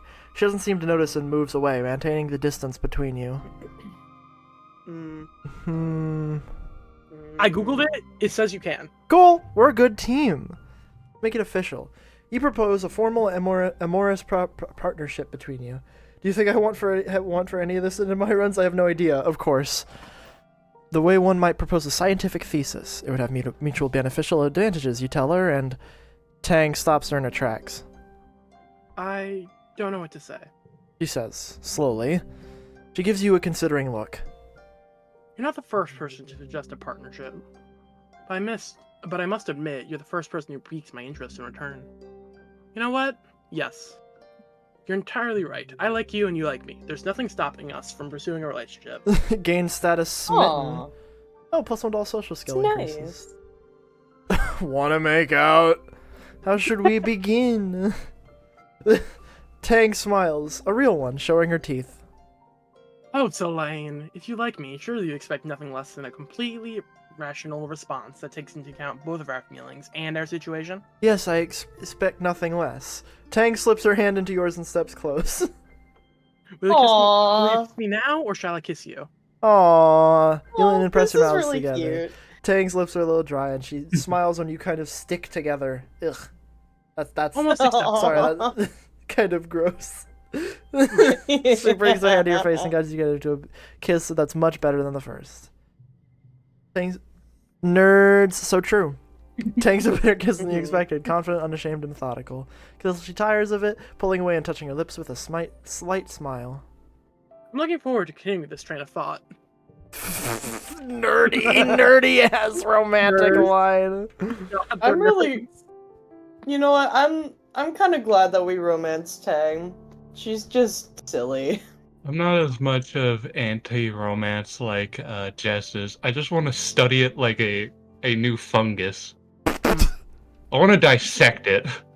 While I'm cheering enthusiastically from the sidelines. I don't understand it, therefore I must pick it apart and figure it out. That's your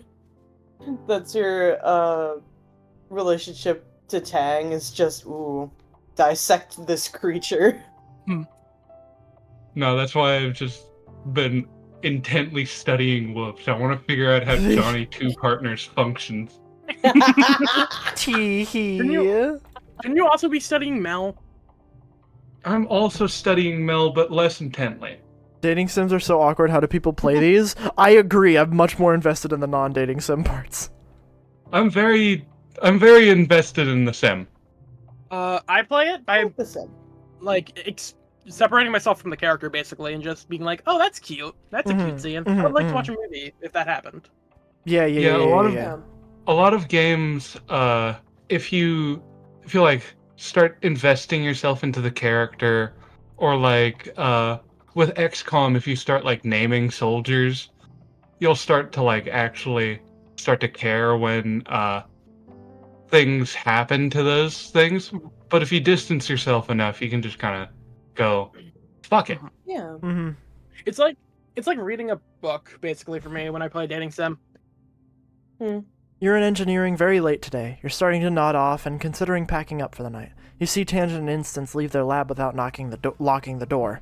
They're heading back towards the living quarters. Usually they're so cautious, but it's late and they must have been very tired to have forgotten. I hope you have the stats for this. Please have the stats for this. I mean, I've got a billion on stats. That's why I'm saying please. I don't Let's remember sneak what stats in.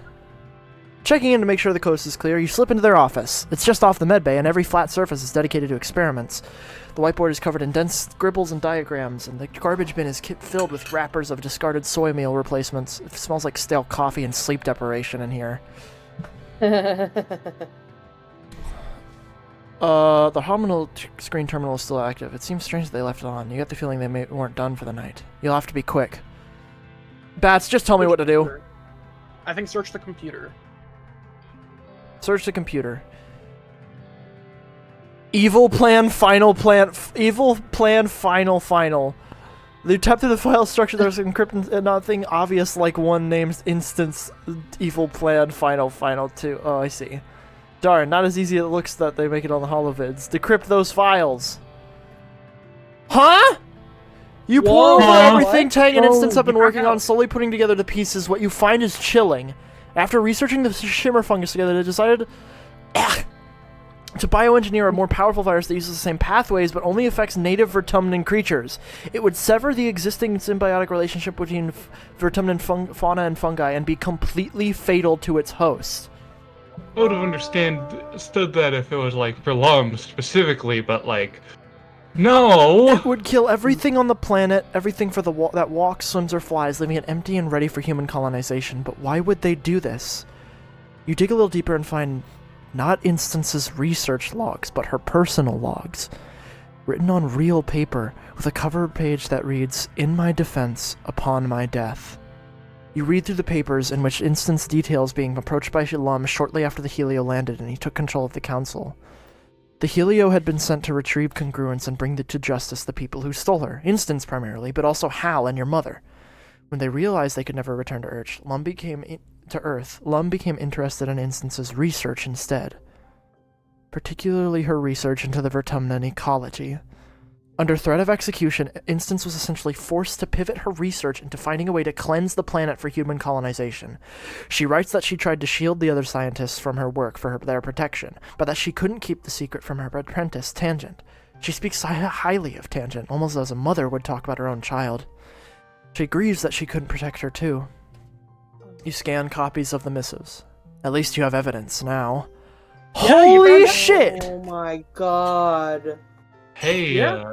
you have a lighter, and no one's there particularly. I mean, like, it's the only thing that's in paper is the her final thing, like No, I what was- she's going to do on her death. No, I was You more need to- referencing that you could, like, I don't know, burn the Uh, plague that she's got cooking. I don't think it's like in the lab. I think it's Hey! Yeah. Hey, Yeah. Tangent! Baby! baby, Let's go. sweetie, my love, my... There's a tangent event. Hey, There's a baby... tangent Pounding my chest and pointing at her. Baby girl, my love, my Mars. beloved, my girlfriend, all that jazz. What the fuck? I would go do the tangent What the event. fuck is this? What, you don't like the engineered plague? You don't like the engineered plague If that it was- Tangent was If about it was finishing? if it was designed to kill Lum, I would like it. Yeah, exactly. Yeah. Don't Yeah, you you hate got- it? You got 2 events if you want to do them. I'm doing Hey, it. Mars, check out this shit I just found. No. So it's a You're dating Tangent. I would like see what she's on You're about. dating both of them. Convo. Okay, let's go. Alright. Oh, Tang seems especially troubled today, so you invite her on the long walk around the inner wall. That's Tang Thing. Thinking walk. She's touched that you know her that well. She talks in fitful bursts, then lapses into long silences. Finally, she stops and puts her hand on the wall like she's bracing herself. Elaine, something's been bothering me. She says, clenching at her other hand at her side. She collects her words with great difficulty. Is it morally defensible to do something that people wouldn't approve of if you're doing it in their best interests? What if you don't have a choice? I know about the engineered plague. Oh. Oh. Oh god, I forgot. I'm sorry. Oh my god. I just thought you had higher friendship with Tangent. Oh. When I got that on my playthrough, I had 90 friendship. I'm sorry. You know what we're gonna do? Reset? You know what we're going to do? I think you should give her a bunch of logs. I cannot gift her without doing her event. Oh. So you're gonna have to Hey, study Mom. engineering, I guess. Hey, Mars, check this shit out. Mars greets you with a warm hugs, then slides her hands down your arms to hold you at a distance. Excuse me. The gossip mills are churning. You and Tangent? Wow, word gets around fast. I wanted to be the first to tell you how happy I am for you, Oh, she says. Tell me though, this means you're quite off the market now, doesn't it? You nod, feeling your cheeks heat up. Mars squeals and does a little dance. Good for you. I wish you all the happiness on this crummy planet. See? What? Are you not dating her anymore? No, I am. Okay, check, because I think she just broke up with you. Oh. I'm so sorry. I googled it, and I guess it lied. Huh. I'm sorry. Maybe it's an order thing. Maybe you just gotta do it later and. So hope we're she doesn't break just up with we're just gonna not not do that. We're gonna get friendship with Tangent. you. What about medbay? Yeah. Does that give you friendship with Tangent since you're working with her mom? Or Yeah, but whatever? only one. And I need engineering. Only one, no matter what. Okay. So And I'd you get rather- friendship with Nomi Nomi. Mm-hmm. Nomi Nomi's great. I love Nomi Nomi. She's so Nomi silly. Nomi. They fuck. Yeah. God damn it. Gotta Kills do the with button. knife. Time to do the button. Mm-hmm. Thank you.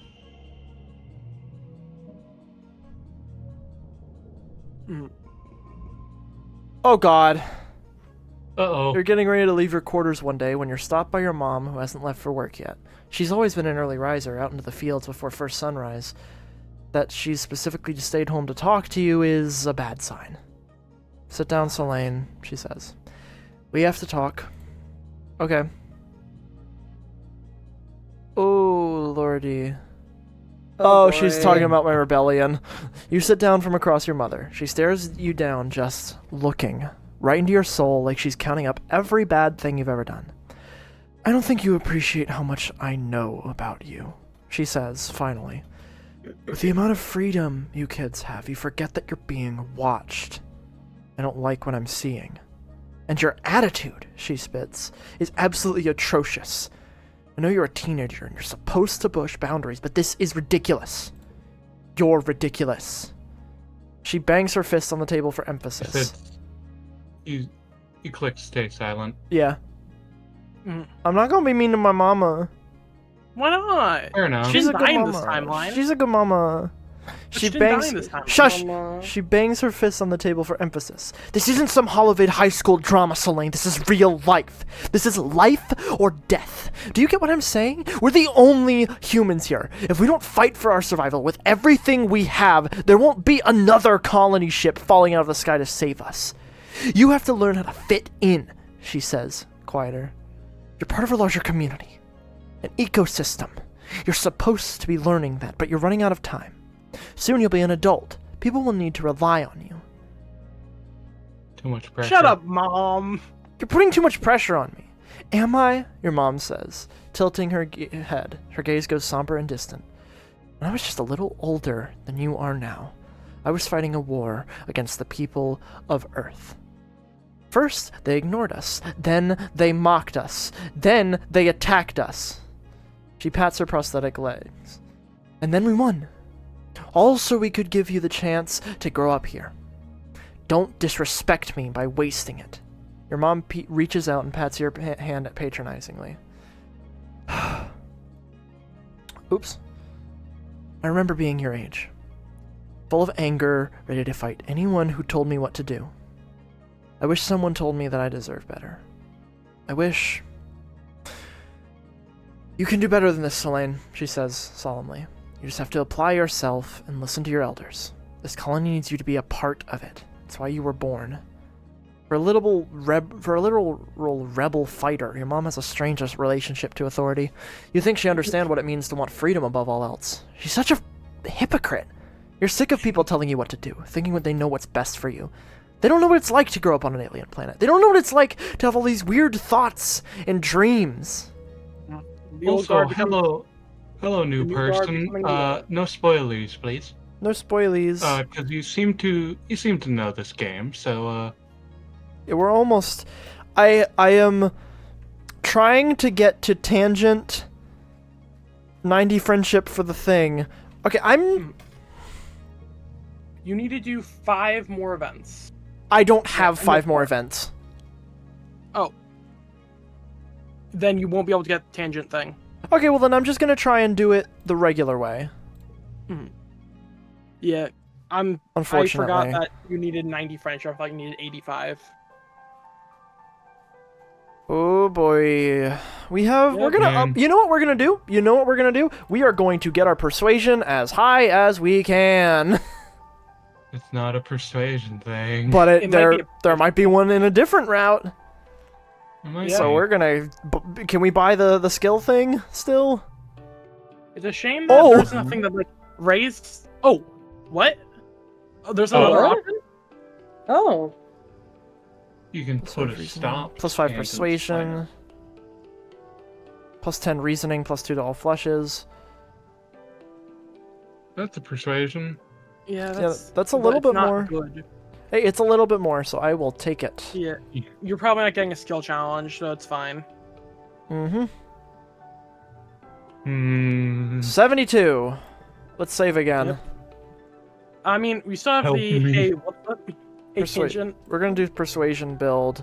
Yeah, we should probably go do that first. Yeah, do tangent, and then if that doesn't work, then do this. Yeah, then we're going last resort. I feel like that was saved, right?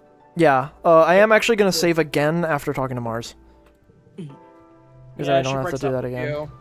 It's so sad. I'm sorry. At least she's chill about it. Yeah. Yeah. She should like, hey, you're off the market. Damn, happy for you. Bye, cutie. Damn, that's cool and all. You never dated me much, but like, this is fine. Did you ever do the thing where you get to lose 20 stress? No. Ah. I know about the engineered plague. Tang smiles, though doesn't reach her eyes. I feel like you have to. Oh wait, sorry, that's me. It was only a matter of time, I suppose. Sometimes it seems like you know everything that goes on in this colony. Thank you again for your help. You really were instrumental in overcoming several hurdles, whether you knew it or not. This is a terrible idea. Tang rolls her eyes. What would you know? You're just another ignorant ape grunting fire bad without realizing you're looking at the future of humanity. She pushes herself off the wall and walks away without ignoring your protests. Ooh. Let's reset and see if the other one that's not supporting her will help. We can't let Tang commit genocide. That's just not happening. I know about the engineer plague. Lemish's Compared to that's you. Oh fuck. wrong compared to what, Selene? We're all going to die here if you don't do anything. Our explosives are going to run out and the attacks will keep happening if the air or the food or the weather doesn't kill us first. Don't talk to me about morals. I'm doing what I have to do. If you want to survive, you have to make the hard decisions. Lum is just using you in instance. So what? I would do anything, for instance. Do you think it's easy being as smart as I am and constantly being held back because I'm just a kid? Instant is the only person in the colony who ever treated me with respect. Without her, who would I be? An alcoholic like my mother? A dysfunctional loser like my brother? No, this is a terrible idea. So there's no... Yep, we're doing it. Yep, okay, fuck this. Wait, see? Look at Dis. Go to Dis. Maybe he can help. He would hate this. He would hate this. He would hate this. Hey, hey, Dis.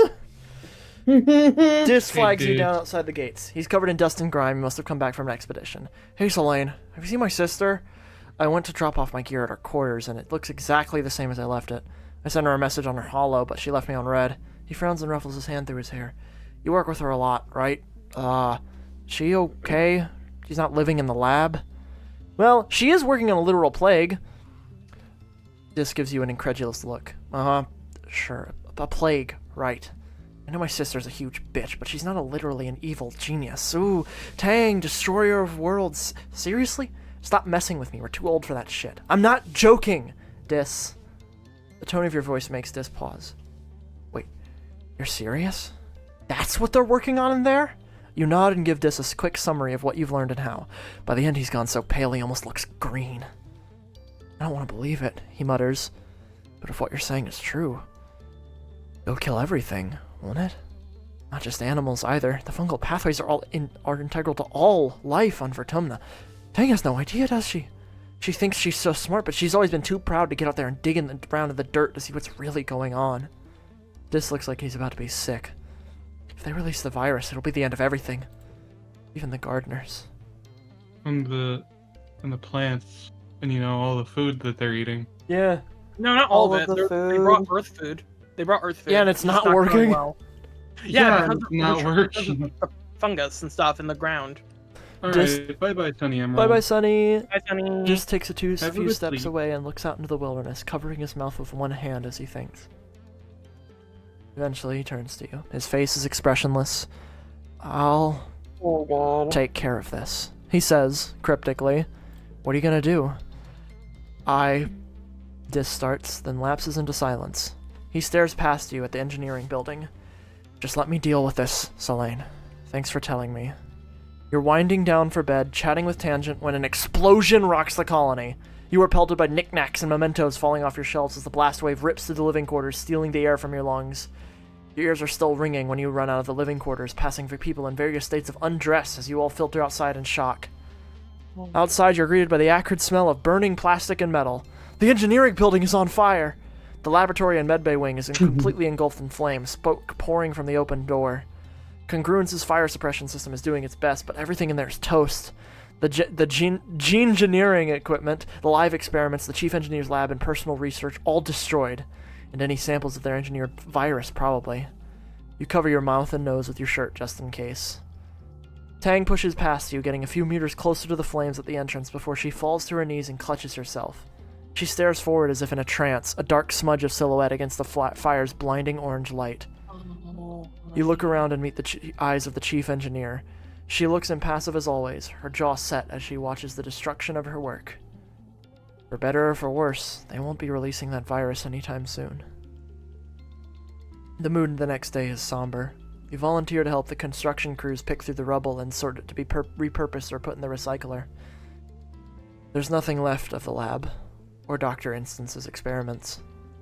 The loss is incalculable. No more gene engineering, obviously, but also among the casualties are more mundane projects like agricultural research and medicinal plants. The medbay can be repaired, but it might take a while. You check in on your friends. Everyone is stunned, and a feeling of grief pervades the colony. The council members do a head count of everyone in the divisions. By midday, they send an announcement to everyone's holopalms. Unbelievably, there were only a few burns and minor injuries. However, Dis is missing. No one's found a body yet, but with great weariness, the council concludes that Dis must have been caught in the blast. The memorial service is scheduled for 1 week from now. You know better, though. You bet Dis set that bomb and walked right out the front gates in the chaos. That is definitely a way to get out of the colony. That's a bad ending, too. We be Dis gone! So, well, good for Dis. He left. He didn't want to be here. Yeah, but also, like, we lost 2 colony defense. Everyone's dying. Yeah. Hi, Velvet! Hi, Velvet. Hi, Velvet. We're streaming, and we're streaming a game you haven't been here for. I'm sorry. Blow up. Can we give Velvet someone if they stay? No. What? We're playing a game you haven't been here for the entire playthrough. Okay. Would you like to voice act someone? Okay. I'm good. Oh, you made my little doodle your profile picture. Thank you. Terrible idea. Yeah. And let's go stop and play ourselves. Can't wait for Lum to try and explain it away. This is your chance to try to convince him to change his course on the genocidal virus. Lum looks up from his holopalm when you enter. What is it? He snaps. I'm busy. You tell the governor you know everything about the bioengineered plague he intends to unleash upon the planet, how he pressed Instance and Tangent into creating it under threat of death, and how it will kill every living thing on Vertumna. Lummet listens intently, his face growing colder as you speak. When you're done, he gives you a stern look. You don't understand what you're talking about, Solane. I'm the governor here. I make the decisions, not you. But I have evidence. You show him what you found in Instance's lab, all her notes and recordings, even her personal logs about her concerns over how they haven't managed to find a way to neutralize the dangerous fauna without causing a complete ecological collapse. Lum's face goes red, but he's uncharacteristically somber. I don't know how you got this, he says, but it is damning. Thank you for bringing it to my attention. You stare at Lum. That's it? He gives you an exasperated look. That means you can go. Leave before I change my mind and throw you in the brig on espionage charges. You've averted what could have been the only complete destruction of Vertumnan ecosystem and saved Instance's life. You can breathe a little easier today. Are you sure? Fun fact. Well, what does that mean? If you did have enough friendship with Tangent, it's basically the exact same scene, except Tangent's also there. Oh, fun. Oh, okay. So wait, Too does bad that we mean didn't he's get that just one, not but- gonna do it? What? What does that mean for the whole plague? Does it mean they're gonna use it or not? They're not gonna use it. They're not. Maybe. Lum could just be lying That's... to you. Lum could just be lying to you. You could stab Lum. I'm having a relapse. What? Nothing. I didn't understand what Velvet said. Me Me neither. Neither. Fine.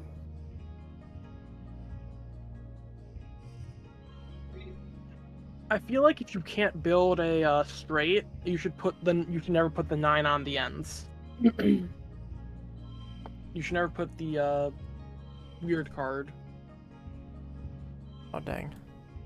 because it turns everything wild. You can get an instant payer if you put it in like the middle or second middle. Ooh, yeah, that's good. You got a Perfect. full red straight. Beautiful. Perfect.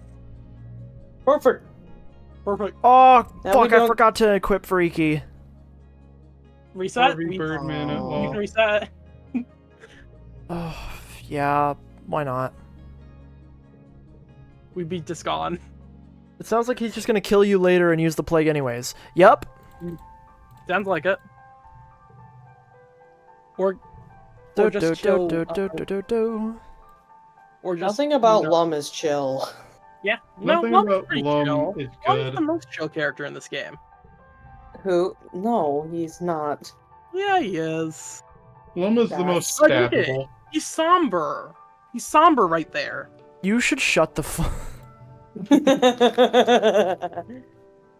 My one goal in life is to be the devil's advocate. My one goal in life is to blow Act like you don't know nobody. Blow up.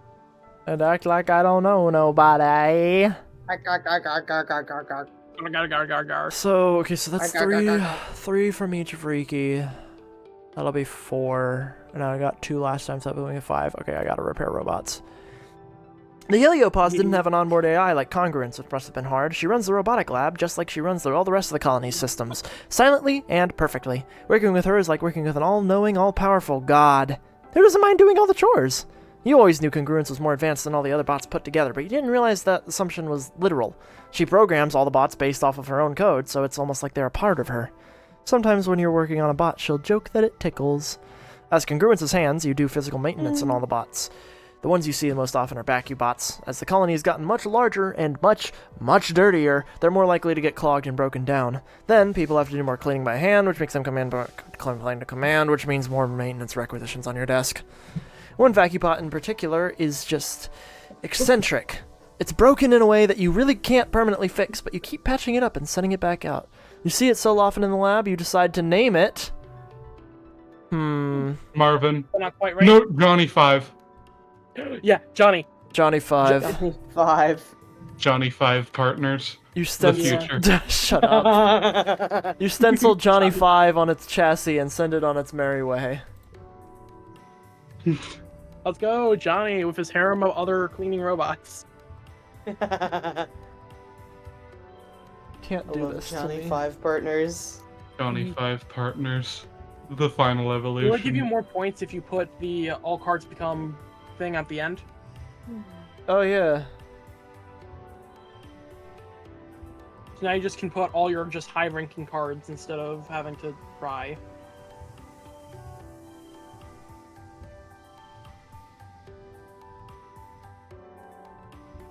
You know, -5 stress is not that good. You could just get rid of that if you want to get a high score and get more. Actually, no, it's going to give you more engineering no matter. It's going to give you the good amount of engineering no matter what. So you might as well put lower down.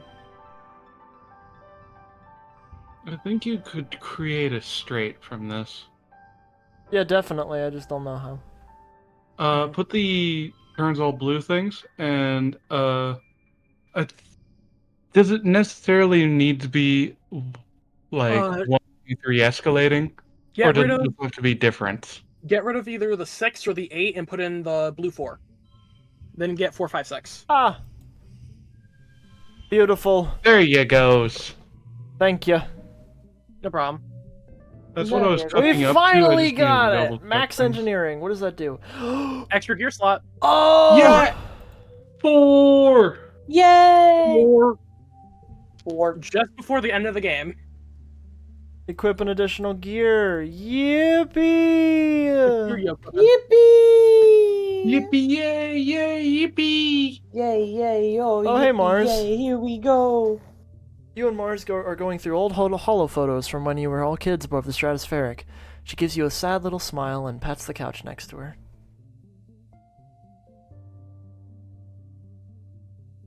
All Oh, right, I'm sorry. Mars.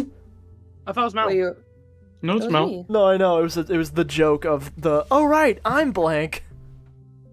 Oh yeah, I'm Mirabelle. I'm Mirabelle. Come look at the fuck. Come look through photos with me, she says. I forgot about some of these. Oh. Mars brings up a picture of Red, Riot, and Cal from when they were probably 4 or Whoops. 5 years old. Hello. Oh no. there it is. Okay, we're back. Go up hiccup so you can right reread now. it for chat. No, we're good. Okay. Mars brings up a Oh, you picture good, of yeah. Red, Riot, and Cal from when they were probably 4 or 5 years old. They're both stripped down to just their pants and have painted monster faces on their chests, and are standing on top of the table in the creche, waving swords above their head. You remember that table being a fort, a pirate ship, a haunted house, and a jungle cave, depending on the day.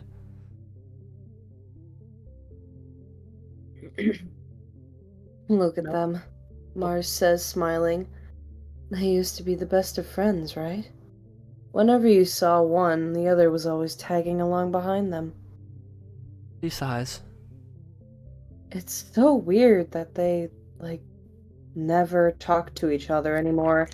I mean, I get it. An enemy got all weird about being a soldier after her brother died, and Cal really doubled down on the whole hippie aesthetic. It's sad that they grew apart. Mars hums non-committally and goes to the next image. Tammy's gentle face smiles back at you. She's in the ship's galley, learning how to make soy sweets from antecedent.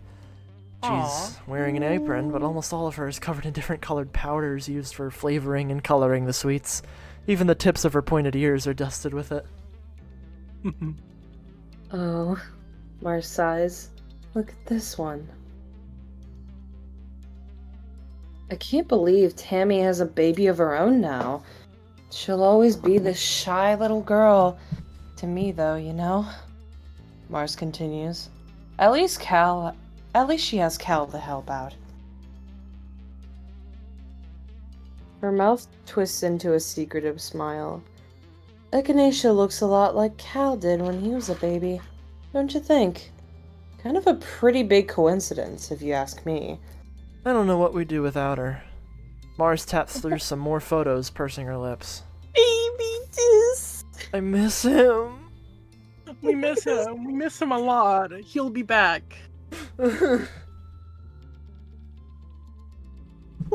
Line! Oh, sorry. I swear there was at least one picture of Dis in here, she mutters. It takes almost a minute, but she finally finds one. Finds one. Tang and Dis's joint 5th birthday party, complete with matching soy cakes. Their mother Besk is just out of frame, a drink in her hands.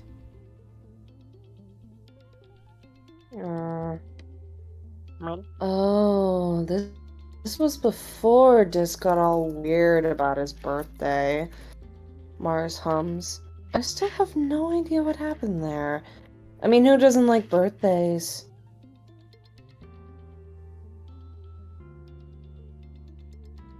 Whoop. Whoop. This is Wild Mel line. I was making weird noises. Oh. Sorry, wait. It's blue text on the blue background. It's messing hiccuping. with you. For me. Oh.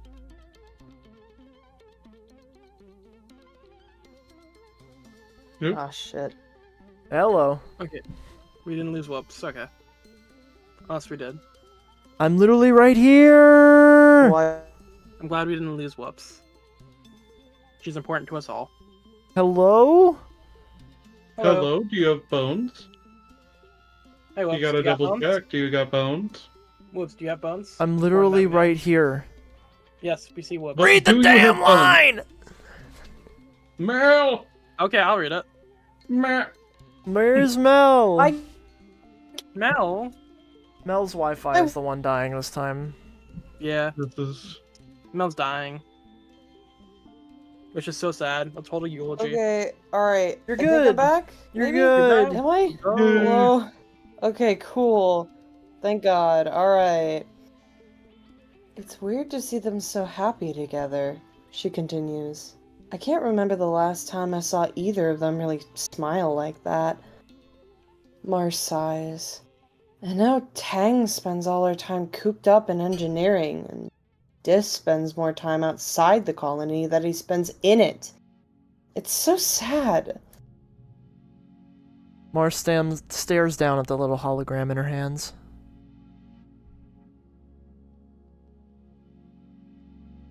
I didn't mean to bully him so much, she admits softly. I thought I was helping him learn how to fit in, like toughening him up a little so he didn't cry so much, you know? Her mouth twitches with a sad smile. But I guess I ended up pushing him farther away. When I was little, I didn't understand that words could hurt people because they don't hurt me. He was also a very weird kid. Mars sits back and sighs. That's true. Oh, pretty! Oh! Fueling Mel more. Is that's the? She's looking at the little memory of Solane and her. Yay! I love you. It's so Baby. cute. It's weird looking back on when we used to be kids. Mars muses. We were so innocent. We had no idea about the wormhole, or how do you say it again? Vertumna. I forgot. Or Vertumna. No dying, no famine, no killer pollen, no animal attacks. I mean, we didn't even have bad weather on the ship. All we cared about was playing and popularity. Mars gestures to herself. Now look at me.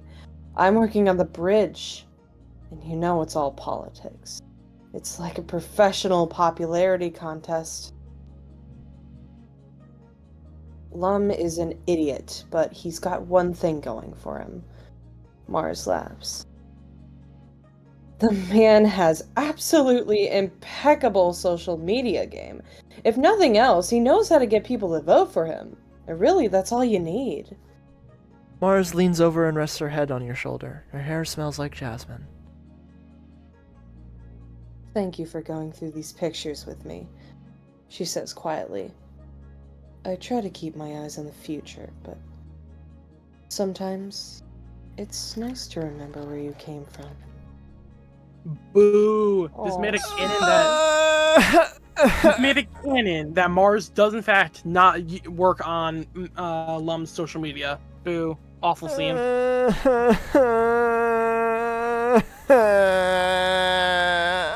Whoopsie sounds so sad. You should go on like an expedition about it. You're so right. You know, you just should. Look at your fuel stress. me. Look at your stress. No, it's fine. Yeah, it's fine. I'm just doing it to get collectibles. It's okay. Oh, hi, Yeah, Dis. doing it for the hi, for the Dis. collectibles and fuel me. You spot Dis about to head on an expedition. He's carrying a full backpack with a second one at his feet full of surveying equipment. As you approach, you realize he's writing in a notebook. An actual notebook with paper and everything, braced on his knee with one foot on his equipment. He looks up as you approach and closes his notebook, slipping it into his jacket pocket over his heart. Oh, hey, Solane, he says, and tucks the pen behind his ear. Are you coming too? That's cool. Maybe we'll be posted near each other. What were you writing? Just stuff, he says dismissively. I like writing on paper. It feels more real, you know? And it's more private than having everything on your holopalm where people could find it. You beg him for more details. Dis huffs through his nose, but he looks amused. Just stuff, he repeats. I'm feeling, what the weather's like, what people are doing around the colony. I like observing people. Sometimes I pretend I'm an alien, and I'm studying how people act so I can blend in. Why is that a flirty option? I would ask that too. For real? What? Yeah, that's not a. Can I see? Just thinks about this for a second. Okay. He says, taking the notebook out of his pocket. He wraps the elastic that keeps it shut around a section at the back and hands it over. Just don't look at that back half. It's private. You flip through the first half. Like Dis says, it's mostly mundane notes about things that are going on in the colony, who's going where on expedition, what they're serving in the canteen, various snippets of gossip. There are several pages of sketches, what look like diagrams of the colony buildings and walls. You're surprised. You didn't know Dis could draw. I wonder why he has that. And don't think about that timeline where he blows up the engineering building. I'm gonna give it back. You hand it back, and just secrets it into his jacket pocket. See, I just like knowing stuff, he says, shyly. He stoops to pick up the surveying equipment as Utopia calls for all hands to board the expedition vehicles. Then he's gone without another word. Everyone knows you can only be emotionally vulnerable with your love interests, obviously. Jess, I'm sorry. I think you could call that book that he has a diary, and he is a wimpy kid.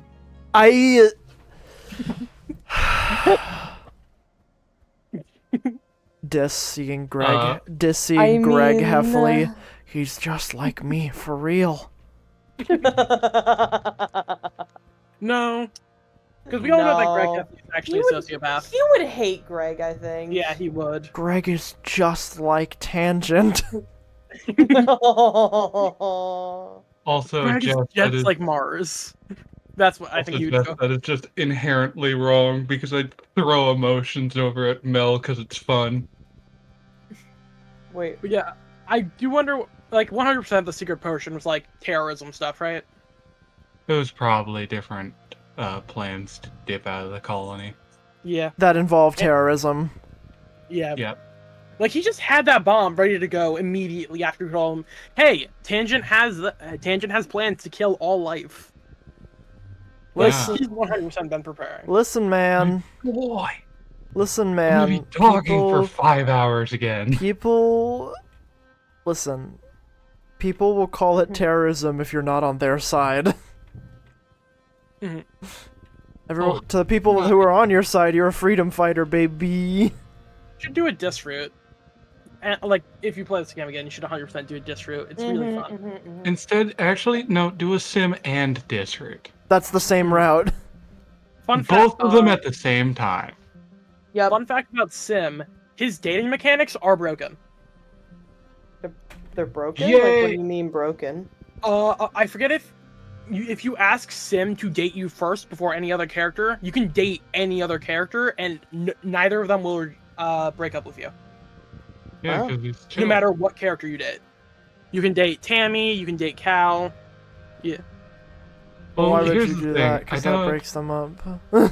Yeah, but yeah, you can't break Tammy and Cal up. I think that actually makes sense, Bats, because number one, the person from the colony you start dating has no idea Sim exists, and Sim is like, I don't care. it works. Yeah, good point. But also, like, the endings. Do you care about dating endings for Tammy specifically and Sim? Give me time. It's okay. I would like to not be spoiled. I'm gonna be playing a lot of this game in my own time. Yeah. It's just their endings conflict. So if you are dating both of them at the same time, it doesn't make sense. I see. You think you see Sim running through the trees up ahead, near the edge of a cliff. You call out to him, but your voice is drowned out by a screeching roar that shakes the forest. A manticore! You're feeling a remarkable lack of self-preservation today, so you holster your scanner and follow the noise through the trees. To find Sim fending off not one, but 3 manticores at the edge of a cliff, his back to the fatal drop behind. He's bleeding profusely from his hairline, and his left arm hangs uselessly at his side. He doesn't even register your presence as he tries to calm the beast with soothing sounds. One of the manticores knocks Sim off his feet, and your heart lurches as a spray of stones clatter down the cliff. The beasts have him completely at their mercy. The laid manticore's delicate feet pin Sim's tattered clothing to the ground, spittle drooling from its misshapen jaws, and you watch Sim's expression twist with an emotion you've never seen him in before. Fear. We're killing them. Kill them? Sim likes them. And would you look at that? The fun one. Why would you do this to Sim? You can get 6, 7, and then it'll be a straight because of the 11. Or the 3. You just get a Because color value bonus. value is wild. It's a higher value straight. Okay. What the? Oh, the 11's not wild. I misread that. Boink. Oh wait, dang. Aha! That's for the most part good.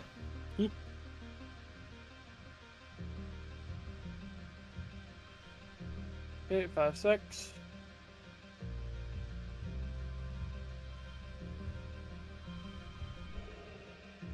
Switch to 4 and... No, I know, that gets rid of the Yeah. straight. Yeah, no. Will that give more points if you switch it? Because you'll have...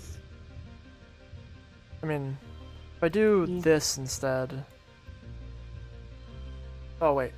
I need a gem. There we go. Get the gems, Bedley Bear. Minus 5 stress, plus 5 combat. Somehow, using all of your strength and then more, you defeat the lead manticore. The two smaller ones scatter, hissing their displeasure and biting at each other. With the death of their alpha, negotiating their new pack dynamics should distract them for a while. Are you okay? Sim waves you off with the arm that doesn't hang limp at his side. I am fine. Wait, no. That's read wrong. I am fine, he gasped. I feel pain, but it does not control my behavior as much as it seems in humans. Sim is barely standing upright after that battle. Truly, he wasn't much help this time, and it seems as though, despite your best efforts, his strength is fading fast. He stumbles into you, knocking both of you into the ground. He lands on top of you, your legs intertwined, and his weight pressing you into the dirt. Oof, he gasped. Can we get a very cartoony oof? Anyway. A little too loud, a little too loud. Yeah. Oof. Thank you. You could feel every inch of his long body against yours, stirred to quickening by the adrenaline of the fight. My hero. He murmurs his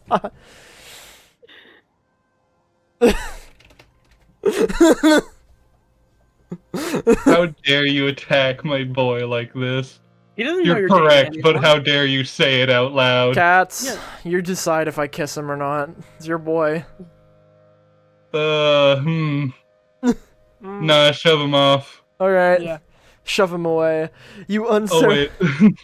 Wait, no, this is the correct read for oof. Anyway. Wait, did you kiss him?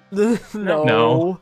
You shove him away. Aww. He doesn't deserve the kisses. He didn't win against 3 manticores. You unceremoniously shove Sim off of you, and he laughs as he rolls onto his back. No, Sim asks, unbothered. My apologies. My research into human relationships via your holographic videos gave me the impression that that is what your kind does after a near-death experience. It's quite exhilarating. You're both startled by a crashing sound coming from the trees. One of the two remaining manticores breaks through the tree line and roars at you, blood and spittle spraying from its ravenous jaws. There is no sign of the other, clearly lesser manticore. Run!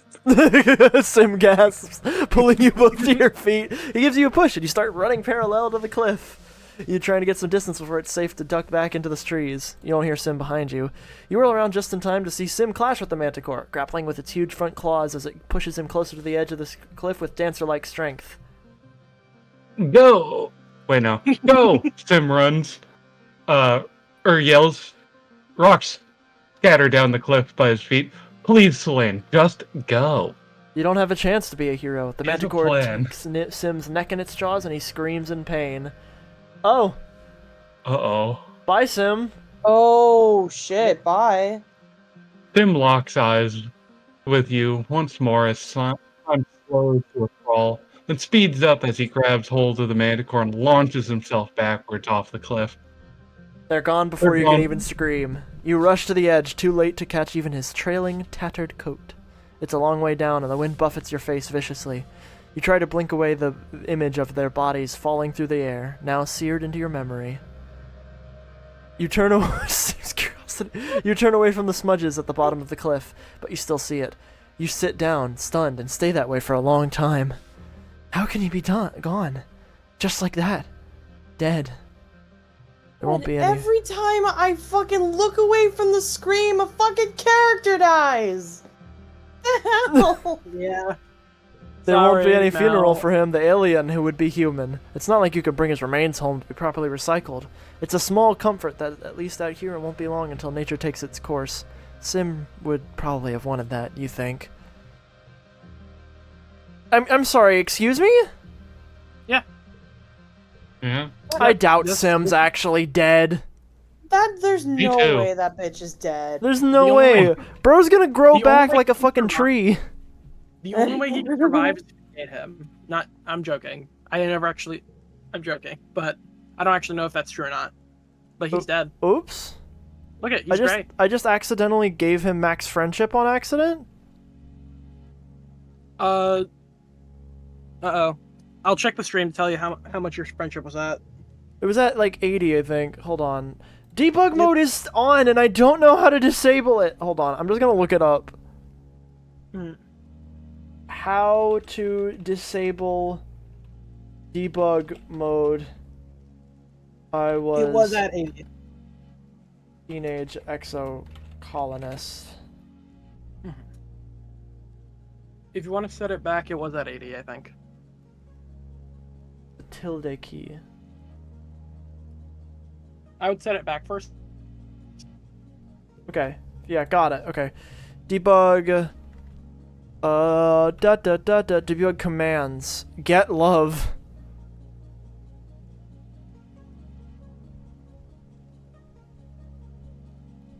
There's no way to kill love. I'm so sorry, Jess.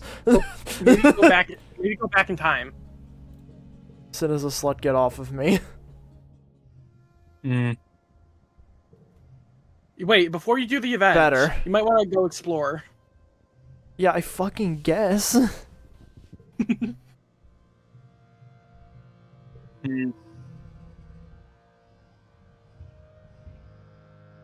I'm indoctrinating my friend Zach into the Exocolonist grind currently as we speak.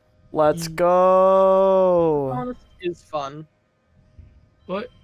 Surprisingly, Exocolonist fun actually.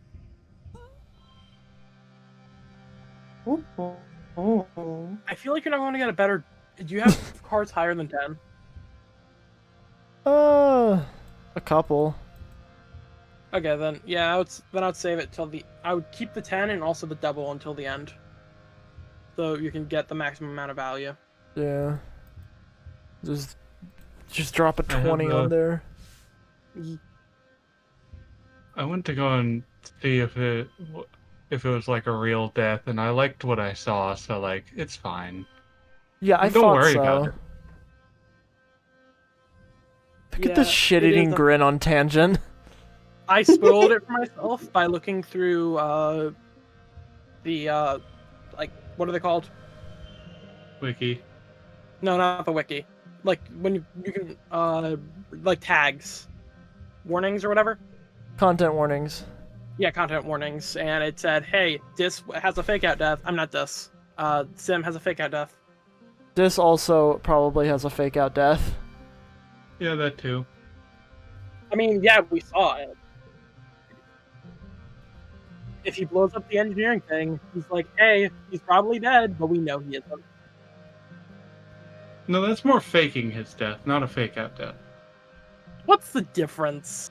Sim Fake also out, fakes out. fake out It's death faking is death. making the player think that that character's dead. Meanwhile, faking their death is just like, oh yeah, it appears that they are dead, but the player knows they are not dead. They're just faking their death. So they can, literally go anywhere else.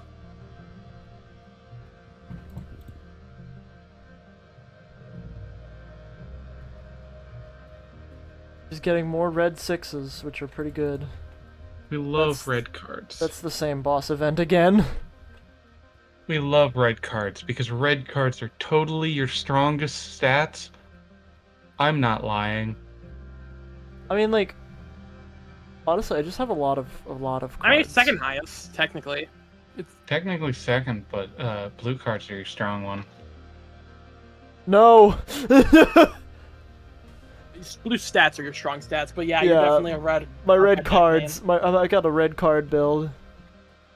Yeah, you definitely have the perk that increases red cards during strength challenges. You definitely got that perk. You've got one and everything. That one. It's probably toughness or combat. No, it's the first toughness one, yeah. Yeah. Let's talk to Utopia first, then. Hey, Utopia. Yeah, let's do that. Cough.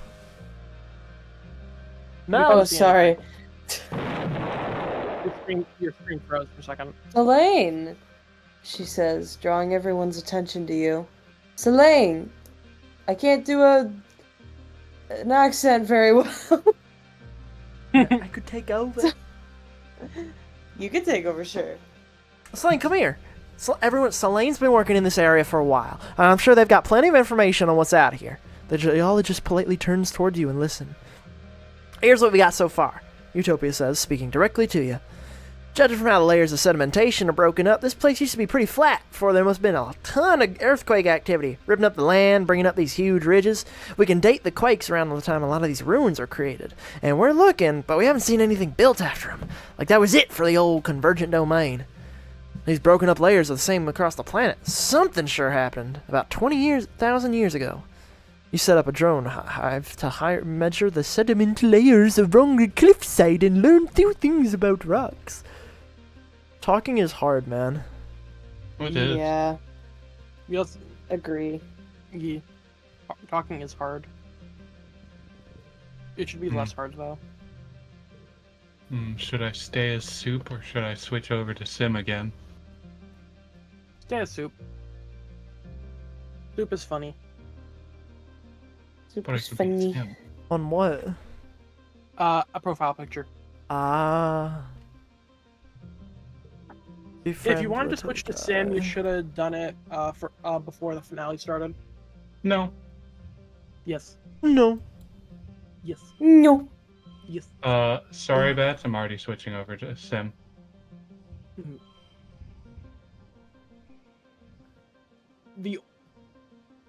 The silly face. You gotta love delusions.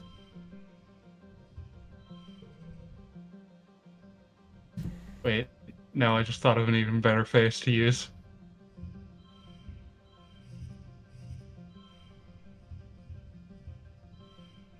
Four, five, six. Fuck I think you're only gonna be. You could put down Fuck you. delusions. Oh, never mind. you. No, don't do that. You. You fucking dick. Fucking dick. You made Bats cry. Fuck you. Wah. You fucking dick. You fucking dick. Bullying me. Fuck you.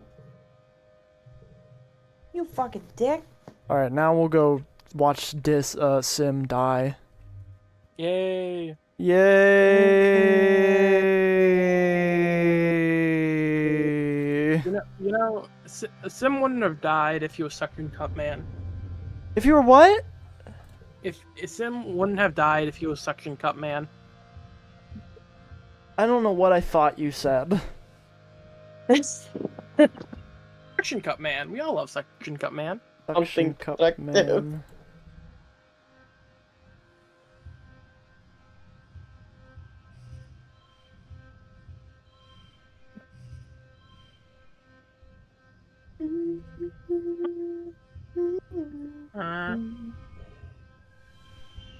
Boom. Easy. I have come to your senses stuck in my head. Yo, come to your senses, suspenses. Yeah, good one. Bye, Sim. Bye, little gay boy. Have a good There. time. Falling off the cliff. There, I've fixed my profile picture then. To Sim falling off a cliff. No! No, no, no, no! That's spoilers just for anyone who isn't watching the stream. Well, Yeah. they don't. I zoomed it in enough. They don't know. Yeah. No. There's blood coming from his neck, dog. No. That's water. It's makeup. Sims, Yeah. what? Dis doesn't believe you when you tell him. But I just saw him. You're lying. He can't be dead. He refuses to listen, and you keep repeating that you must be wrong. Well, yeah. You should listen to Dis more. You're right. Why is my Discord stream lagging? He's not letting me give him a birthday gift. So hey, Tangent. Oh, I can't give anybody gifts if I'm mourning. All skills reduced by income. All skill increases reduced by 1 for 3 months, and jobs and actions can't be performed. Oh, okay. Yeah. Oh yeah, you haven't seen that because you got. Wait, no. Did you see it with Tonin. Enemy's brother? Antonin. Oh yeah. And Hal. Mm-hmm. And Tammy for a little bit. Yeah. Tammy who? Stop. No. Anyways, it's Glow. Oh shit, it's Glow. It's glow time. Oh boy. Hey, Does that Des. mean the game is almost over? Is it? Is it though? There's always the the next game- playthrough where the game really begins. Does the game end when you turn 20? Yeah, it does. You're mourning the loss of a loved one and can't leave. Well, Oh. You can't explore when it's glow. They don't let you. not when you're mourning. You can if you're not mourning. No, I've tried to go outside when it's glow and you can't. I already did. No, you though. unlock the ability to. You can? Yeah, Oh. yeah, there's like a little ability you can unlock. Oh, which status that would be really useful. It's a You have quest to go line. through the pyramid. Oh, beat quests. Yeah, you have to beat the pyramid. The pyramid head? Yeah.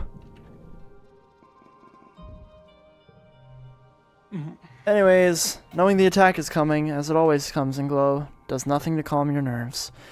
There's only so long you can handle sheltering in your quarters. As the month draws longer, you find yourself almost compulsively walking the walls when you're not working, scanning the tree line for the first sign of trouble. Spread the love about this game. I'm going to spread the love about this game. This game has hooked me from the very second that I started playing it, and I am in love with it, and I think that it's masterfully made, and I would almost certainly give it a 10 out of 10, because any issues with it are so minor or something that I just personally have no qualms about that I cannot in any fashion give this anything less than a 10. But who knows, the ending might explode it. You watch for the lookouts as more and more figures amass at the Minute Forest's edge. Minutes pass as the horde pushes into the firebreak, numbering at least, it must be in the thousands, more animals than you've ever seen in one place. The ground is choked with a teeming carpet of smalling creatures, darting in and among the legs of... Oh no. Oh boy. The forest bends as a faceless emerges from its depths, followed by 2 more. The mood on the walls is discouraged. 1 faceless destroyed your colony. 2 faceless required an irresponsible number of explosives to take down. How are you supposed to handle 3? We don't. No, We don't. I would fight. You duck your head and run towards the safety of the quarters. Well, as you run, you notice the colony's defenses are mediocre. As you run, you notice the colony seems to be holding its own. Nothing has breached the walls yet, and it seems the tide of monsters emerging from the trees has been slowed. The colony looks evenly matched. The battle's not in the bag, but so long as the defenses hold, things look hopeful. Well, you're descending from the walls when you are thrown into the ground by a tremendous rumble. A few meters in front of you, something tunnels towards you through the mud. You have the impression of something long and dark that cuts through the ground like a shark through water. You scramble to your feet, but it cuts off your path, forcing you towards the geoponics outbuilding. It's a storage shed, mostly empty besides bales of hay and used as float cow feed. It's dimly lit, but you think you see another door at the far end. The creature advances, throwing up rocks and chunks of dirt as it tunnels closer. We're gonna fight it! Oh, man. A lamp? Oh boy. You're gonna have to rely on. You're gonna have to rely on what are they called? Collectible! Oh no! Oh yeah, collectibles too. But I was thinking like, I would just try to get all of the same color down.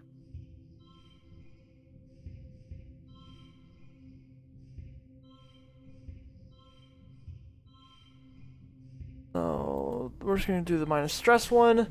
Okay. Yeah, you're probably gonna need that. Okay. Let's do it. Yep. Don't die.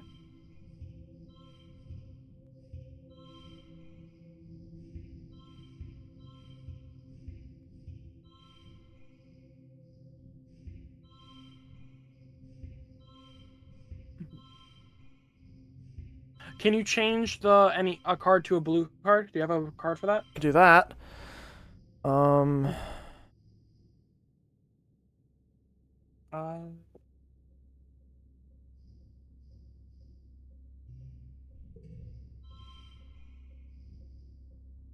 You could turn it into a all the same color thing, almost. 3, 4, 5, 3.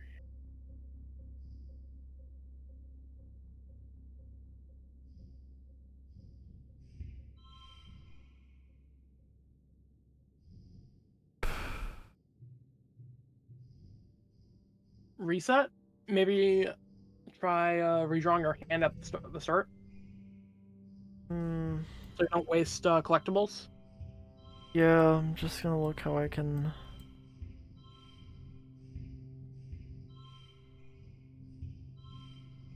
I feel like the +6 is too good to not have it next to a blue card or the delusions. Oh god. Okay, cool. It saved it. Autosave, It yeah. saved it glow. Thank God. Mhm. Oops.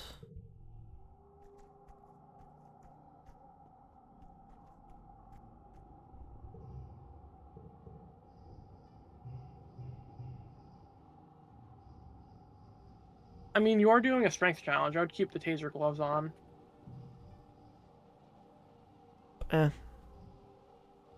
Not good for actual cards. Okay, yeah, good point. Undead Alien's not bad. You going for straights? Yeah. Thing is, you know, delusions is going to be locked in, so you want a bonus to your same color thing. Yeah. This will turn it into a 1, which is already way more. Yeah. And do you have anything that's like bonus to same color? No. Fine. Can you buy something for no, you don't have enough kudos. Nope, we're gonna make it we're gonna make it work. We're gonna make it work. We're gonna make it work. We're gonna make it work. Gonna Yep. make it work. Gonna make it work. Gonna make it work. Gonna make it work. Gonna make it work. Gonna make it work. Gonna make it work. You're already doing a +3. The last one we're gonna do. I mean, like, it doesn't really matter unless you're getting. I would sleep because it doesn't really matter unless you're getting a perk. That's fine.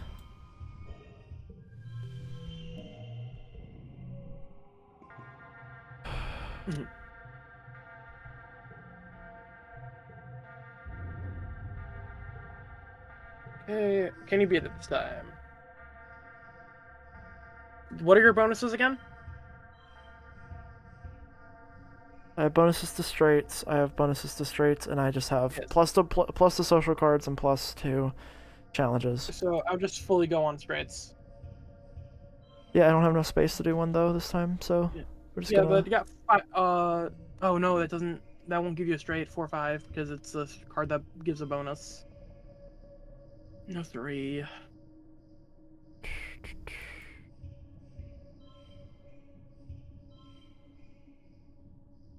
Boom.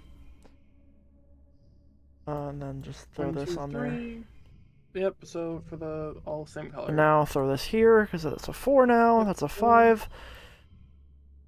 6. We No, need to. We can do it either way, but I want to get more. Whatever. Good enough. Nope. As long as we win. Okay. As long as you win. You get -5 stress. You grab a rake and back into the doorway to wait for the monster to emerge. As it rears up and thrusts a large black snout out of the ground, you stab the rake down onto it, dispatching it. Before you even have time to be relieved, you spot a second one tunneling towards you. You take another step back into the storehouse and feel heat. The building is on fire. The dry thatch roof quickly ignites I'm injured. Oh, and rains flaming debris down on your head, filling your room with toxic smoke. The ashy heat is intense. You feel it ripping the moisture from your lungs with every breath. You rush for the rear door, but the fire moves so fast. You're trapped as a roof beam collapses in front of you. You hear a cracking noise, and then just pain and a noise like a bell. The world goes dark. Oh, we're here. Yep, you're there. You wake to chaos, a confusion of light and heat and smoke. Fire. Your head is pounding. You must have hit it and blacked out, but you aren't sure how you got here, or what on Vertumna is happening. There's something important you need to remember. Your stomach lurches as the floor crumbles beneath your feet, then collapses. Your body aches as your eyes burn from the smoke. A figure appears through the flames. It's your friend. Your friend? Wait, why can't you remember her name? She's gesturing and shouting at you, and all you hear is a ringing in your ears. What's going on? You try to speak, but the words come out jumbles. Your throat seizes around a lungful of choking smoke, and you feel dizzy and confused. Your friend pulls you out of the rubble. She throws your arm over her shoulder and half drags you towards the door. Through it, you could see a deep, eerie twilight, dark blue and cold against the heat of the fire around you. Glow season. It's a doggy! Doggy. You shake your head to clear your vision. Is that some kind of dog? Like from Earth? Wait, hold on. Not a dog. A monster.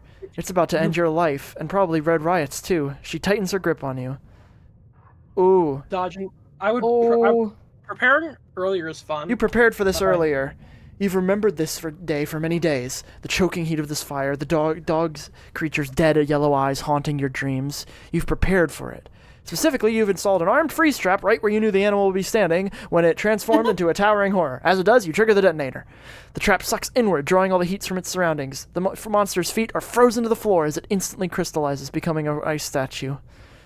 Red Riot doesn't stop to wonder how this happened. She gives the statue a solid kick, and it shatters into a million fragments. You emerge from the inferno of the shed, burned and concussed, but alive. Anemone smiles. It's good to be alive. Wait a second, I thought you didn't remember her name! We figured it out. You have your wounds tended in the med bay. Other soldiers there are in much worse shape, but at least the battle is over. It was long and bitter, resulting in yet again in the destruction of most of the sawmills and arable land. The defenders managed to repel the Xenos before damage could be done to the internet colony, or maybe the monsters lost interest before finishing the job. It's as if the planet wants you to suffer, but doesn't intend to actually finish you off. Yet, anyway. But for now, you're just happy you survived to live another day. And that day is your birthday! By the time you've recovered, the suns have returned. It's your 20th birthday. You're a fully fledged adult now, though in many ways you already were, and have been for a long time. You and your friends step out to greet the new day and start the rest of your life on Vertumna. The end. Yeah. By the way, I've got a bit before the stream ends. So. Shush! Shush! Shush! Yeah, I know, I'm shutting up. Yay! Collector! Because you're a surveyor. I see, it is one of the jobs you can get. I understand. Oh. Over the years, you amassed many wonders from your expedition. Artifacts from the Convergent Domain, animal skeletons made of pure crystals, tree nuts that play music when they're touched, and many more discoveries too incredible to describe. Your prized find is a clutch of glowing eggs that remain warm and vibrant to the touch even after being in your possession for 10 years. You collect it all. You amass great wealth. As you acquire these things, you hide them away from the others. Hoarding is frowned on in the colony, but you argue that yours is not compulsive. It's logical. The best way to preserve these things for future science is to seal them away in airtight containers in a dark, climate-controlled place. Not that you would let Chief Engineer Tangent and her science destroy your treasures either. In fact, you haven't seen most of your collection in many years. But you know it's there, sealed in stacks and stacks of boxes in a cool underground storage room. It's comforting just knowing they're there, safe. But what about... Chief Engineer Tangent has a nice ring to it. It always seemed like Tangent's life was laid out for her. Work hard, discover amazing things, and eventually replace Instance as Chief Engineer. However, after only a year on the Council, Tangent surprises everyone by stepping down. She says that she simply doesn't have time to run engineering and do her research. She doesn't want to be used like Instance was. Her brush with genocide made her realize she needed to think more about the repercussions of her actions. Instead, she contents herself with being a regular researcher. quietly pushing the boundaries of medical science and having a hand in every major discovery. She trains up new researchers in every discipline, passing on everything she's learned from Instance and everything since. It's an unremarkable life for someone as impossibly promising as Tangent, but she seems happy. She smiles more often and has more time to spend with you, and gets more than enough sleep every night. You and Tangent continue to date for a while, but ultimately your partnership fizzles out. A dramatic breakup isn't Tangent's style, but she does dump you pretty unceremoniously, claiming that she simply doesn't have the attention span to spare romantic entanglements. Her love life remains fairly private, though she's not as frigid as she's always claimed. You hear from the colony gossips that she carries on with a string of casual relationships, mostly with other scientists, mostly women. She donates genetic material to a number of women, but doesn't choose to raise any of her own. She's quite picky about their genetic enhancements, obsessing over any markers of anxiety or depression that runs in her family, but ultimately her children grow up healthy and in loving families, far removed from Tang's own childhood. It's a bittersweet reminder for her. Tangent lives and dies in the shadow of what she almost caused to happen on Vertumna. Knowing that she almost killed every living thing on the planet weighs heavily on her for the rest of her days. Unfortunately, even with genetic alteration, the human body was not made to withstand long periods without sleep. And Tangent's willful negligence in taking care of herself certainly doesn't help. She develops a heart condition in her early 60s that outpaces the healing capacity of the medbeds, and it eventually takes her life. Oh, what about Cal? Your friend Cal grew up, but never lost his boyish charm. Cal soon rises to the role of chief cultivator. The responsibility of feeding the colony is enormous. Cal isn't without good with confrontation, or pushing people as hard as your mom famously did. On years when drought or pests threaten the food supply, you often see him looking haggard. He deals with a lot of stress, and it ages him quickly, but his kind nature means he never takes it out on other people or wants them to worry about him. He's a lot like your dad that way. Cal and Tammy formalize their relationship after a few years. Before the colony, they state their intentions to live together, loving and caring for each other as a family unit. It's a beautiful ceremony. Echinacea is the first of many children they raise together. Although together they have a tidy little sum of children, and that's about the only tidy thing about them. Their children grow up digging in the dirt, eating bugs, nearly getting mauled by farm equipment, and having a great time being kids. Cal dotes on every one of them and adores his partner Tammy. Cal never gives up on trying to convince people to live in harmony with Vertumna. Though his family is his source of strength, he struggles with the violence that's necessary for the colony to survive here. In his 50s, he's killed while defending geoponics during an attack. You grieve for him deeply for many years. Damn, I expected him to outlive Tangent. Your friend Tammy blossoms into a fine mother, not just to her own children, but to every person in the colony who needs a mother's love. Cal and Tammy's commitment ceremony is the event of the decade, bedecked with flowers, streamers, and holographic images of unicorns and fairy tale castles. They stand before the colony with echinacea and profess their intentions to live together as a family unit. A foregone conclusion for most, as Tammy is already beginning to show her second pregnancy. The 3, soon 4, then many more of them, are a symbol of hope for your growing colony. They live on a homestead near Geoponics, and their home is always filled with love and laughter. Tammy insists on cooking for you on your weekly family dinners, and she even begins to get pretty good at it. Quite without meaning to, Tammy becomes an advocate for the communal raising of children, just as you yourselves were raised. And the more militant Helios resists, not wanting to associate with the Stratos' hippie nonsense. But as the colony grows, so does, too, her influence over the next generation. Though Aunt Anne stays on the chief's steward well into her 70s, Tammy takes over the new creche and becomes something of a mythical figure in the colony. Auntie Tammy, in her own right. There's no child born who doesn't know the safety and warmth of Tammy's arms. But what about... She doesn't die early. Your friend Disk keeps on exploring. He never really finds himself on the right side of colony authority, but he's the best surveyor in expeditions. Utopia defends him as best she can. He spends more and more time outside the colony walls, even during Glow when the colony's supposed to be locked down. This earns him some distrust from the more militant factions in the colony. What is he doing out there? Who's he meeting? Utopia's word keeps him out of trouble, but it isn't enough to keep Disk from frequently being hauled in for questioning. Disk grows to resent the colony more and more every year. In his late 20s, he disappears during an unscheduled expedition past the resting ridges. Utopia leads the rescue attempt with you by her side. You're worried for him at first, but Utopia seems pretty calm, almost as if she doesn't expect or want to find anything. She reports that he's disappeared without a trace, and it's just the darndest thing. You'll always wonder if he's out there, somewhere. But what about Mars?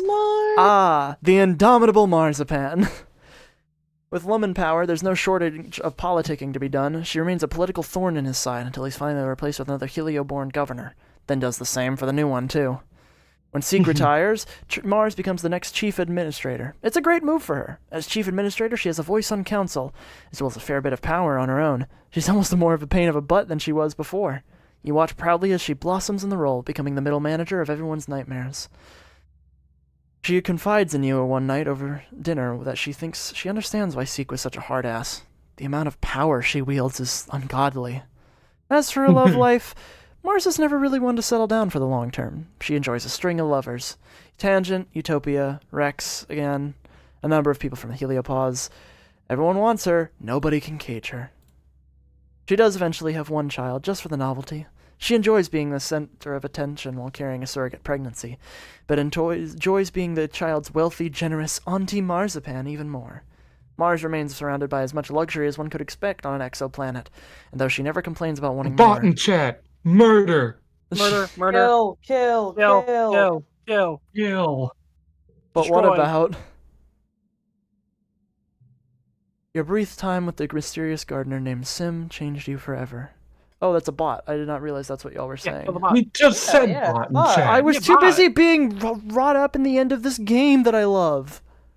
Fair enough. Your brief time with the mysterious gardener Sim named changed you forever. He changed the way you saw the planet Vertumna and the way you saw your own people.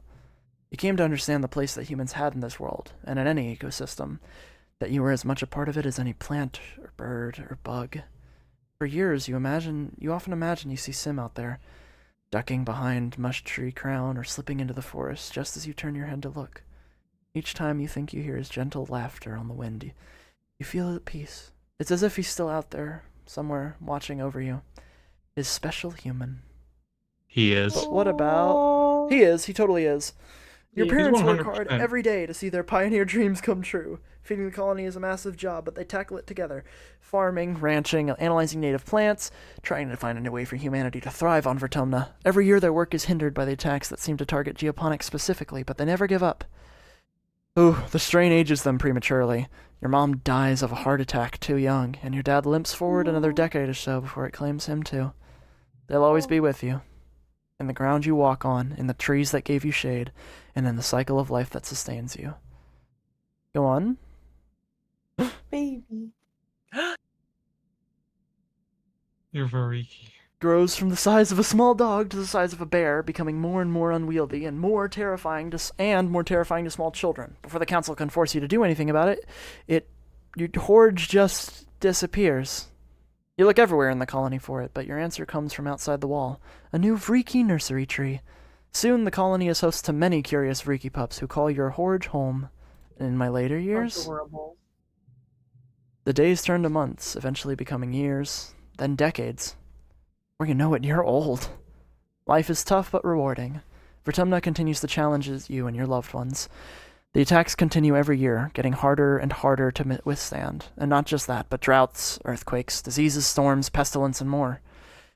Some years you worry that the colony, and humanity, will be wiped off the map for good. But humans are good at surviving. The adversity strengthens your resolve. You mourn your dead, celebrate your births, and keep adapting to whatever the planet throws at you. This is your home, for better or for worse. You do what you can to make it a good one. Eventually, death comes to you, as it does to everyone. You died. Rip. You are died. Bozo. In the moment of your death, as your brain cells fizzle out one by one and shut down forever, a vision swims in your mind's eye. Oh, is that a person? That's you. They seem so familiar. You feel like you know them so well. Oh, it's you. Only ancient. Their arms are covered with so many data bands, so many lifetimes of knowledge.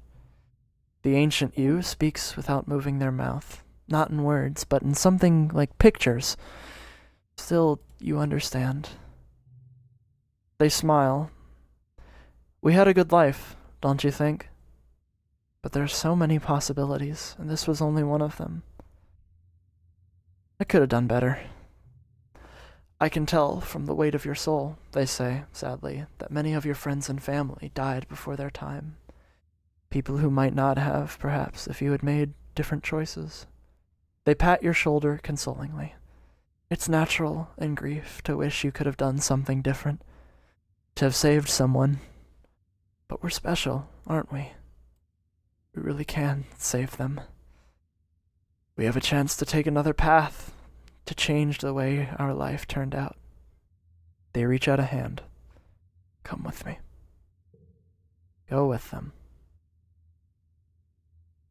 Yay. Oh, My God. Go to the Finally. ending gallery. See how many different endings there are. oh my God. Okay, so there's Oh my God. so many of them. Holy Yep. shit. Anyway, time for a bit. Oh!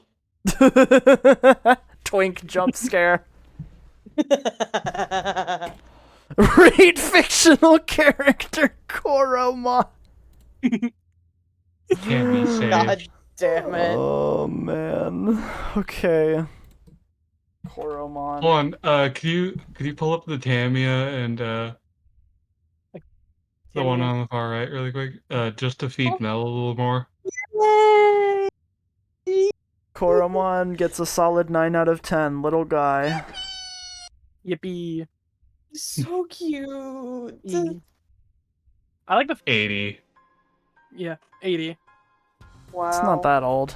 I don't think Whoops had enough time for Sim. Yeah, Yeah, I 100% found him a not little enough too time late. for Sim. Yeah. But Yep. you could play it again and have time for Sim. Yeah, you gotta speed run expeditions, I guess, if you want Sim. Yeah, you do want Sim. Yeah, This is yeah. a threat. It's So if you over. wanna get Sim, You Or- did okay. it. yeah, it was fun.